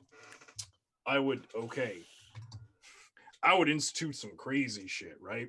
I would say, all right, we're gonna take Mushrooms are now a vegetable. Psilocybin is now a vegetable. Yeah. well, if pizza can be a vegetable, so can my drugs, goddammit. But tomato is now officially a vegetable because everyone needs to stop getting that shit fucked up. Hey. Now come on now. Knowledge is knowing that a tomato is in fact a fruit. Wisdom is never putting it on a fruit salad. I would also open negotiation with the cartels to bring down the price of avocados because those motherfuckers do not keep long. No. Okay. But in reality, if I had executive power and I could do an executive action, you know what my first executive action would be? What? Have Trump raped by a pig? No. No. To abolish executive actions. That would have been my last executive action. No, that would be my first one. Oh, see, you're a better man than I. Yeah. Anarchist. Vote for John, people. I may have the plan, but I want to hold on to a little bit of that power. Now you see, officially, John is now officially a better man than I, because if I was really given carte blanche to do what I wanted, there is one. Yeah. Yes, Mahan, bring Black Pluto. It's a fucking planet. Fuck you. Wait, I thought it had been brought back. No, it's a planetoid. It's a dwarf planet. It's still technically a planet, but it's a. I'm not willing to fuck with it because I don't understand what the difference is, and I know that it's technically mass, but I find myself going, I don't fucking know, man. Bring back Pluto and kick out Mercury. That's like... Yeah, fuck Mercury. No. Now I think about it. That's bullshit. Actually, no. Keep Mercury. It's the busiest planet. You know what? Fuck Jupiter. It's a gas giant. It's mostly not even there. Hey, look. Hey, man. But you got to remember, all these worlds are yours except Europa. Send no ships, no probes. No. This is fair. But yeah, no, if I really had carte blanche to do what I wanted, okay, I'd do some crazy shit. You ready for this? This would be my first and last. Okay, this would be like my first executive action, my last one being no more executive actions. This is what I would do. I would be like, okay, so we're going to take the minimum wage. We're going to hike it all the way up here, like ridiculously high. Wait, why are you going to do that? Because. So the economy will work again. Well, one, yes, but also because part two. Well, what's part two? You know how the average working day is 5 days on, 2 days off? Yeah? Not anymore. Now it's 2 days on, 5 days off. I would do 4-3. I would go 4-3. Yeah, I would do 4-3. But then again, I'm maybe being a little bit of an incrementalist on that. You might be. I definitely agree that the weekend ain't long enough. Yeah, but no, I would hike the minimum wage super fucking high and then say 2 days on, 5 days off. Why that? Well, that way I'm essentially forcing it. I'm forcibly lifting the lower class and dragging down the upper class to make everyone a universal middle class, and of being able to afford that type of lifestyle on a 2-day work week wage. And the great thing about that is, if everyone only works 2 days, hey, look, there's 5 days where this position is open. Hey, unemployed people, guess what? I just create a job market. See, what I would have done, since apparently we have the money to do it. Sorry, I'm a little bit bitter about this. Yeah, I would raise the minimum wage to $15 and use tax dollars to subsidize that cost for the first 6 months. After that, you're on your own. Because if Uncle Sam has to keep you in business, then maybe you ain't working hard enough. And I don't mean the worker. I mean the company. It's like, oh, but this company will collapse. And no one will build a better one?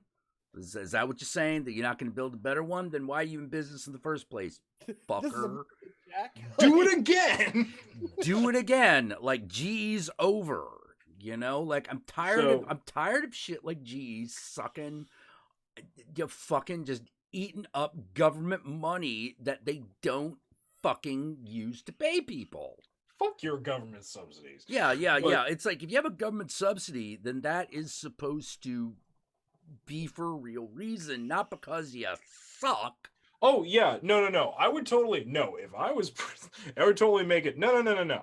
If you're gonna get a government subsidy, guess what? You are now publicly. You are not privately traded anymore. You're publicly owned by. Yeah, part of you is publicly owned by the United States government. Yep, which means your prices are now. Gonna go down. Yeah. Right now, now, with that said, there will always be the agreement that at a later date you can buy us out.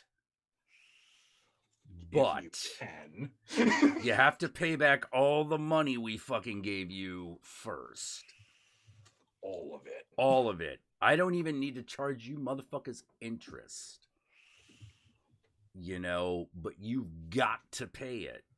So I do love the call in the chat for you and I, Jack, to run for 2024 and for John to run to be SCOTUS. To be on the Supreme Court. No. I just am the Supreme Court. Yeah, this is the whole thing. There's one judge. It's me, and I'm standing there going, "All right, give me bullshit." Blah blah blah blah. Let's just stop. Does this affect human rights? Yeah. Oh well, then I'm gonna rule on the behalf of the individual. Case closed. Yeah. What's gonna help the individual, no matter what their skin or creed? Right. You know. What's really weird, like, because there's only one thing I think that we might disagree on if we ruled the United States, which is when it was time to go to war. That we might disagree on, I think. Yeah, no, you and I would have definite disagreements. Yeah, because like I have my threshold for all right, it's time for military action is significantly before yours. Yeah, it is. You know, which let me put it this way. I prefer you to be correct. You know, I would prefer that military action never need to be used. But hey, you know what? That's the reason why I am the Supreme Court of the United States. Oh, that's right. You break the tie, so to speak. Yeah, but you know what? I honestly believe that between us, we could come to an amicable, mutually beneficial, and compromising decision. Yes. That's the reason why, like, you two would bring it to me, and Jack would be like, "We gotta go kill those motherfuckers." Okay, I've heard your Colonel Kill motherfuckers right now. I heard your opening argument. Yogi, we haven't even sent over a diplomatic mission yet, man. Is that true, Jack? Well,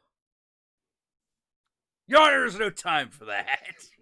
No, there's time for it. Like, oh, son of a bitch. They don't even have a nuclear weapons program.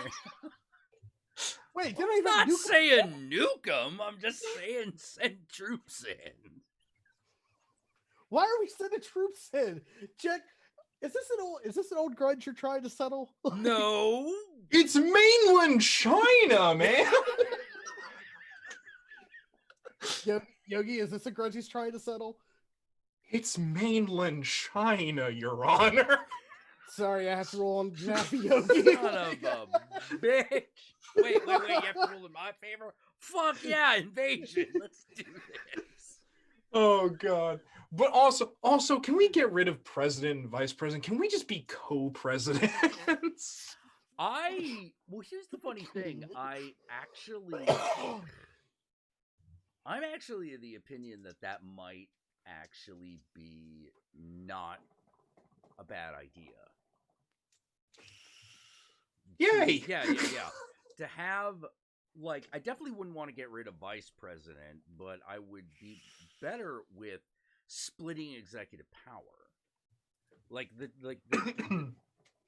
executive branch has to come to a unanimous decision, but it's a unanimous decision that has to be that comes between like 2 or 3 people. Yeah, no, not like our fat troll-faced attorney general with his whole fucking unitary. Bill Barr, like that fucking. Oh, sorry, not Bill Barr. That other Barr who says fucked up shit, That other Barr says, but isn't an award-winning comedian. That's Bill Burr. Yeah. Oh, Bill Burr. Right. You're thinking about William Barr. I'm thinking about William Barr. Yeah, not Bill Burr. Yes, he brought us F is for Family, and that shit is amazing. It is. Now, Yeah. And if you better get inside, and if you do not hit the books, I'm gonna put your head through that fucking wall. We're outside. I will build a wall and put your fucking head through it. Oh God, I still love that SNL joke. Oh my God, white women, you took over woke. How the fuck did you do that? Generals are gonna be studying that for centuries. For centuries you bathed in the blood money. Now you're like, oh, we have to care about what black people say. Oh my God. Did you get away with this? Yes. Yeah, I was sitting there and I was like, okay, that's a pretty good one. I also kind of like the Sam Adams done by a real Bostonian. You know, which basically starts out was like, oh my God, this is fucking horse piss. Give me another bottle. You know? Also, if you are the type of person, act as president, if you are the type of person who, if you're at a supermarket and you are done with your shopping cart and you bring it to the cart corral and you just fucking toss it in there, you don't put it in one of the two rows, you don't give a shit what came before or after it, even if there's a sign, you're getting a fucking citation. No. You're getting put up against the wall. I'm the SCOTUS here. Oh shit! I gotta watch my step. Sometimes I just don't want to deal with that shit. Usually I do. I'm just always. I'm just telling you, if you were that type of person, you're going to hell. Yes. I know this because God told me. He talks to me after Mitt Romney talks to him. I help calm him down. Can you believe what this motherfucker just said? Like, can you believe it? No, God. Yeah. I mean, look. My only excuse is that there is a maximum amount of distance I'm willing to go. Now, this maximum distance is about 100 yards. Fair. Easily within the distance of any two, like, where anyone would reasonably put a fucking shopping cart. But I have been in some places, largely in the East Coast and in the southern states of the East Coast, where you get your groceries to your vehicle and then you're like,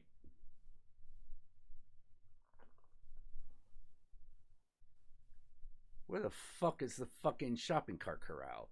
They're like, oh, it's all the way over by the building. And I'm like, there's not one out here? No. Well, that's their fault. Okay, no. Let me explain this to you. Let me explain why I hate these people. Right? Let me explain this to you. Let me rant to you about something I actively dislike, which is not something you hear from me that often. Wow, it's like the seats have changed. I know, right? I fucking know, right? Now I'm Jack! No. But okay. At that fucking supermarket that I work 2 nights out of the week at. Okay. So we have, there's the vestibule, right? Like inside the store, but before you get into the proper store, where all like the fresh carts are. Yeah, where the carts that used to be outside but we put inside are. Yeah. Yes. Okay. There are those, right? Now, outside that, the parking lot is divided into 3 sections. 3/3. Busy side, middle side, slow side. because these are the frequencies at which people come in these particular doors. Okay. Okay, so each of those sides has a lower corral because we're on a hill. Like the thing's kind of okay. Yeah. So there's a lower corral and an upper corral, right? So there is an upper and lower busy, an upper and lower middle, an upper and lower slow side. What's the distance from the front door of the nearest entrance to the store to the bottom of the outer edge of the car corral? Car corral, yeah. The parking lot. Yeah. Oh, okay. Okay, from the entrance to the parking lot or from the entrance to like the nearest car corral? The edge of the parking lot, the far edge. Oh, that's about let's see, I'm about 6'5". It takes me about 4 minutes to walk up there.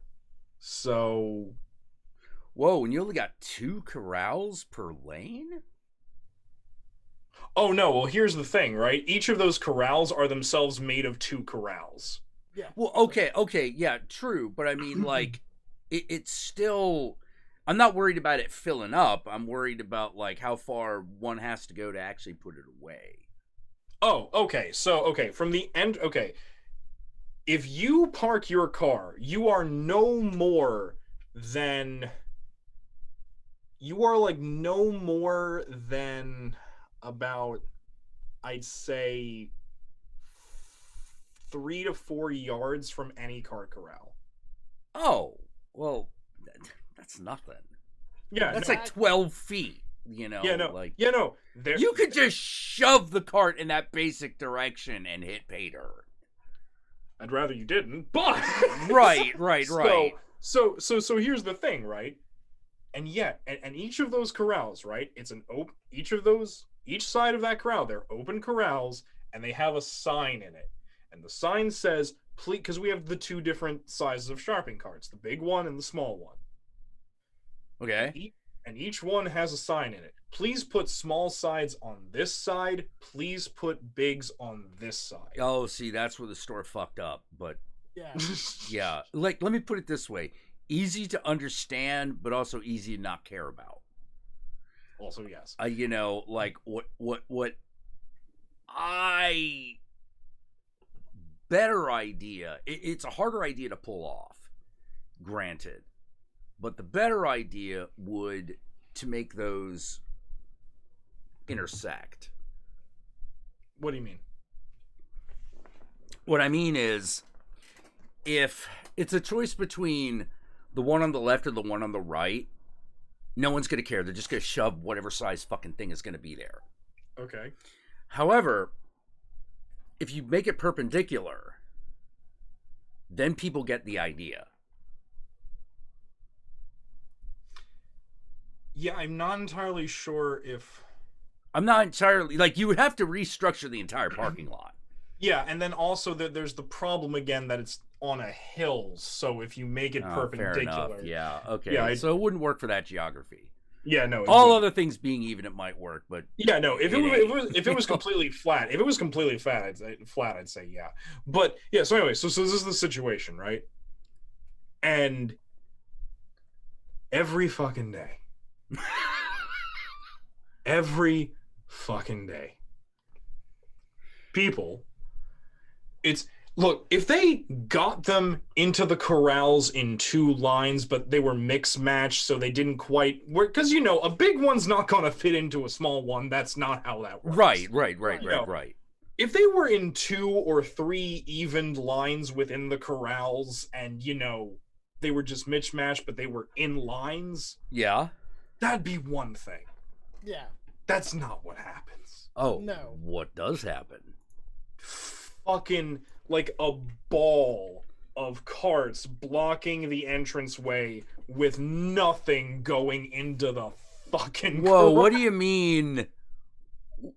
Wait.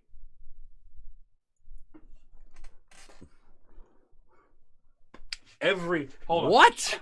Do I have to make... I'll make a diagram if I have to. Yeah. No, I'm just sitting here and I'm going like, that, you have to do that on purpose. Yeah, I know you do. Okay, so Like, it would be easy if you just were just like, yeah, whatever, that's just where the shopping cart is now and is left. Also, if you're the asshole that just leaves your cart right beside your shopping cart right beside the car, you get in and you just drive the fuck away. those people too. Those people yeah. too. I fucking hate these people. Yes. People who just leave carts when the corral is right there. They just fucking leave stray carts across the shopping lane. Fuck you. Fuck you if you're one of those people. I hope you get fucking Dude, testicular. I just have to live with the fact that sometimes when I pull into a fucking parking spot, there's just gonna be like 2 shopping carts there. It just happens. But I'm the one who has to fucking clean up this shit. That's Well, the I thing know, that fucks me up. I know, but That's the like, thing- this you is the thing that know, fucks- I'm not saying it doesn't make more work for you. All right. So, okay, right? So Are you saying that you're a job creator, Jack? Is that what you're I saying? am a Yeah. job creator. No. So All right, okay. All right. what we got here? So here are the two next to each other, right? They can go this way or that way. 2 lines in each. Okay? Oh, geez. Okay. Yeah. So here's the thing. Now, Oh, I think I see what the problem is. you would assume, because, this is how they're demarcated, to put shopping carts in 2 lines, or maybe even 3, maybe Because there's just, space. Because maybe- space. Yeah. yeah, that's not what happens. Yeah. I was about to say if the area is that big, that's why that doesn't happen. Why What this ends doesn't up- happen. What ends up happening is people not even putting their cart really inside the fucking corral, and they make a fucking cluster at Yep. the entranceway, Yep. and nothing. Yep. And I'm just like, you literally just have to take it and walk it into the corral, Or put it there.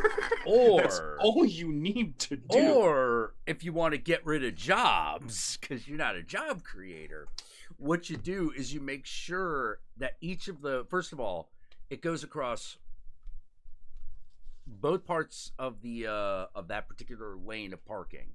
Only goes in one way, and it has no more than 2 lanes that are not just clearly demarcated, but are physically separated by a metal bar. You see, here's the thing. The store next to us does that. It doesn't work. Oh shit. They do the same thing there. People in New Jersey are jerks then. I don't know what to tell you. Yeah, I don't fucking Like, I don't know what the fuck to tell you. Like, that's just being the extra asshole. Let me tell you something, right? It's not even I know it's not just me who notices that this is like a shitty thing to do. You remember that really famous like it went viral, like that video of like that really New Jersey guy, like when it first snows, going, I gotta get the bread and milk, I gotta get the bread and milk. Like, do you remember this No, I video? don't remember this, but I'll But let's say for the sake John, of you know what I'm argument, I do. talking about? I know what you're talking about. Yeah. Okay. That same guy, he made another YouTube video where he was at one of the stores that belong to the chain I work at. Okay. And in this video, he takes the cart, he walks it neatly into the corral, and puts it in the right line, and he looks at the camera and he's like, why is that so fucking hard? Why is that so fucking hard for you to do? You fucking animal. You fucking animal. And this is the reason why people like me and Yogi are like, look, it's not that fucking hard. It's like it's a little bit of exercise, you fat fuck. Just walk a little bit. you Yeah, goddamn here's the little thing. tiny piece of Living in shit. California, it's not nearly that much of a problem here. Well, yeah, of course not, because people give a shit.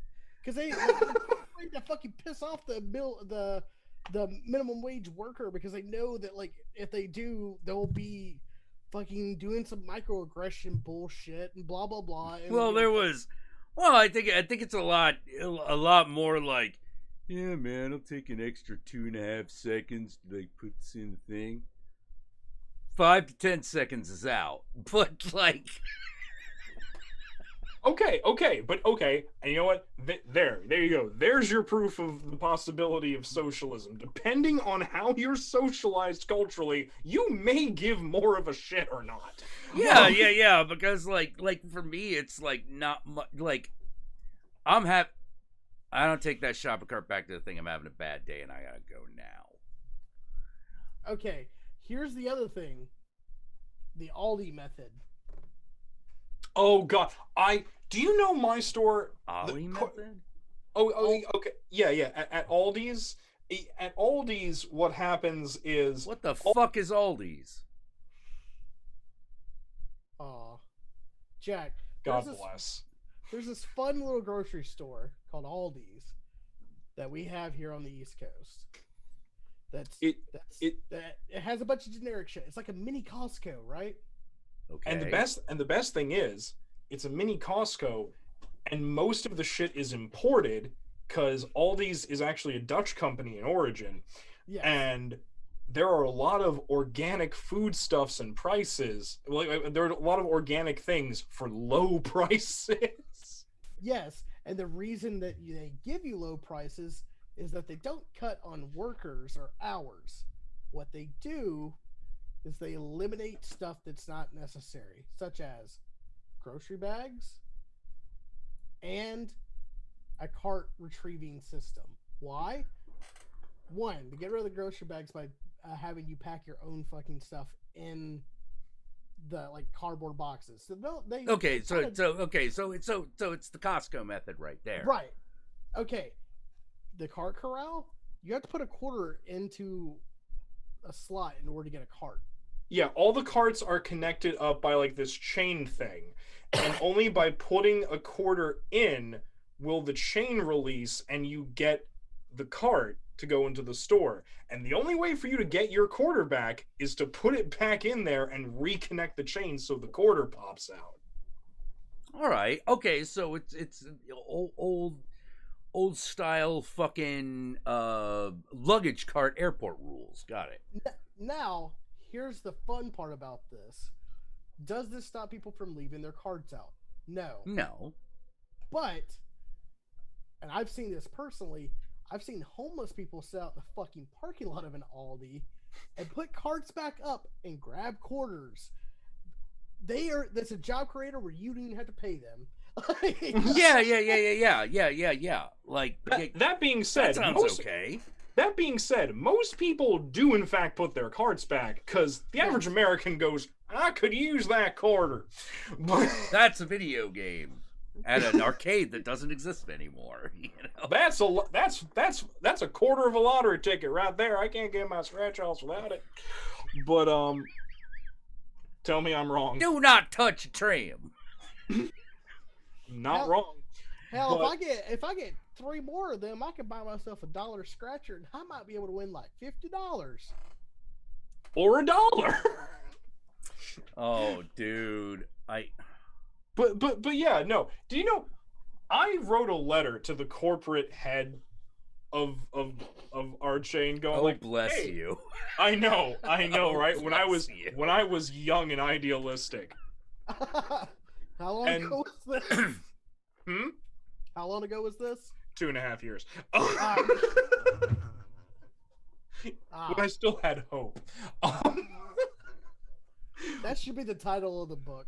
Sorry. The Trump years, when we still had Dude, hope. did you? Okay, speaking of 50 Cent, did you know that like he's got like some hanger-on named like Quarter? Yes. And I found that out, and I just about gave up on life, you know, because I'm like, what?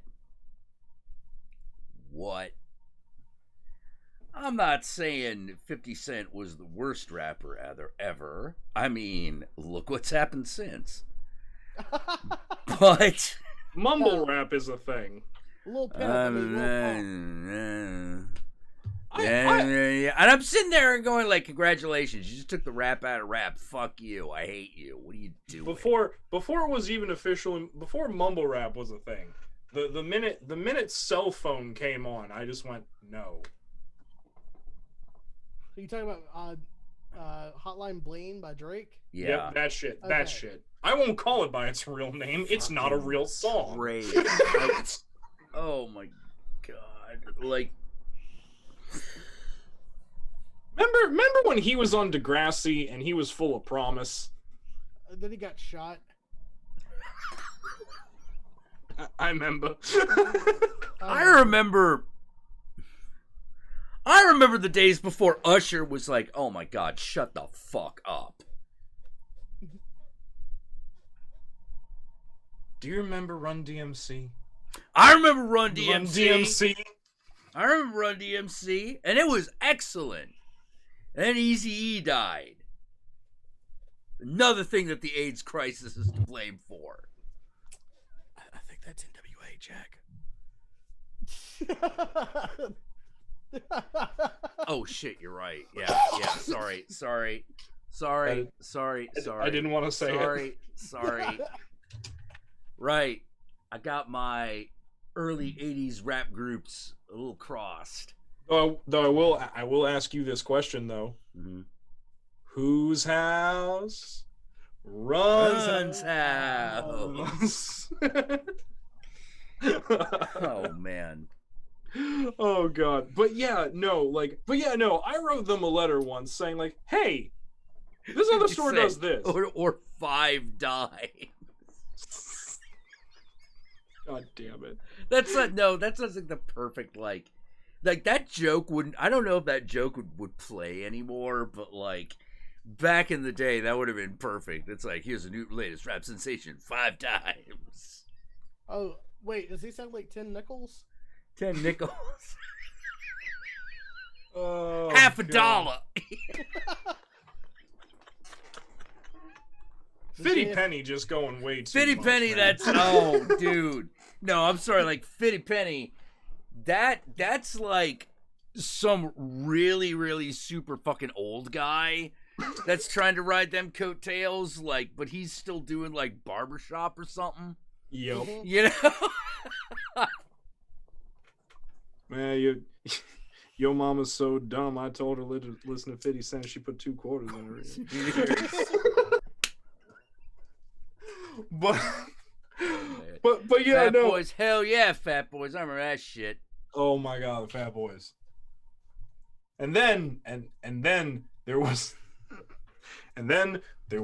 the group that every black woman listened to and every closeted bisexual or gay black man listened to, which TLC? was I was gonna say Boys to Men, but Fair. Okay. Yeah. Boys to Men. yeah, no.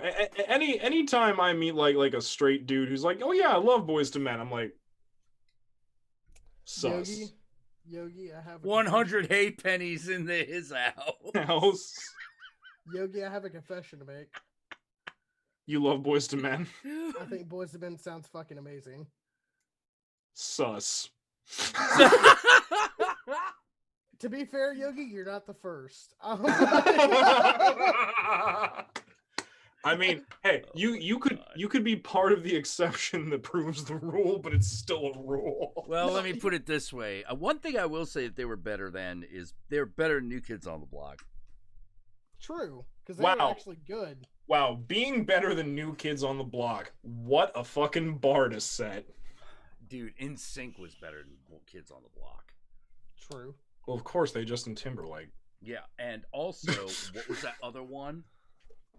Backstreet Boys was also better. Everybody. Yeah. Nick, New Kids on the Block. Hey, does anyone remember any of them songs?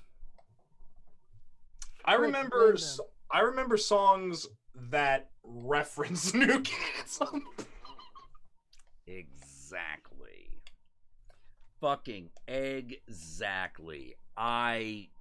New Kids on the Block was one of those phenomenons that just maybe Return of the Mac. No one remembers that.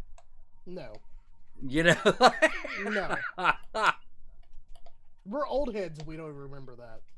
New Kids on the Block's tough. What? Hanging tough. Like, I mean, okay. To be fair, Varen, I've seen guys in wrestling come out to Madonna songs. It's not really that fucking shocking. No, it's not. That being said, It is really lame, though.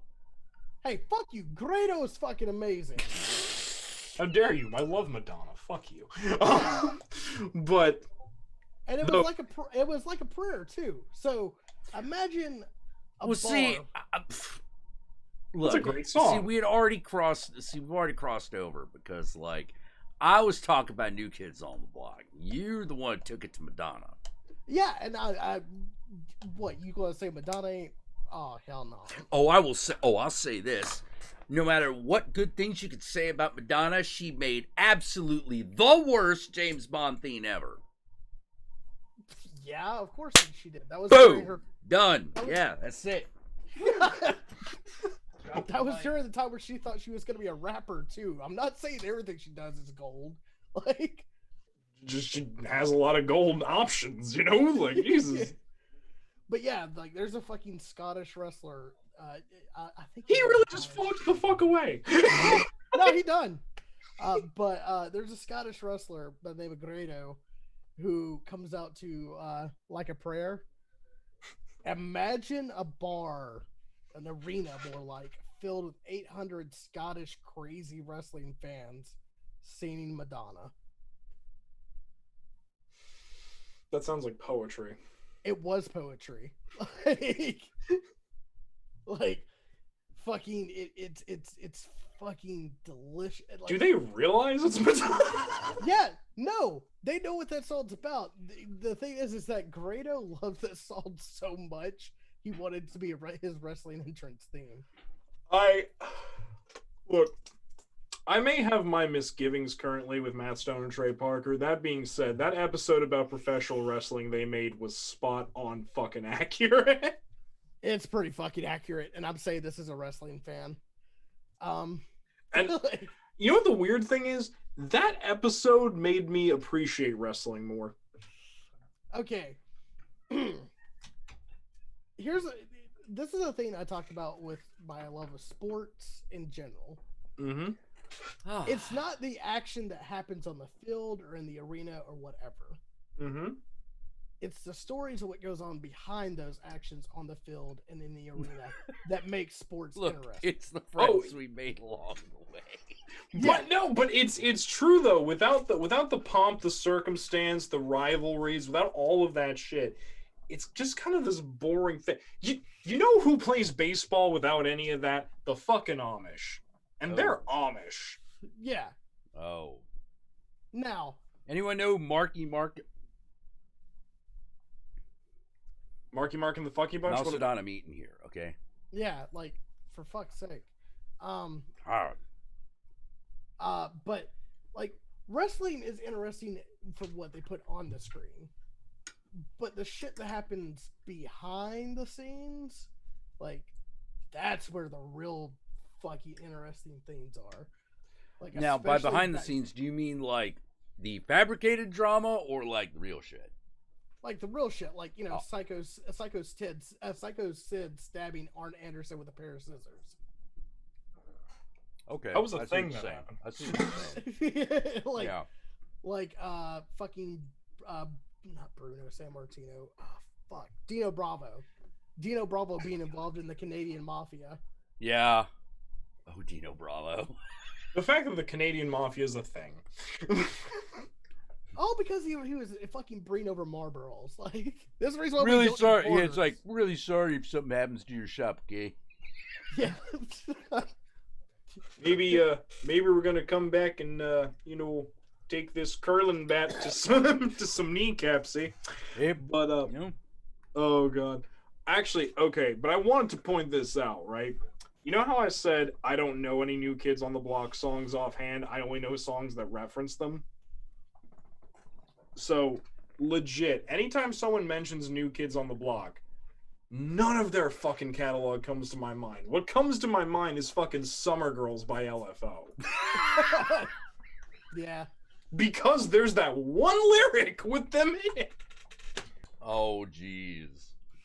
Yeah, you know. Oh, jeez. Yeah, you remember. New Kids on the Block had a bunch of hits. Chinese food makes me sick, and I think it's fly when girls stop by for the summer. For the summer. Yeah. Yeah. God damn it. Yeah. Yeah, no, I don't, yeah, no. You don't cotton to that. That's that. Like, New Kids on the Block. That's how you're fucking like it. You are remembered only by that song lyric and by the fact that you are a running joke in both the first It reboot movie and in That's My Boy. That's the only way you're remembered, New Kids on the Block. Fuck Yeah. Man, there were better things that they could have referenced in that shit, you know what I mean? But whatever. Whatever. It was everywhere, and I've already forgotten it again. right, like, here's the thing. What makes a good band? Songs that stick with you. So there's like Queen, fucking Led Zeppelin, NWA, fucking Eazy-E, Public Enemy. All those bands and groups and individuals make music that sticks with you because it speaks to you in certain ways. New Kids on the Block has never written a song that has stuck with you more than 5 minutes. Nope. Like, yeah, sure, Hanging Tough. Okay, give me more of Hanging Tough, please. I'll wait. I literally only remembered that Hanging Tough was a thing because you said it. Well, it's literally Hanging Tough, and then what else does your brain come up with? Nothing. But I remember it exists now. Right. Like, fucking, like, I'm exhausted and tired, so I'm probably gonna have to piss Yeah, we off should in a- probably like tap out relatively soon, but just want to But- remind everybody. Oh, hello, son. It snuck up on me again. I hate when it does that.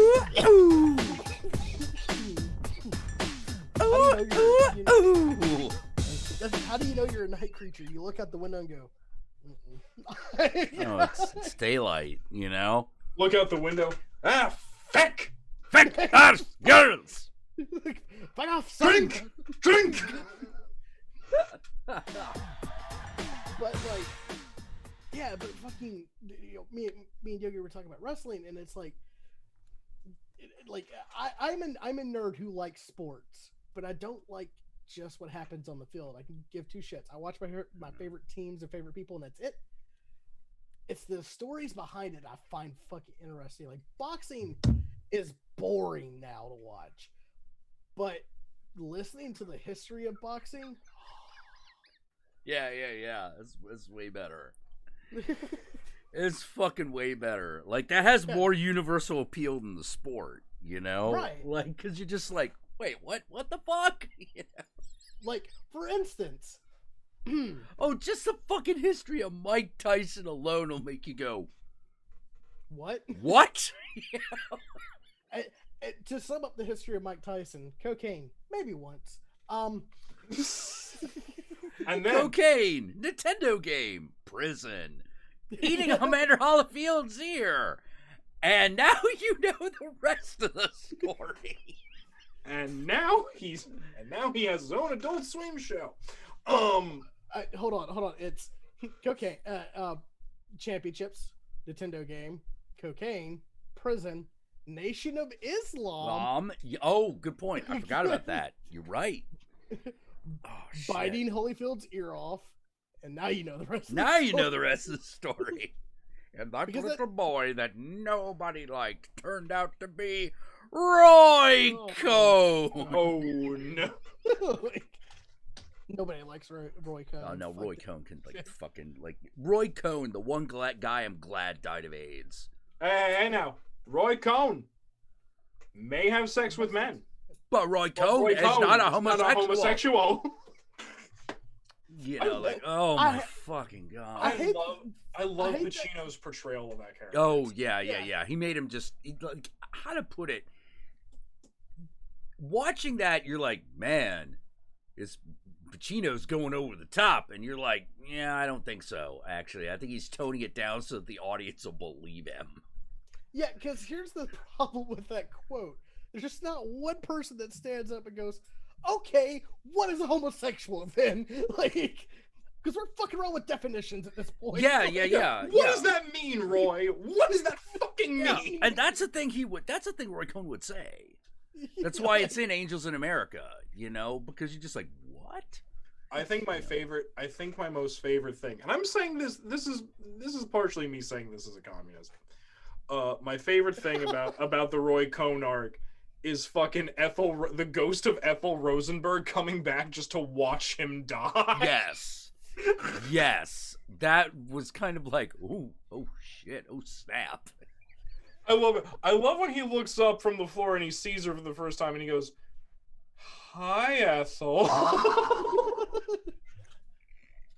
Yeah, like, oh no, Roy Cohn was a piece of shit. It's one of those. Like I said, it's like no one should have had to have died from AIDS, and I'm like, well, there's one exception. Yeah. Roy Cohn. I fucking hated that guy. Stephen Miller. Oh my God, Stephen Miller wishes that when he fucking bent over and opened his mouth, Roy Cohn's sperm came out.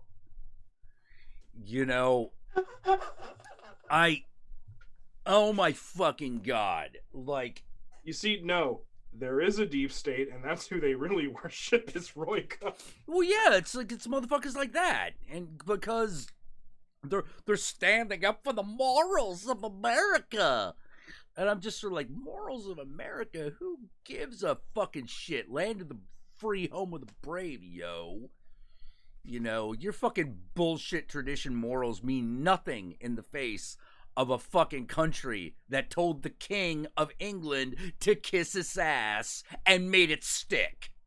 You see, here's the problem, right? There's something inherently wrong, I find, about going, okay, we have this new country. Really? Yeah. How did you found it? Well, we founded it on, this concept that you should be able to secede from and overthrow tyrannical governments to declare your independence and your liberty. That's great. Wait, what the fuck's going on these days? Yeah. It's like our country's founded on the idea that a non-peaceful revolt is sometimes a good option. And I keep looking around. Well, sometimes it's a responsibility. Yeah, I keep looking around going, all right, did we not pay attention to the same American history class? Oh, dude. And I love it. I love it how these days these fuckers will be like, how dare you want to overthrow the U.S. government or change it in any way? I'm like, that's literally what the country is founded on, you fucktard. Yeah. This is literally the most American thing I could do. Yeah. The only thing that would be more American is if I stormed the White House while a bald eagle flew over my head carrying a laurel of freedom in its fucking talons. Yeah. That's the only fucking way. God damn it, I just realized something and kiss my fucking ass. How the fuck does North Carolina have nearly as many electoral votes as Michigan? The Electoral College. Yeah, because the Electoral College is full of fucking shit because it's bullshit and I hate it.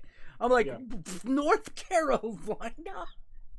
North Carolina has 15 electoral votes. Michigan has 16. Are you fucking shitting me? Have you ever been to North Carolina? Yes. I have. It's awful. Yeah, it's vacant. Though, I will say that are kind of cool though. Oh yeah, no. I will say this. Hey, I'm not saying I won't stop into a fucking cigarette store to buy 1 million packs of cigarettes for pennies on the dollar. Well, Don't get me wrong. I mean, all of us who are East Coasters, right? We've all vacationed in the Outer Banks at least once, right? Right. It's nice. It's kind of fun. Yeah, and then unfortunately there are people. Well, it's one of those things where it's like, Jack, have you ever driven through North Carolina? I have. What do you think of it? And I'm like, well, it's very pretty. There's a lot of woods. And then there's a truck stop. And then you're in South Carolina. And there's more woods. So I'm like, nobody lives here. Like, a lot of people live in Michigan. You know, like, not a lot of people live in North Carolina comparatively. And yet, 15 electoral votes, whereas Michigan has 16. Because we don't want cities telling us what to kiss my fucking ass.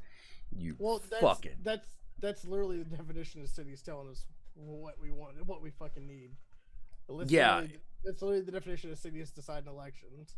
Yep. Because, you know, a lot of that's uninhabited.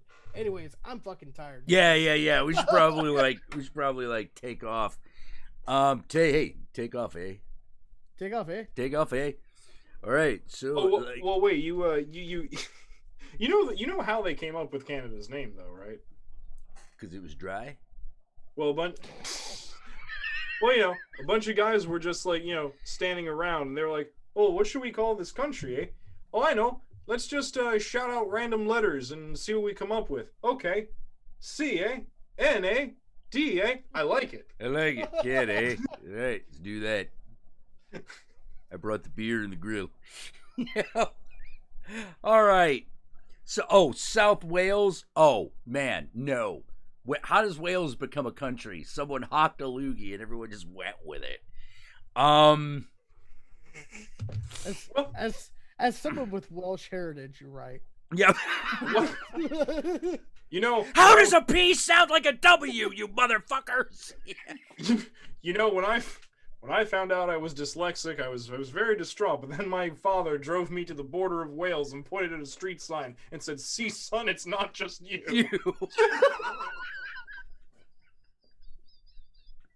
All right. Well, I'll talk to y'all later. I'm Ace Disco Inferno. Keep watching fucking movies. Well, thank you guys for fucking joining me. I want to thank everyone for coming to the stream and watching. And no matter how things turn out over the next couple of days, Ave Satanas, Disco Inferno, and remember, Satan and I love y'all very much. Good night. Hail Satan,